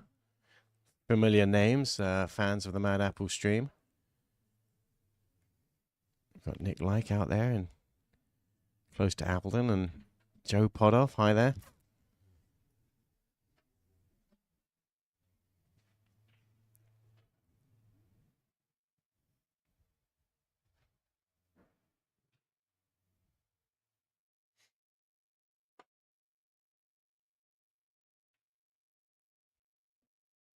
We got a hit and That's okay. managed to tie him up.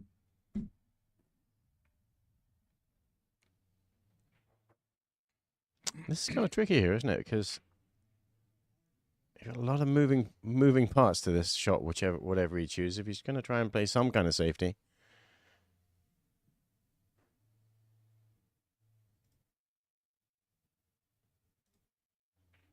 If you try and thin off the 2 ball, then it's going to come back and hit the 6. And can he just hit straight into the 2 and just very gently roll it towards the pocket and freeze behind the 6? I mean, it's a shot you don't really want to have to play. Let's see what Jason's going to do with this.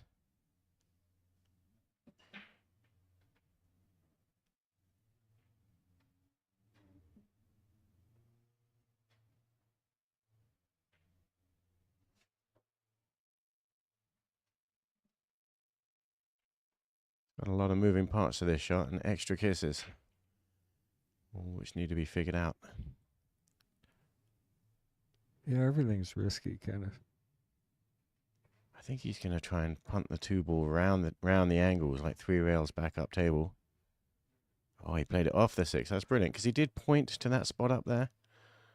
Yeah, he was trying to get the cue ball over behind that 4-9, though, I think. But it came out good. I'm just saying, I think Yeah. that was the intent. You know, or even to bump into him, who knows. Either way, did not sell out.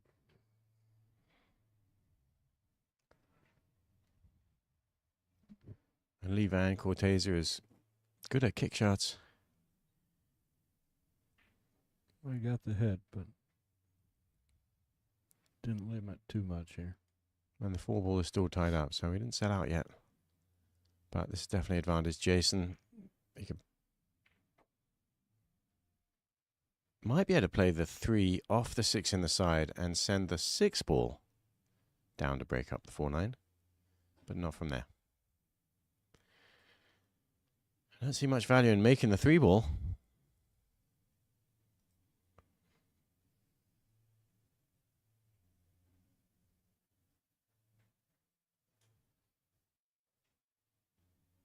Unless you do that. Look at that shot.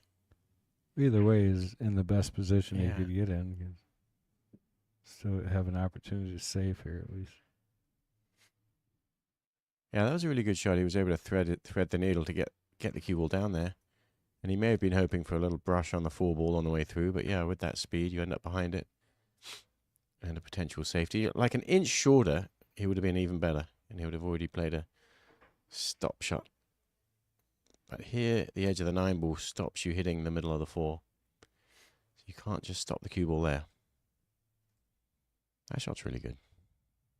Yeah, it would have been better if he would have caught the edge like he was trying. Yeah. It would have been perfect. I mean, the speed was perfect. It would have pushed apart. But just an opportunity for us to see a great save here.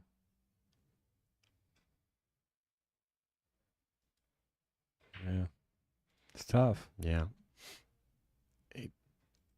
He just can't stop the cue ball there, so he's going to have to go to the side rail and hope to get back down behind the 9 somehow with the speed. But well, the tough part is I think you want to try and plant the 4 around the 6. You know, shoot it between the side pocket and the 7-ball and send it on the other side of the 6. Oh my! I think he tried to make that ball.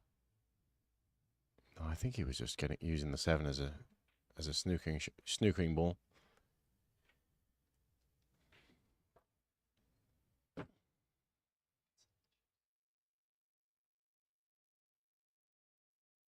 And perhaps both, of course, because the 5-ball would still be available if he had made the 4 in the side, as you suggest.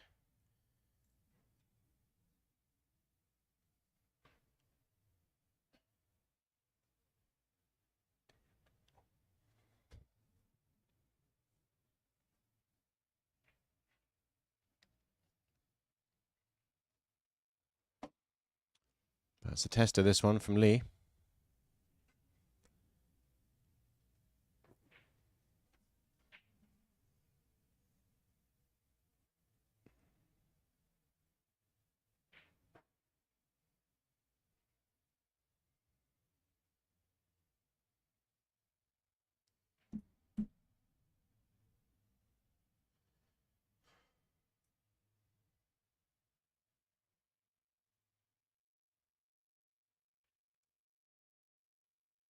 That's a great shot.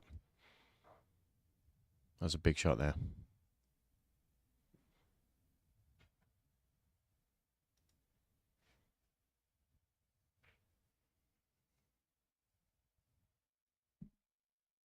Well, I'd like to have got straight on this 6. Or straight enough. Maybe he is straight enough. Now he's digging down. Yeah, just to Oh, roll just forward. to Nice kill it. shot, yeah. A kill shot. Yeah. Nicely done.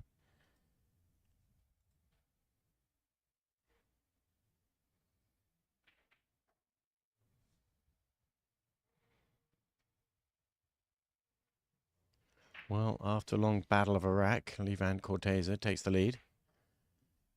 7-6 in a race to 9.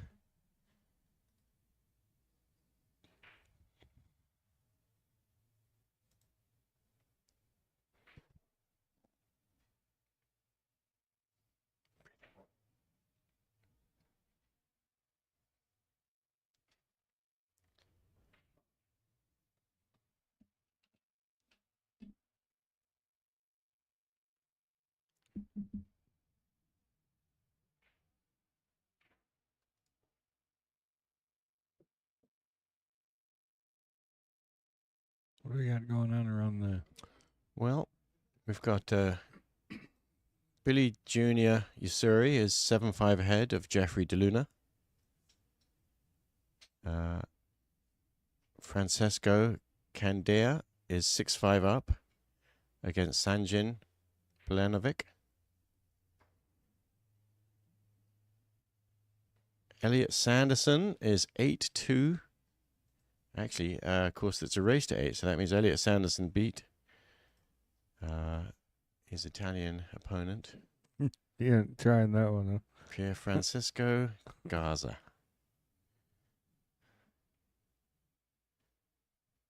Meanwhile, Levan Corteza does manage to make the one ball on the break. Still nothing direct on the 2. I mean, he's got the shot. But work with the 3, you know.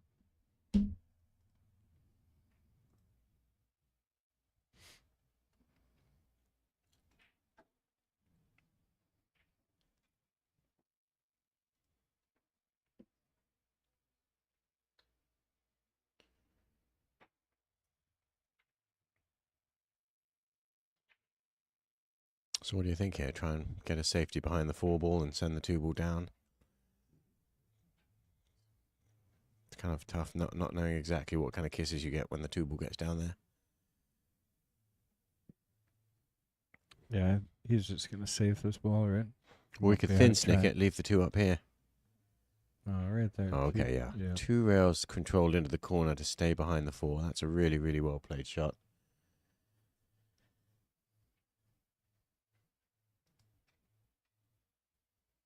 Because it's difficult to stay behind that ball.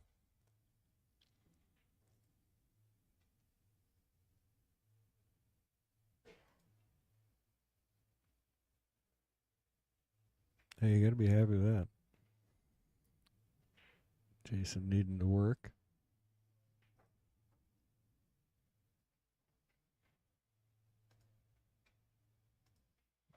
You almost just got to throw the 1 rail, right?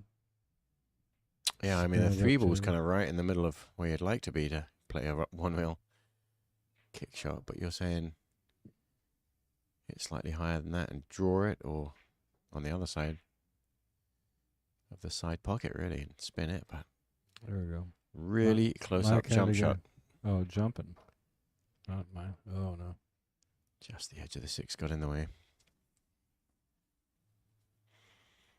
6 ball wasn't completely hooking it, but it took out half of his view of the 2 once he'd jumped over the earlier ball.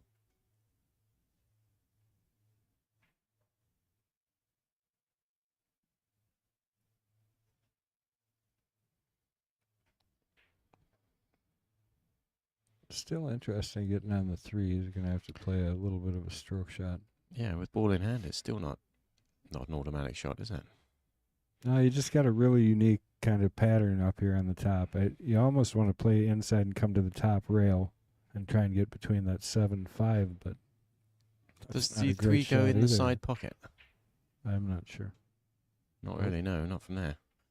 So it looks like he's playing a stun run through just to sort of follow with a hair of stun, make it a little bit wider. It does go past the 5, though. All right, that's what he's seeing now. So now it's not quite as bad. Now he's just going to roll up. Just follow, yes. No, it doesn't. I think he just realized that also, that it went past. Maybe he saw your camera view, Patrick. He's listening to the commentary. I doubt that would help. Does the 3 ball go? Obviously must go past the 5, otherwise he wouldn't have played it. So that answers that question. But how tight is that gap between the 5 and the rail? I think he's got this nailed down now. I think, remember they're the 4 3/8.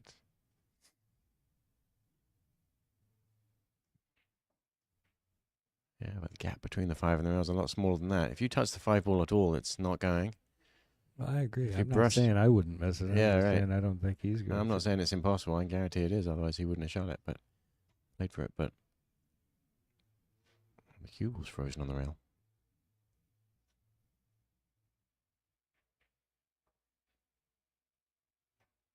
Great shot.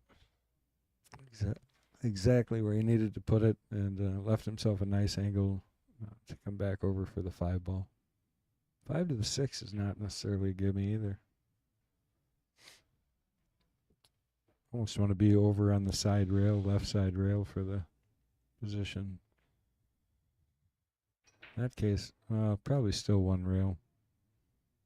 Just trying to get all the way across. And down.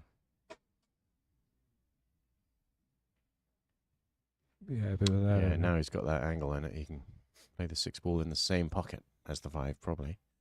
Doesn't have to. He can roll forward as long as he doesn't let the 9 ball hook him.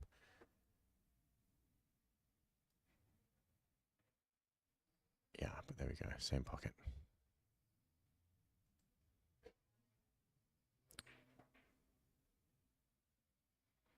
Two more into the same one, I think.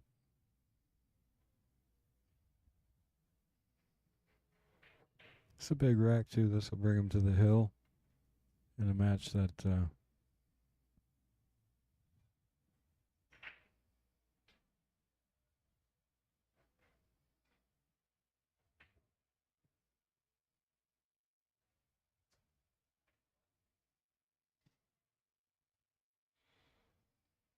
He's got to work it a bit here.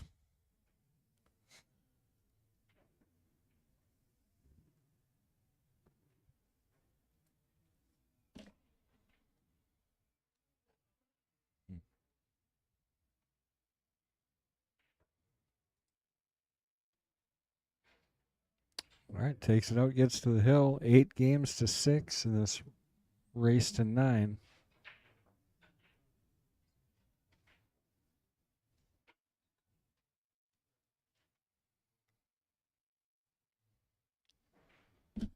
Just practice.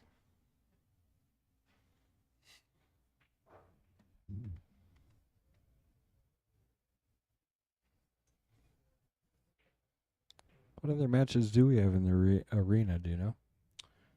Who's Well, all in? Yeah, I can tell you. I know there's a few of them. Shane Van Boning's back there, but I think he's just practicing.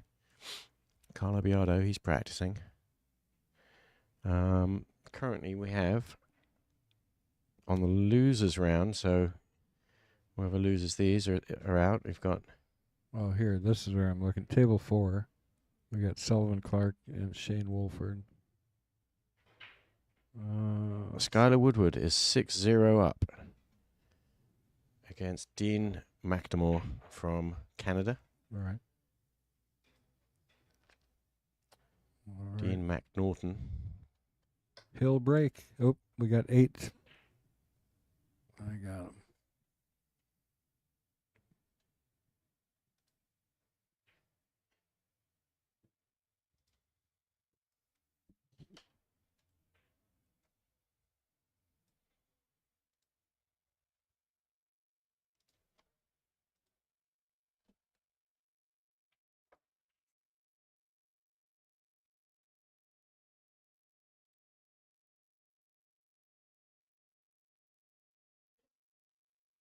Yeah, I'd like to be able to see this ball.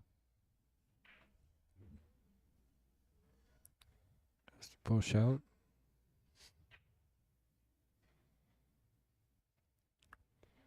Is that 1 ball still cuttable? I think so. There's no guarantee on the 2, though. Try and come up and hit the 9, maybe. I think it is cuttable. But he's not going to, though.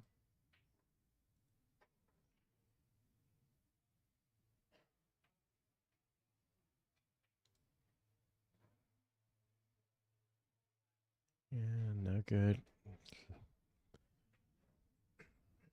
Or is that 9 ball in the way? I don't think he can see the 1. Yeah, he's going right down at it. Maybe. I don't think he can make it. I think he's playing. Oh, he can. My eyes deceived me. Maybe What you a should great stop shot. talking for a while. Kooky. I agree. JKLOL.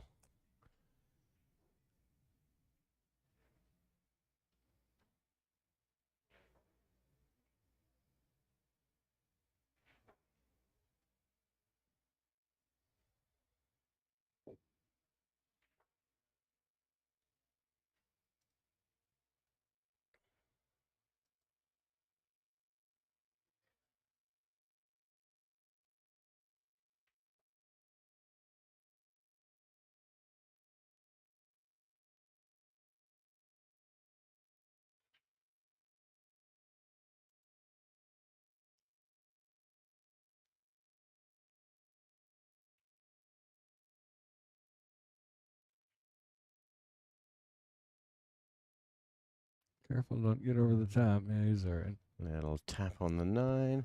2 rails. You got to miss the 9. The 9's in the middle of the table Right. now. Yeah, the 9 ball kind of does come into play here. At least it would. Yeah, either way He's you got to go, change it's a his little bit plan. in play. So tucking in his shirt because, as we talked about before, this is an all-ball foul tournament.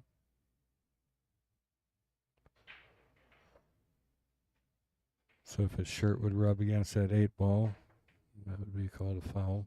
They played that shot perfectly. Where are you going? Perfect. Straight on the 9. And Jason Shaw is saying no, he's not done yet. 7 games to 8. He's breaking. Haven't had a few snapped off for in a while. This might be an appropriate time for Jason to consider that. Yeah, he started this match with a break and run. He had a 2-game streak, including the 9-ball break.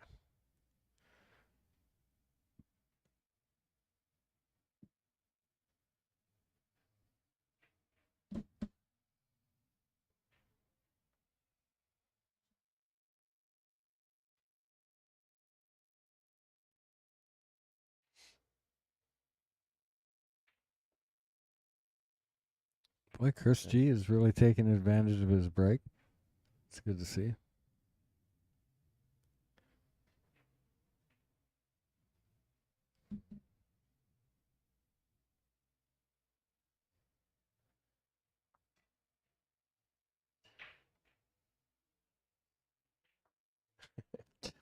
He's-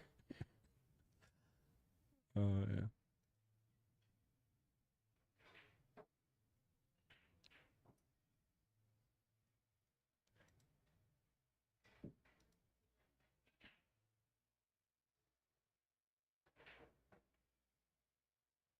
well, like so many of these racks, 1 ball down.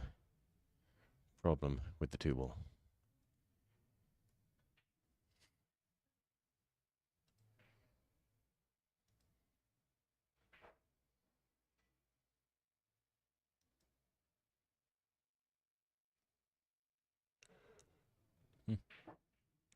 What's the plan here then?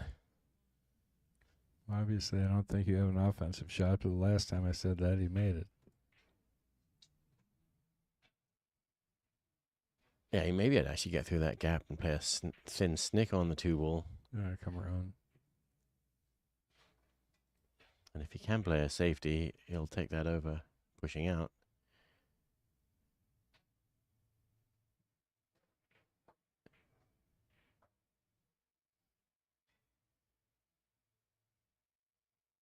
That was a nice inside English kill shot to stay behind the 3-ball.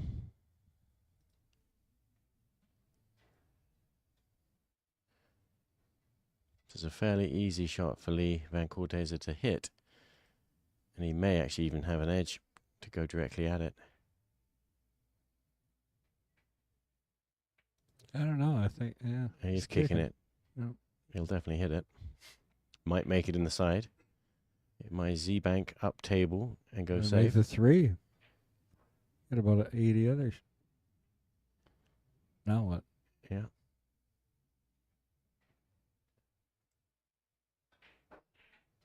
And this one you bank straight up and down table, 1 rail down towards the 8 and the 9.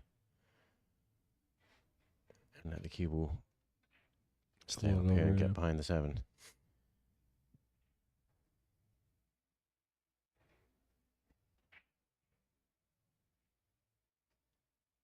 Just like that, behind the 4 it is. Little unlucky there. He throws his hands up. Well, yeah, I mean, it kind of moved over, made it do a lot easier. Yeah, because he did play right towards the 9 and the 8 in the middle of the table, and of course it got that kiss off the 9. He's lucky he didn't completely hang it.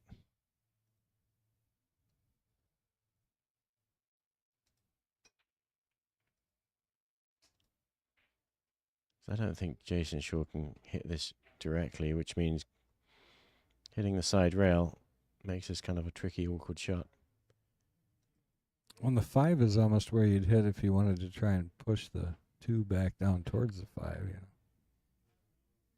Look at that kick Oh, that's out of it. nice. Yeah, kick and stick.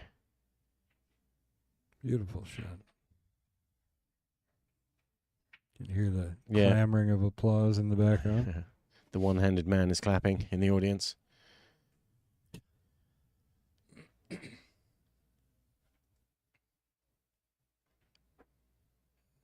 Yeah, what a Yeah, the great action on the shot to cue get ball is behind beautiful that. there. Yeah, you know. It's good enough to keep him in the rack.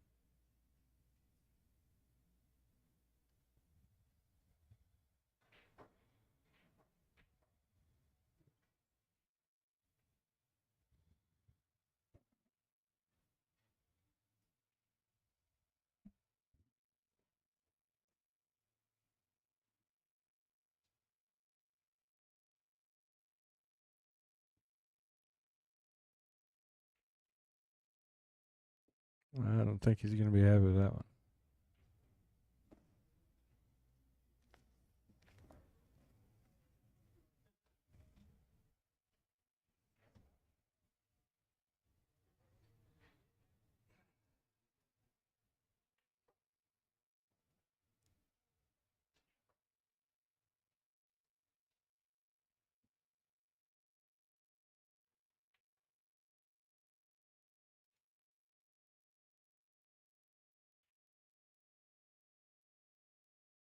So the 4-ball is over a pocket, so he's just got to make sure he doesn't hook himself on it. Draws to the side rail. Beautifully done. Doesn't really want to be straight on this. He's got a hair of an angle. Now it's tempting to cheat this, and if you do that and do it too much, you miss the 4.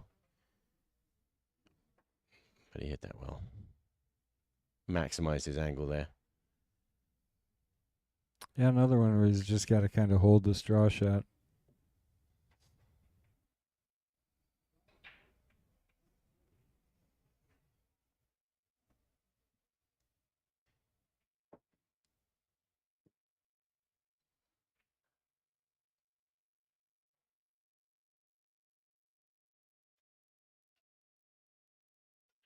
Well, he's looking good here.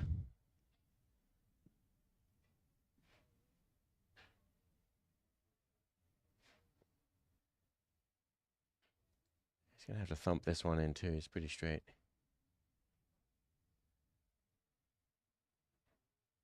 Drew back with a lot of spin.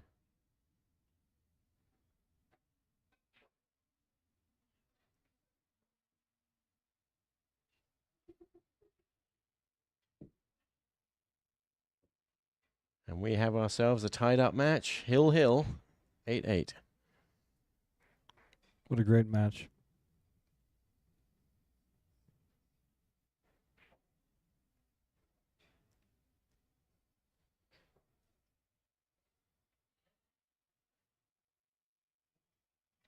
The Mad Apple Extreme saga continues. Everything goes to the hill on the Extreme. It's the best matches to have.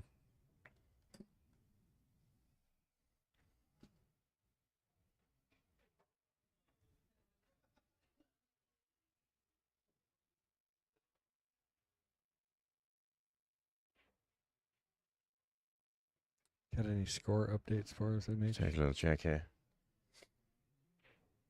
Oh, they're right in front of you.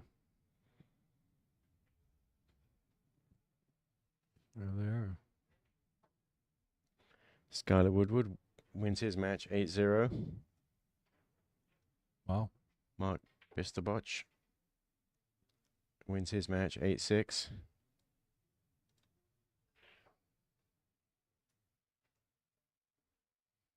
Yeah, so the one loss size is race to 8, correct? Yep. Okay.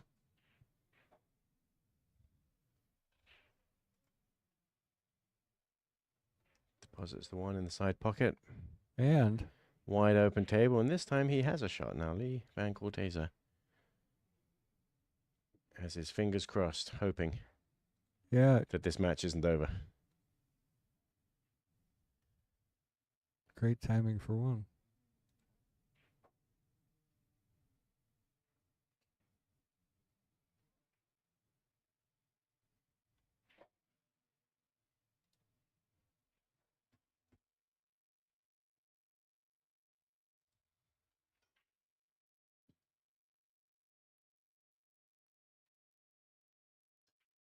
gently around here 2 times.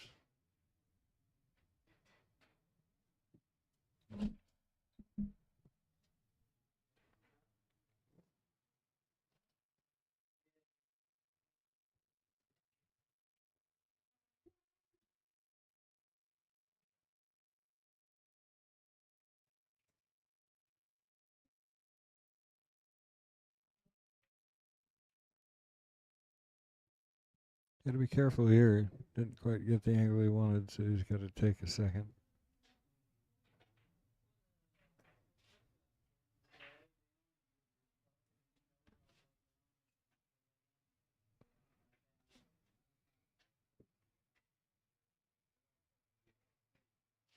I'll tell you, if he can complete this, he started this match with a break and run. He's looking at ending it with one.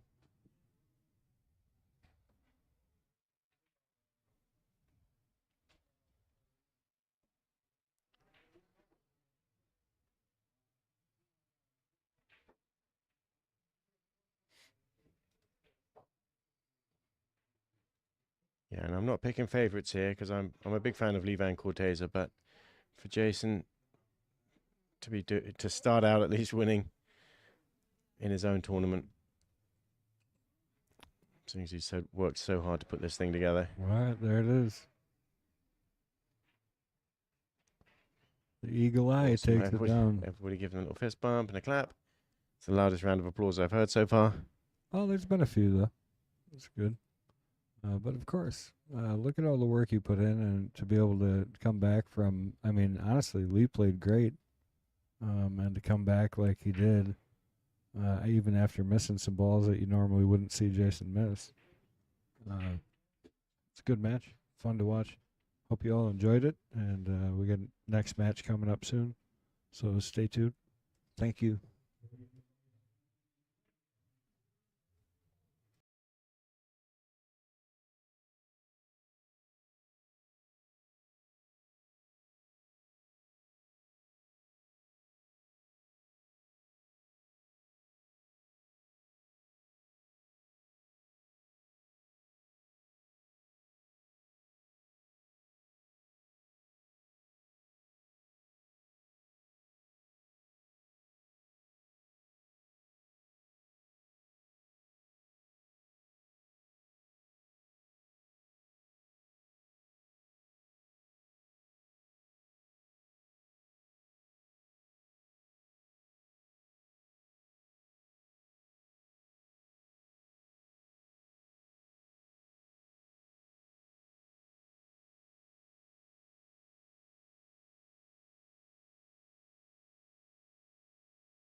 All right, everybody, we are back. We got Shane Van Boening facing off against Carlo Baideo.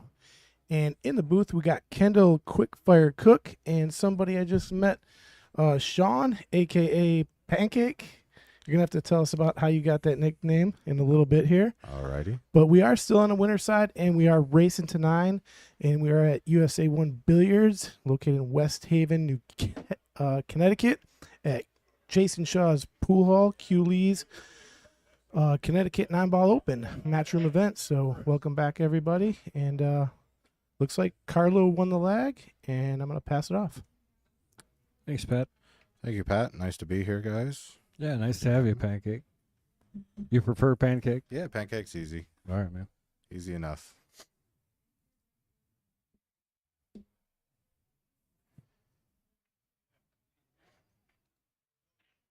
Well, Carlo was our first match today on the stream, so this is his second time today. And this is a winner side match, right? Still, yeah. I've been watching a lot of the matches out there, and that they got that one ball on the side down pat. They're every break. What we've not been seeing a lot of is a second shot. So Right. they're making that one ball almost every time, but the percentage of them hitting that second shot, not great. Got stuff falling down behind us here. Somebody duct taped something to the wall. Yeah, that's just the chart. It's all right. So yeah, Carlos coming off that big win over at Rax. Yeah. Another points event. Big comeback against Moritz Neuhausen, who's also still in the event. He's playing David Alcady right now. Yeah, we had David on earlier, but he played pretty flawless. Mm-hmm. Yeah, Jason did a great job with this room. It's beautiful. Yeah. The seating, the tables. It's really going to draw a lot of people from all over to come here. Yeah, we were just talking about multiple times because Jason missed a few balls in that match. You wouldn't normally see him miss, and we were just kind of talking about how much work he's been putting in over the last, and to even be able to come out here and perform at all. Absolutely. Yeah. And look at that. Carlo misses the 3 ball, an open opportunity here for Shane. You don't see Carlo miss too many shots. Yeah, it's normally safe if there's a chance. And Mm-hmm. speaking of safe, Yeah, do you think he goes for the safe here? You think he goes for the shot? I just don't like where the 4 is. I mean, you could run into it, but Yeah. I think, somewhere. You think he tries to get him behind the 5 or behind the 9, bring the 3 up table? Or he could just clip the 3 and put it behind the 9 and bring the cue ball back up by the 4 and the 6. By the 4 there. That's kind of what I was thinking, around the 2 rails between the 6 and the 7. Well, between the 5 and the 9, and then the 6 and the 7. But let's see what he does, because he's way smarter than I am. That's you and me both, especially with pool and Nice. fishing. It's like Pool and throwing fishing. darts every once in a while, just Yeah, exactly. once in a while you'll exactly. hit one. Oh, we might have got Okay. that one, but he's going to get behind the 7. We had the general idea. Huh? Yeah, he hit it pretty good. Yeah. I think Carlo can get a piece of this ball. It's very close. I love the view that you guys have with the overhead along with the regular camera. It really gives the viewers a good perspective on really what's going on at the table. Yeah, what I think is great is if you miss like a little subtle detail in the shot, you can go over and look to the right, and Right. you get to see it from a perspective that you can really tell what happened. Absolutely. A lot of times these scenic views that we have here, you can't really see angles like you need to. Mm-hmm.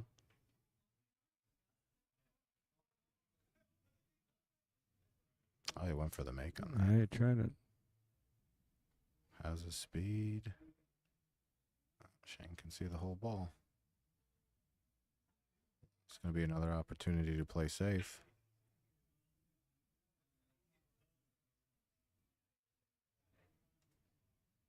Actually, looks like he's going to try to cut it in. Yeah, I think he's got a good line to get up on the 4 if he kind of spins this ball. Oh, he overcut it. Overcut it.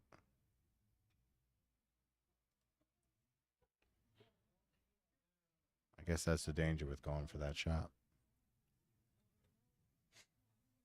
That was a pretty thin cut on the ball.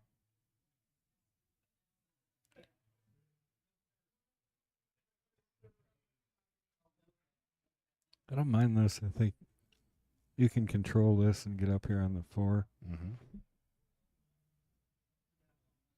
And he loves these kind of shots too. Yeah. Perfect. Perfect speed.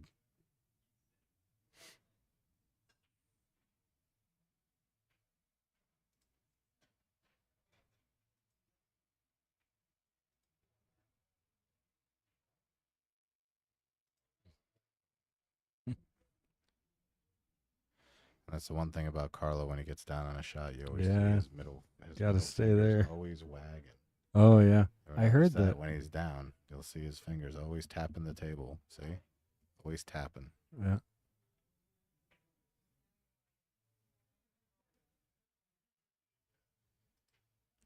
Looks like he's going to take the lead in this match. Big first rack.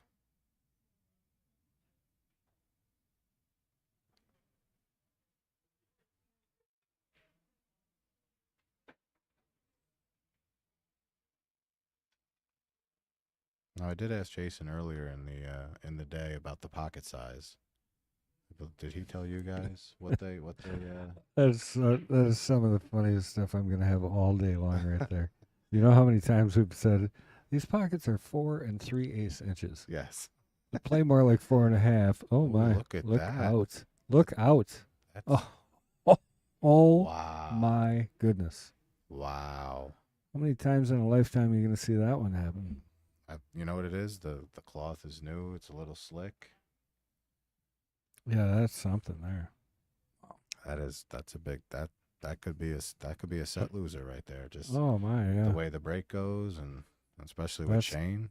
Yeah, that's just great. Like, let's see that again, Pat. Yeah, there we go. I mean, to scratch from that angle, I mean, I get it. He shouldn't be anywhere near that pocket. Right. I mean, this is a stop shot, maybe. But that's Just crazy. hit a little too full. That's incredible. All right, so we got time. Pancake. Yes. No, I mean, the what? nickname. Where's The pancake? nickname, Pancake. Okay. Well, when I first started playing pool about 12 years ago, my home pool room, which is in Newburgh, New York, Gallery Billiards. Okay. I would literally go every Friday, Saturday, Sunday, kind of, and there'd always be action in the room.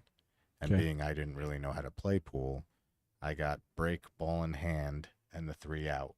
You got lots of action. From everybody. Yes. Yeah. Because I was, I didn't know how to play per se, but I knew how to gamble. So, Yeah. and I played a gentleman one evening, and I didn't know really about pool etiquette, almost a golden break there. And I guess I insulted him when he made the 2 ball and scratched when I was on the hill, and the 3 ball was sitting in the corner pocket. So I had ball in hand. And I looked at him and said, "Do you really want me to shoot this?" Okay. So he had a few drinks that night and called me a whole bunch of names. Most of them I can't say on here. Yeah.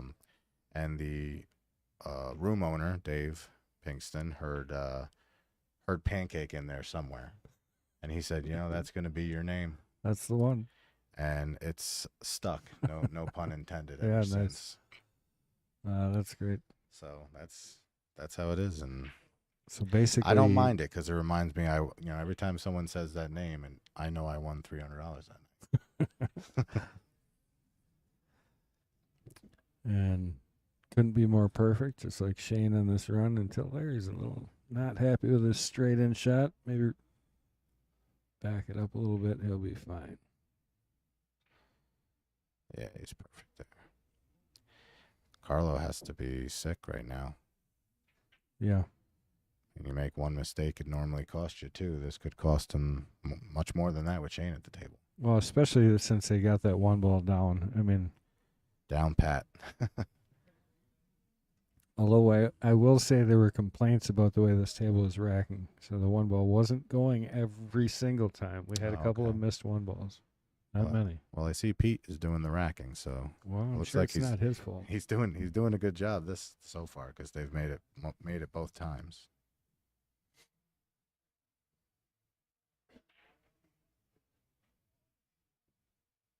Sometimes, though, you know how that is, right? I mean, you get that table and it's different. You know? Absolutely.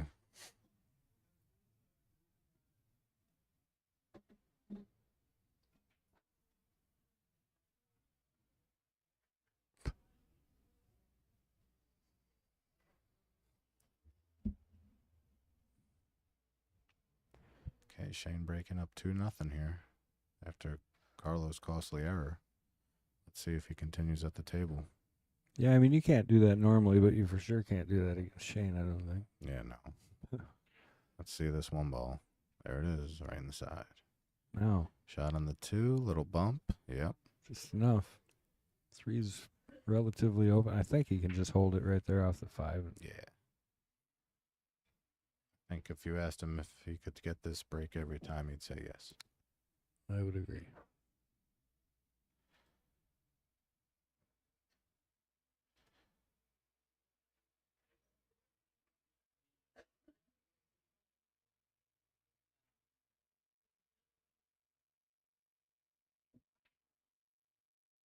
Oh, wow.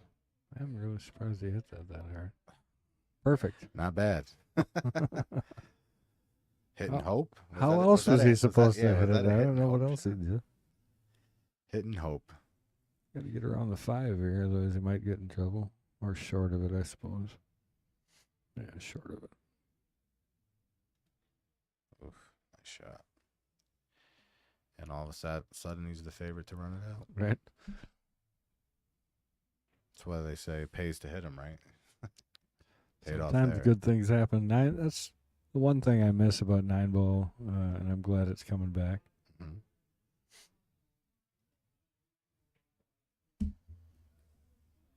10 ball just got us all in such a safety mode, you know. It's hard to see people not go for stuff for me sometimes, because the last time I really watched pool was like, you know, a long time ago. Now, do you play pool? Oh, yeah. What's your favorite game? Definitely 9 ball. That's what I played growing up, watching Johnny Archer and all those guys. You know, those were just fire. Okay. Yeah, actually, the other day I was on Facebook and they had the last rack of the 2003 U.S. Open with Jeremy Jones versus Parika. Yeah. And it was just amazing to see the equipment and how different